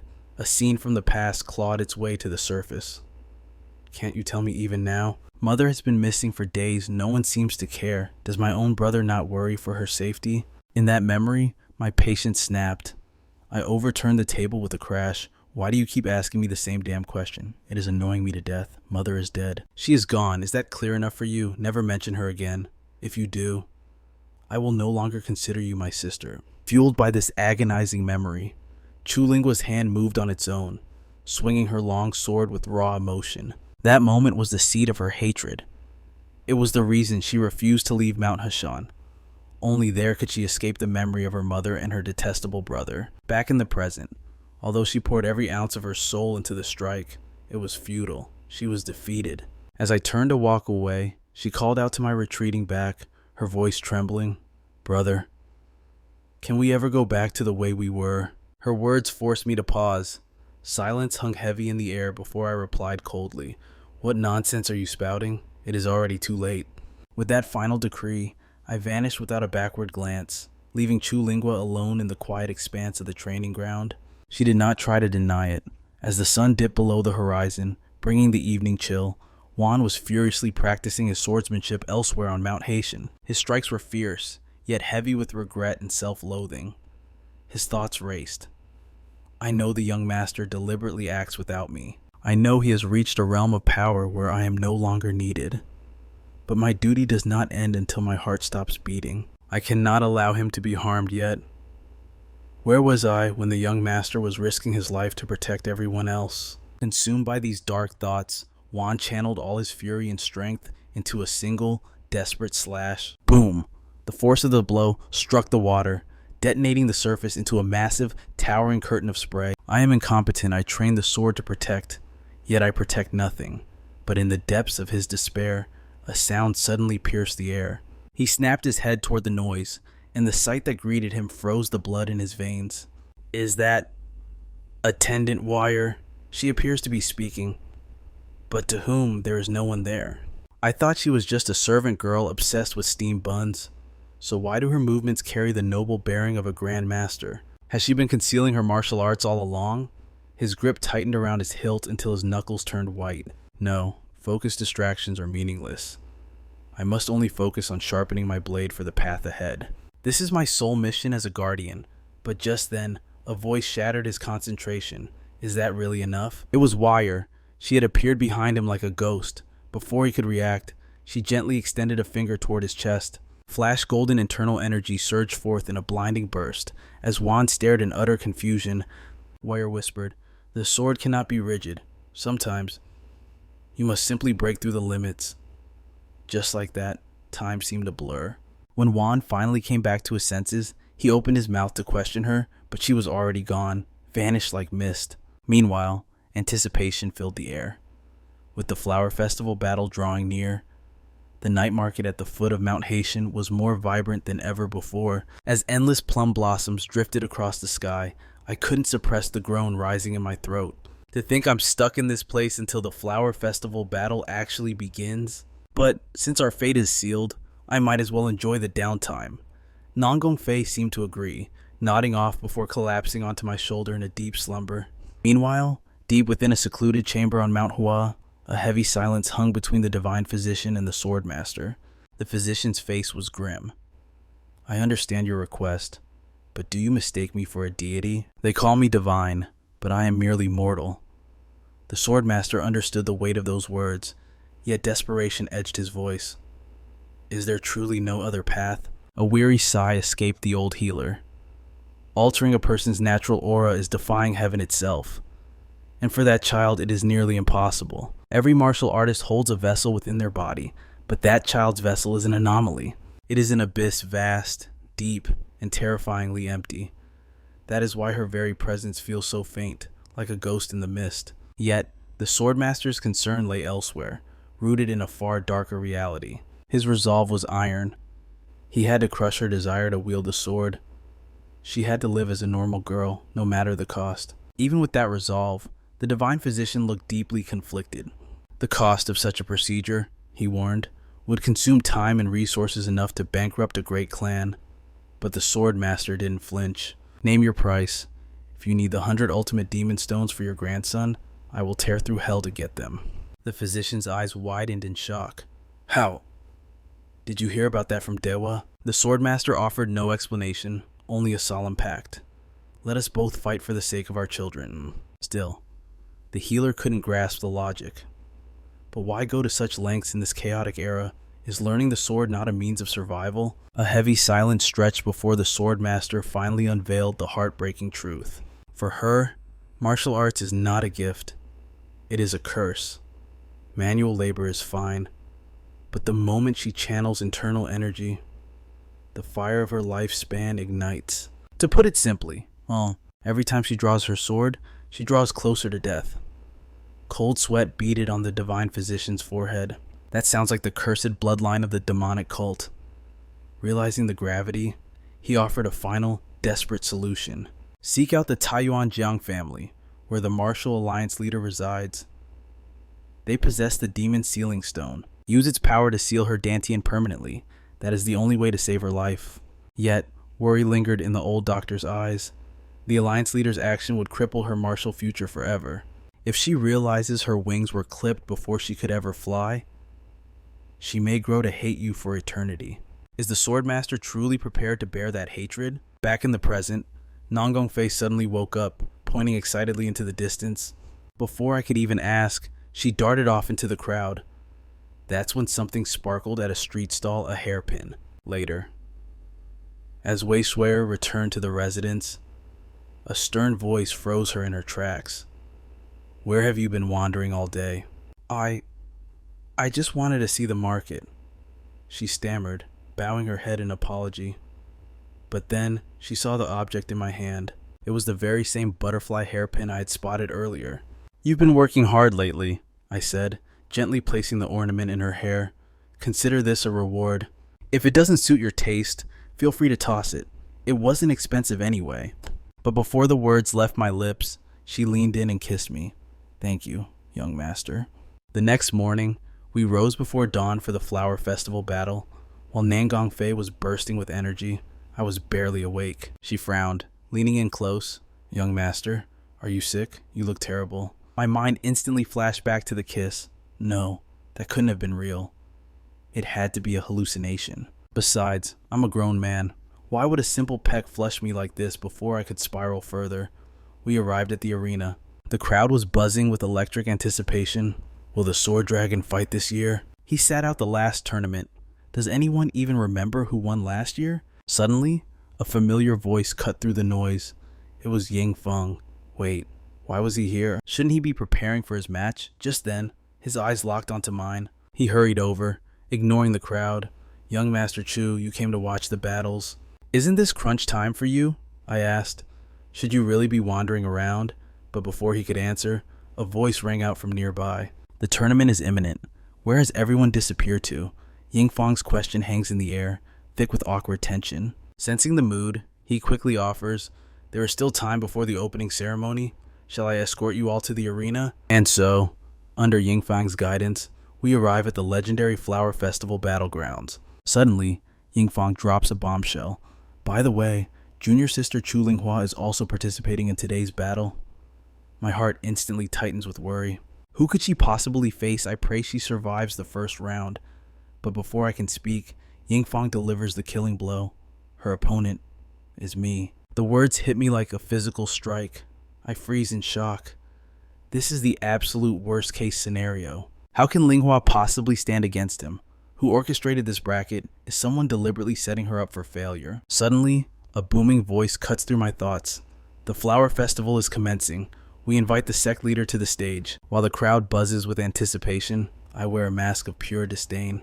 I fail to see the significance of this annual charade, dragging us all to this scorching peak for mere entertainment. Just then, a storm of plum blossoms sweeps across the arena, heralding a crushing pressure that descends from the heavens. In the blink of an eye, the supreme leader of the Mount Hua sect materializes before the masses. His voice resonates with power.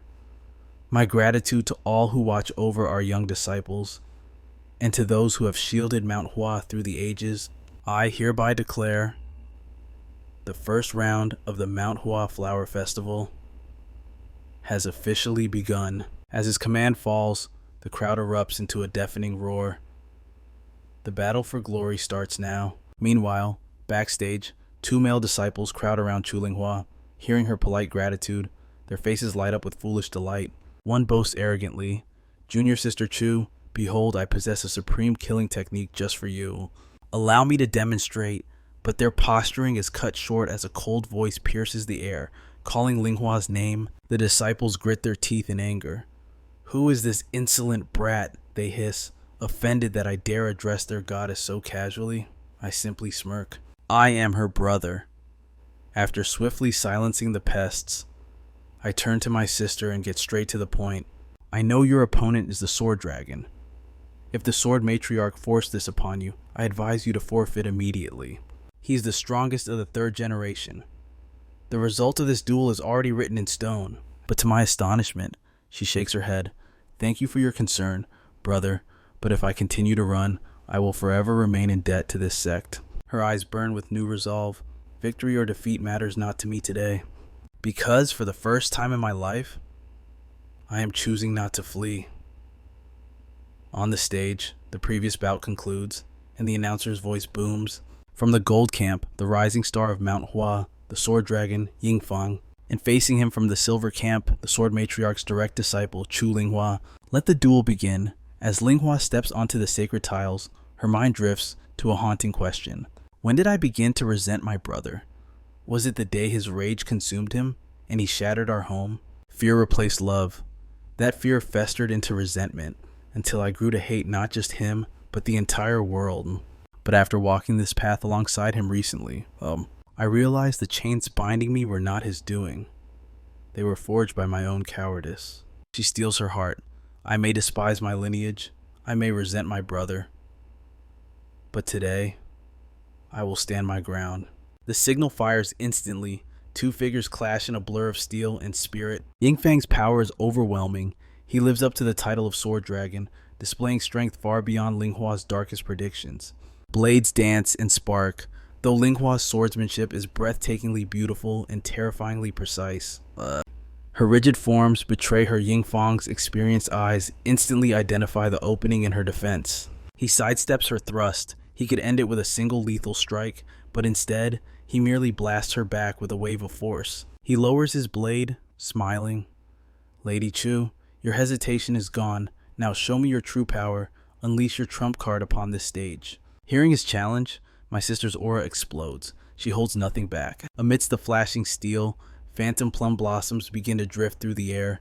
Watching this beautiful evolution, a smile finally touches my lips. She has grown. No longer a frightened child, but a wild stallion breaking its reins. I have seen enough. As she said, the outcome is irrelevant. Her spirit is forged. With my heart at ease, I slip away into the shadows. Moments later, I arrive at a secluded canyon.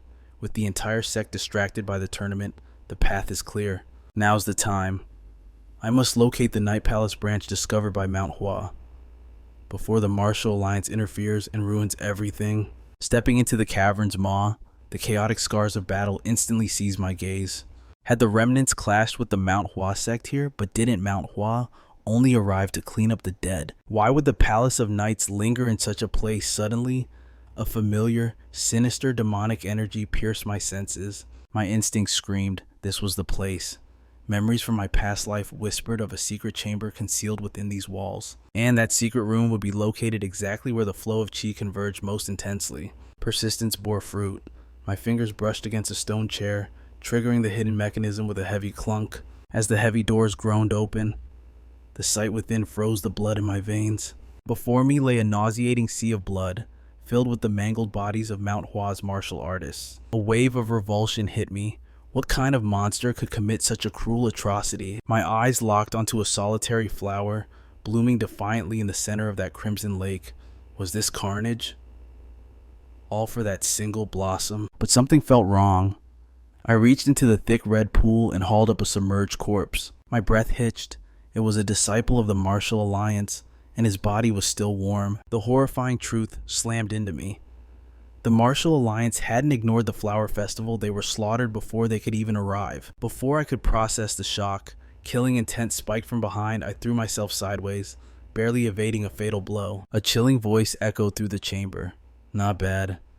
It seems Yushu's defeat wasn't a fluke after all. Slender frame, crimson Taoist robes, the 9-flame firewheel art.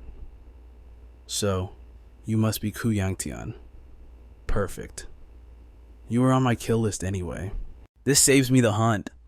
Hearing his arrogance, I channeled my chi for battle, wondering how the intelligence regarding me had spread so fast. The air crackled with tension as the assassin in black sneered. I prefer not to damage the merchandise. Why not surrender quietly? I scoffed. Don't make me laugh. That strike aimed for my neck was hardly an invitation. Seeing his deception shattered, the assassin's demeanor shifted from mockery to cold fury. I am Rakshasa, he announced, his blade humming with lethal intent as he lunged. But why reveal his identity to a dead man? In a heartbeat, Rakshasa was upon me, his voice a whisper of death.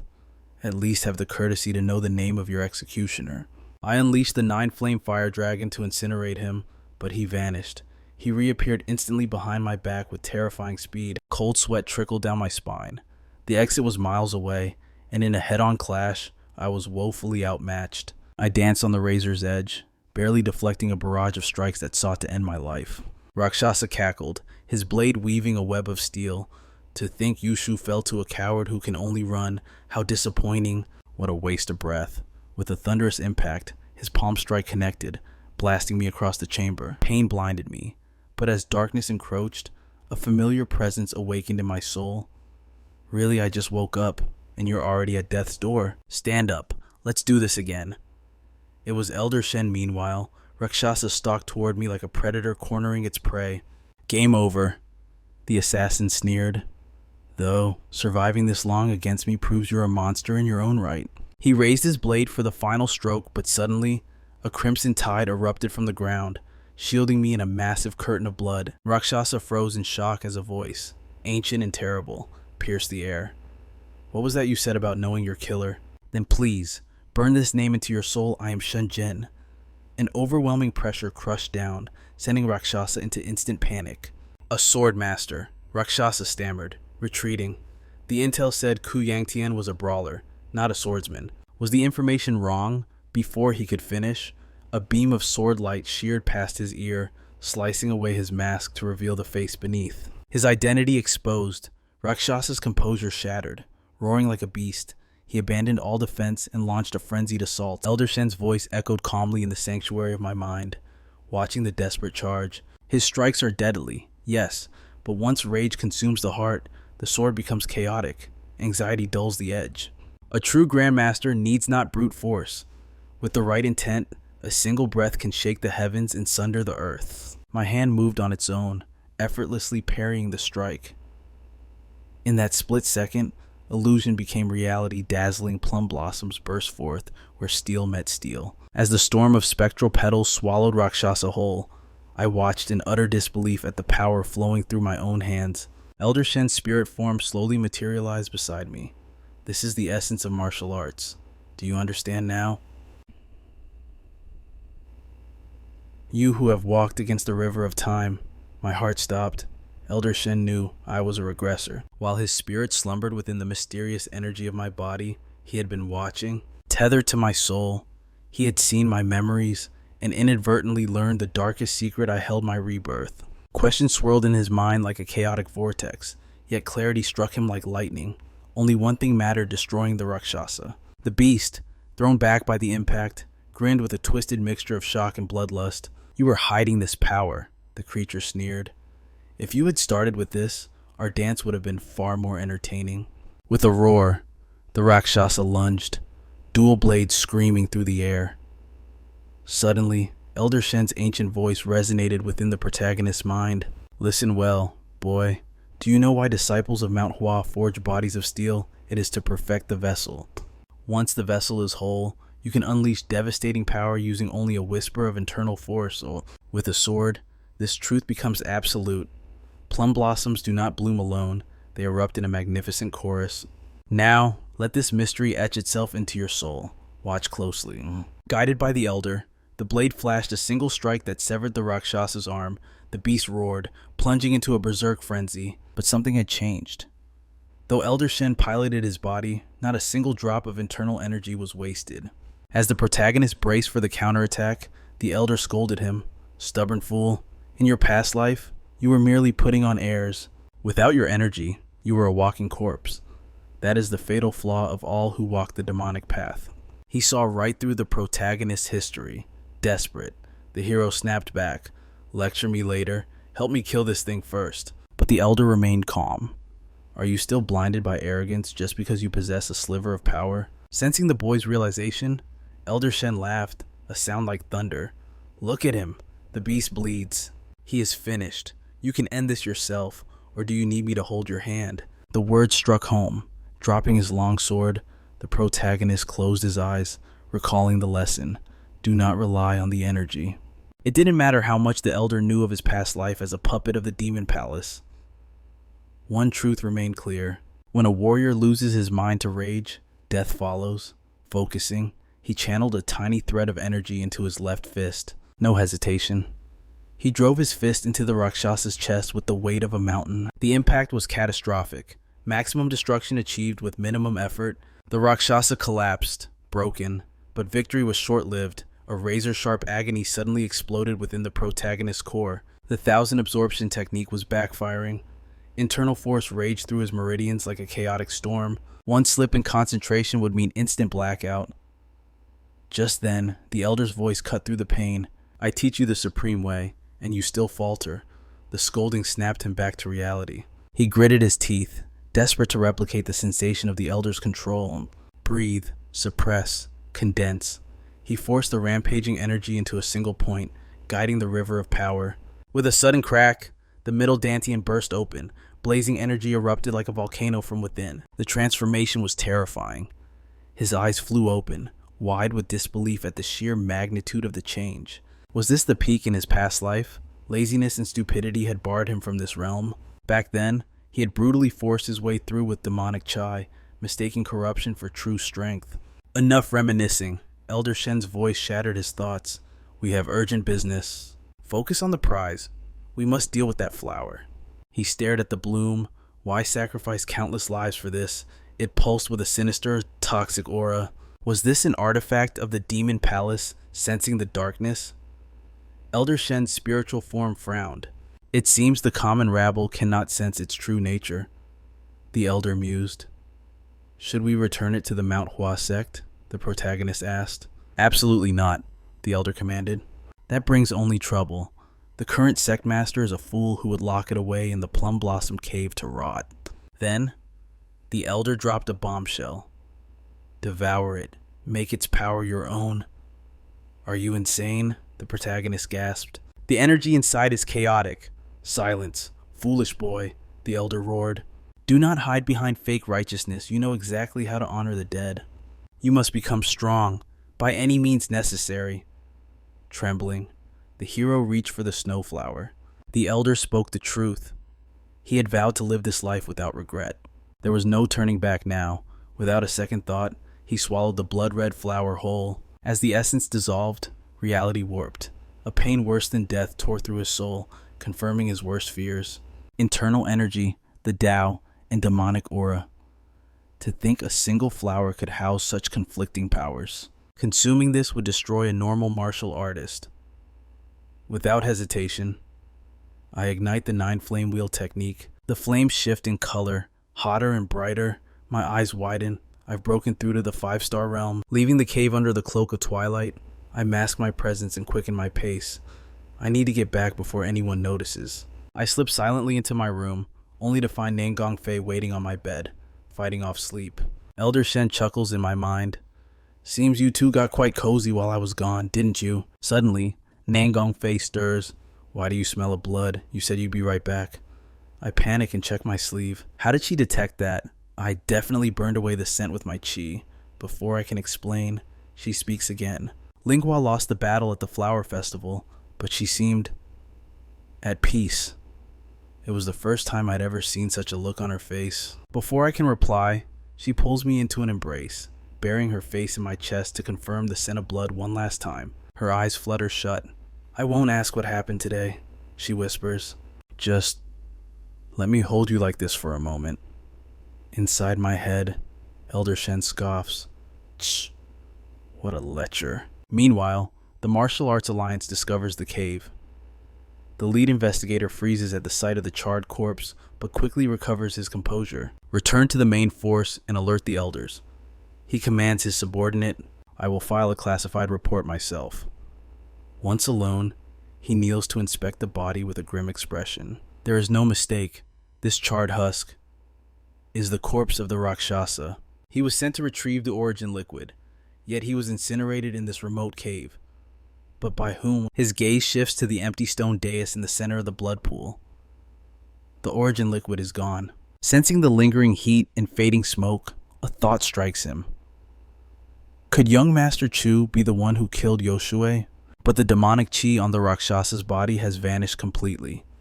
Something is terribly wrong here. If his theory is correct, the Black Knight Palace Master must know immediately. The next day, I return to my training. I unleash the 9 flame wheel technique. Boom!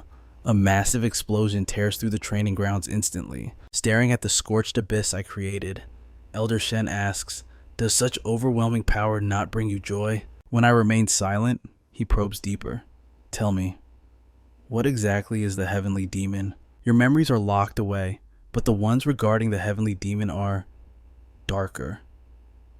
Where did such a monster originate? The question drags me back to my past life. I see it clearly, the demon mirror gate tearing open the sky. Confusion gripped the world until a single woman stepped out from the void, her expression cold as ice. Pleasure to meet you, she said softly. I am the heavenly demon. In that instant, a wave of terror annihilated everything for dozens of miles. Back in reality, I lower my head in guilt. Elder Shen, you saw what I did at Manhwa. Why haven't you scolded me? Elder Shen's playful demeanor vanishes. His eyes turn cold. Do you want me to rage at you? I know Manhwa failed to protect your sister. That is why I do not blame you. But you must look beyond revenge. Do you remember your true mission? I nod, gathering a sphere of raging fire in my palm. I remember. I will stop the heavenly demon, no matter the cost. The following morning, as I prepare to leave, a familiar silhouette blocks my path. Sword Empress, I call out. Your entourage is ready. Please, share the carriage with me. Nearby, the Manhwa disciples wave goodbye. Junior Sister Qi, eat well, and don't forget us. Watching them, I turn to the Empress. You promised me a favor once. Does that offer still stand? Receiving her nod, I make my demand immediately. Then I ask that you stand by my side in the battles to come. Moments later, the Manhwa Sectmaster approaches. Much has happened here, at the mountain. I wish you a safe journey. I bow deeply. Sectmaster, before I go, grant me the title of Honorary Disciple of Manhwa. The Sectmaster's eyes narrow, realizing the weight of my request.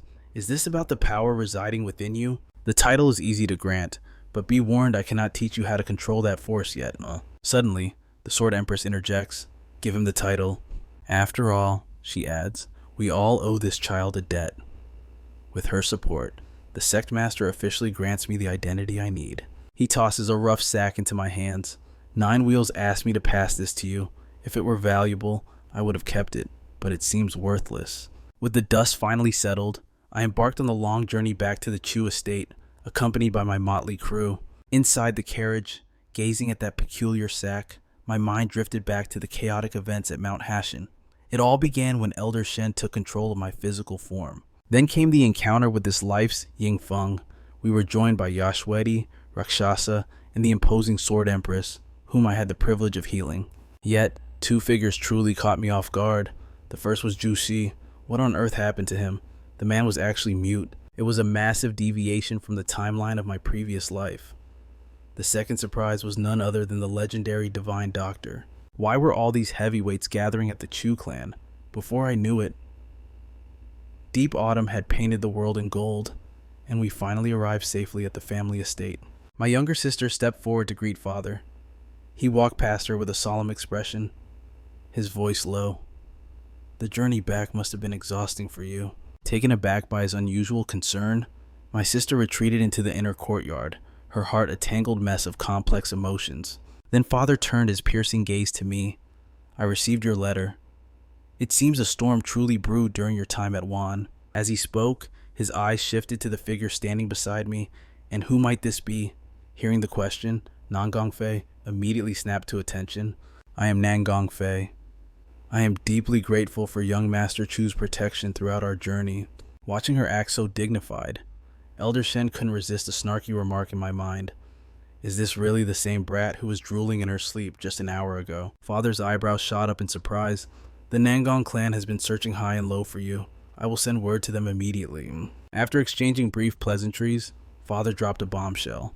By the way, a guest arrived 10 days ago asking for you. She has been waiting in your quarters ever since.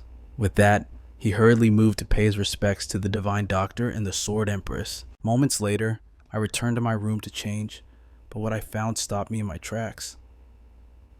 Tang Xiaoli was sprawled across my bed, muttering to herself, "The young master's room is so warm. Oh, it feels like young Master Chu is right here with me.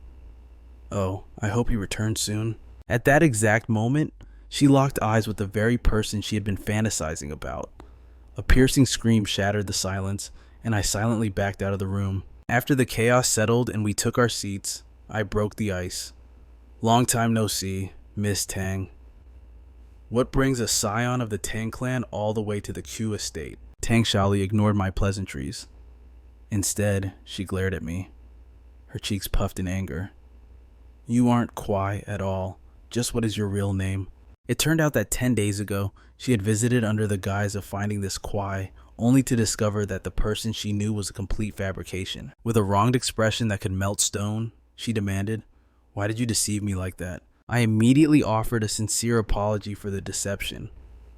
Once she calmed down, I pressed again about her reason for traveling such a vast distance. Tang Xiaoli blurted out, "Of course, I wanted to see you," but a split second later, she realized her slip. "Wait, no, it's not like that at all." Flustered, she stammered, I just came to deliver an invitation. The Dragon Phoenix Assembly is approaching. Will you accompany me?" Her face burned a deep crimson as she spoke, leaving me genuinely surprised. The Dragon Phoenix Assembly. Originally, it was a grand gathering where the Martial Arts Alliance invited the most promising rising stars from every sect. But over time, it had evolved into the ultimate stage for young cultivators to forge their legends and earn their titles in the Jianghu. Past attendees were veritable monsters. This was the very event where Tang Xiaoli earned her terrifying moniker, the Poison Consort. In my past life, I was too ashamed of my weakness to even attend. I had avoided it entirely until I eventually became the young family head. I tapped the table thoughtfully. "I haven't decided if I will attend yet. Aside from this, is there any other business?" When she shook her head, I looked at her in pure confusion. "You traveled thousands of miles just for this trivial matter." Hearing this, Elder Shen practically spat in my spiritual sea. "Are you blind? She obviously came because she likes you, heavens. Why do these girls always fall for you? What kind of twisted karma is this?" I was baffled. Whether in my past life or this one, I didn't recall having any deep romantic connection with her. The thought lingered, and I opened my mouth to ask. Elder Shen, realizing what I was about to do, panicked. "You tactless fool, keep your mouth shut." But his warning came too late. I looked her in the eye and asked, "Miss Tang, do you have feelings for me?" Silence hung in the air until the oblivious Nangong Fei suddenly pushed the door open. "Oh, apologies. Are you two still discussing matters?" I frantically signaled for her to leave, but Tang Xiaoli insisted she stay. Elder Shen groaned in my head. "Can neither of you read the atmosphere? Girl, if you want to stay alive, you better shut up and get out now." Sensing the volatility of the situation, I stood up. "Miss Tang and I have finished our discussion. I will give you an answer regarding the invitation soon." With that, I made a tactical retreat from the room. Inside, Tang Xiaoli gestured for Nangong Fei to take a seat. Tang Xiaoli went straight for the jugular. "I heard that you and young Master Chu are engaged, and that this was your own desire." Nangong Fei froze, unsure how to respond. Tang Xiaoli narrowed her eyes, her voice dropping a specific octave. I want to ask you again. Do you truly like young Master Chu?" The question hung heavy in the air, plunging Nangong Fei into silence. Finally, she spoke, her voice soft but unwavering. "I am not yet certain what liking someone truly feels like, but of one thing I am sure. I wish to remain by his side forever." Tang Xiaoli froze in her tracks, her heart sinking. Disappointment washed over her as she asked, "Sister, why are you only telling me this now? Why did it have to be you, sister? And why did it have to be young Master Chu? If only I had made my move on the Q family sooner." But just as regret consumed her, an unexpected apology broke her train of thought. Confused, she asked, "Why are you apologizing?" Nan Gongfei replied softly, "Because you were first." Hearing this, Tang Xiaoli felt a wave of shame crash over her. I was foolish to treat a noble family's engagement so casually. With a heavy heart, she handed over the invitation to the Dragon Phoenix Assembly. I had planned to ask young Master Chu to accompany me, even if he refused. But if he wishes to attend, the spot is his.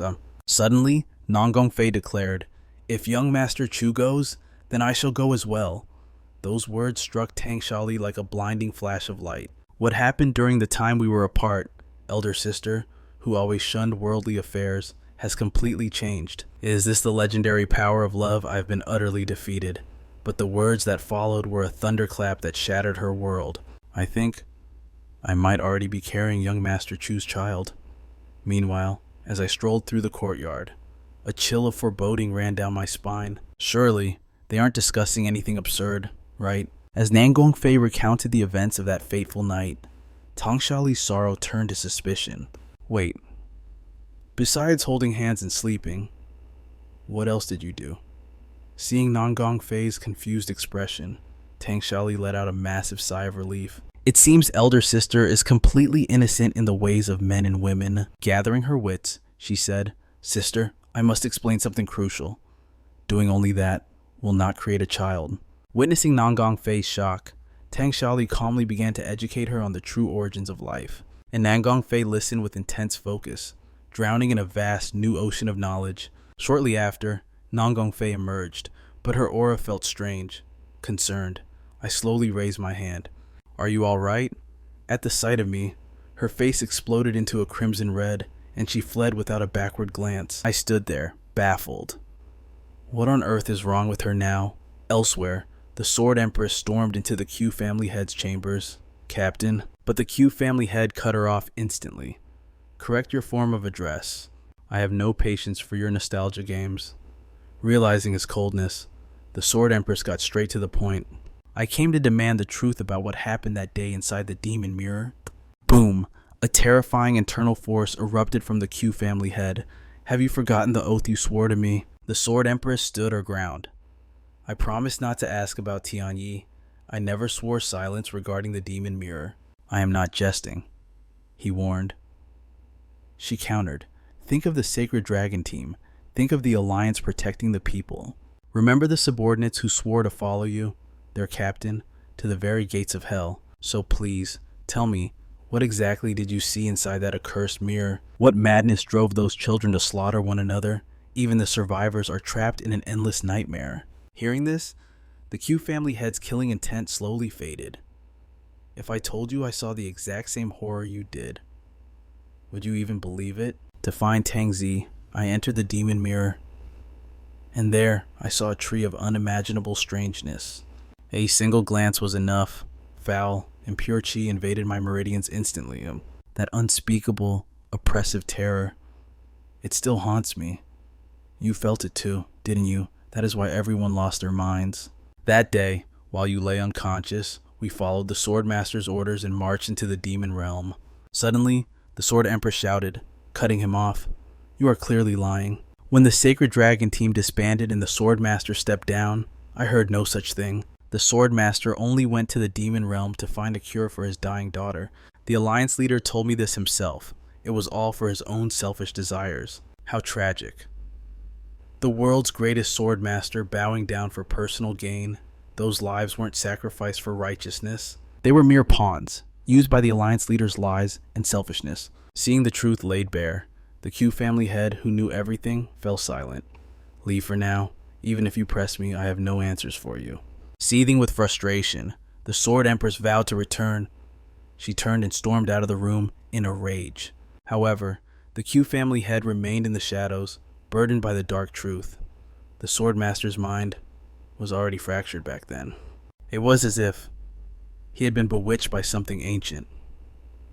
As the secrets hung in the air, night finally fell. As I unleashed my internal energy, the air shimmered with power. Elder Li and Wei Shuer gasped in pure awe. My aura had taken the form of a majestic dragon. It seems your journey to Mount Hua yielded terrifying results, Elder Li remarked. However, I couldn't help but roll my eyes at their description. Why must you compare a person to a beast? I grumbled. Suddenly, a thought struck me. I reached into my robes and produced a small cloth bag. The sect master entrusted this to you, I said. What's inside? With Elder Li's nod, I undid the clasp. Inside lay a simple, unassuming bracelet. I shrugged carelessly. It looks rather plain.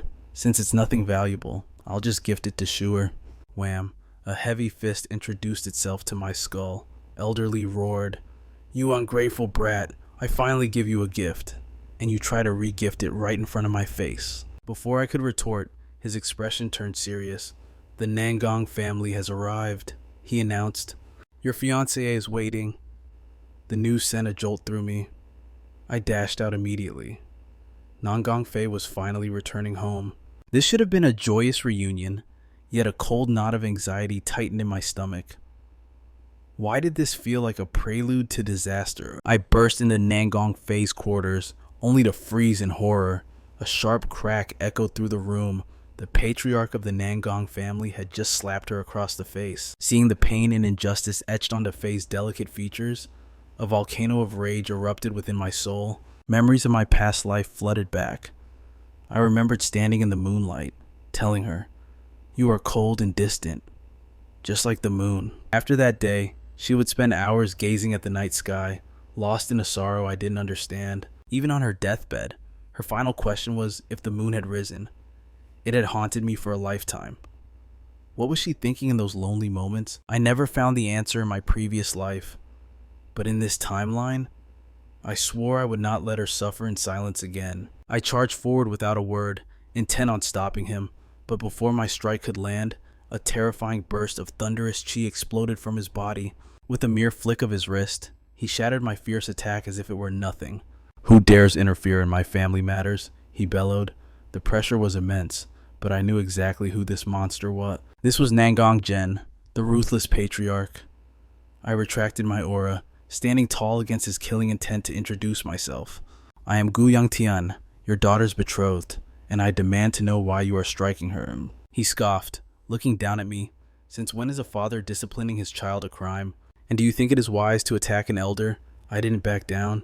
Wise or not, I will not stand idly by while someone abuses my future wife. My defiance sent Nangong Gen into a blind fury. Thunder crackled around him as his energy spiked. You have talent, boy, but you are arrogant exactly like your father. I didn't flinch under his crushing pressure. Instead, I smirked, throwing his insult back in his face. Better to be like my father than yours. Your son is a failure with neither talent nor humility. It seems your daughter is the only one in your clan with any true worth. That pushed him over the edge. Nangong Gen raised his hand to deliver a killing blow. But at that critical second, a commanding voice severed the tension. It seems my son has forgotten his manners. My father's voice boomed. He is young and ignorant. I will handle his punishment myself. I trust you will forgive him this once. Father stepped between us, his presence like a mountain. I quickly bowed, playing along. Nangong Gen gritted his teeth, his thunder force dissipating. An apology cannot wash away this insult, he spat as we turned to leave. But seeing the cold, deadly gaze of Gu Shun, the Nangong patriarch swallowed his pride and held back his attack. Walking behind my father, sweat trickled down my back. I'm dead, I muttered internally. He's definitely going to punish me. He might actually kill me. My mind spiraled into panic, but father's next words shattered my expectations. You did well. I blinked, stunned. Protecting your own people is never a mistake. I questioned my hearing. This stoic man, who never offered a kind word, was praising me, not for martial arts, but for my heart. It triggered a memory from deep in my childhood. Back when my sister was alive, when mother was with us, our home had been filled with laughter and warmth. Father hadn't been so cold then, but those days were ashes now, lost to the cruel passage of time. Shaking off the nostalgia, I spoke up. Father, About the Taishan pill you promised. I don't need it. Instead, grant me access to the underground restricted zone. He paused, eyeing me with suspicion. You've avoided that place since that day. Why now? I stammered for a moment before finding my resolve. Because I am a member of the Gu family. I must face the truth eventually. Must I not? A faint smirk touched his lips. Very well. He glanced at me with a teasing look. I have a wedding to finalize with the Nangong clan. You will head to the entrance at dawn tomorrow. Back in my quarters, Elder Shen chuckled from the shadows. You certainly know how to court death, I complained, glaring at the spirit. From an observer's perspective, it was a magnificent show. Elder Shen laughed. But are you ready for the Dragon Phoenix Assembly? If you didn't want to participate, you should have refused the engagement. I gazed out the window, my determination hardening. I had no choice. There was someone at that tournament I simply had to meet. Hearing this, Elder Shen's eyes suddenly lit up with urgent intensity. There is a mystery that requires your immediate investigation. I need you to make a detour on your journey. At the break of dawn, I rushed to the rendezvous point, only to find the area completely deserted. Frustration bubbled up, but just as I prepared to voice my annoyance, a gentle voice drifted through the air. Oh, it seems you have arrived ahead of me. I turned, ready to scold the latecomer for their tardiness. But the moment my eyes landed on Ningong Fei, the words died instantly in my throat. She was devastatingly beautiful, an ethereal vision that made the rest of the world fade away.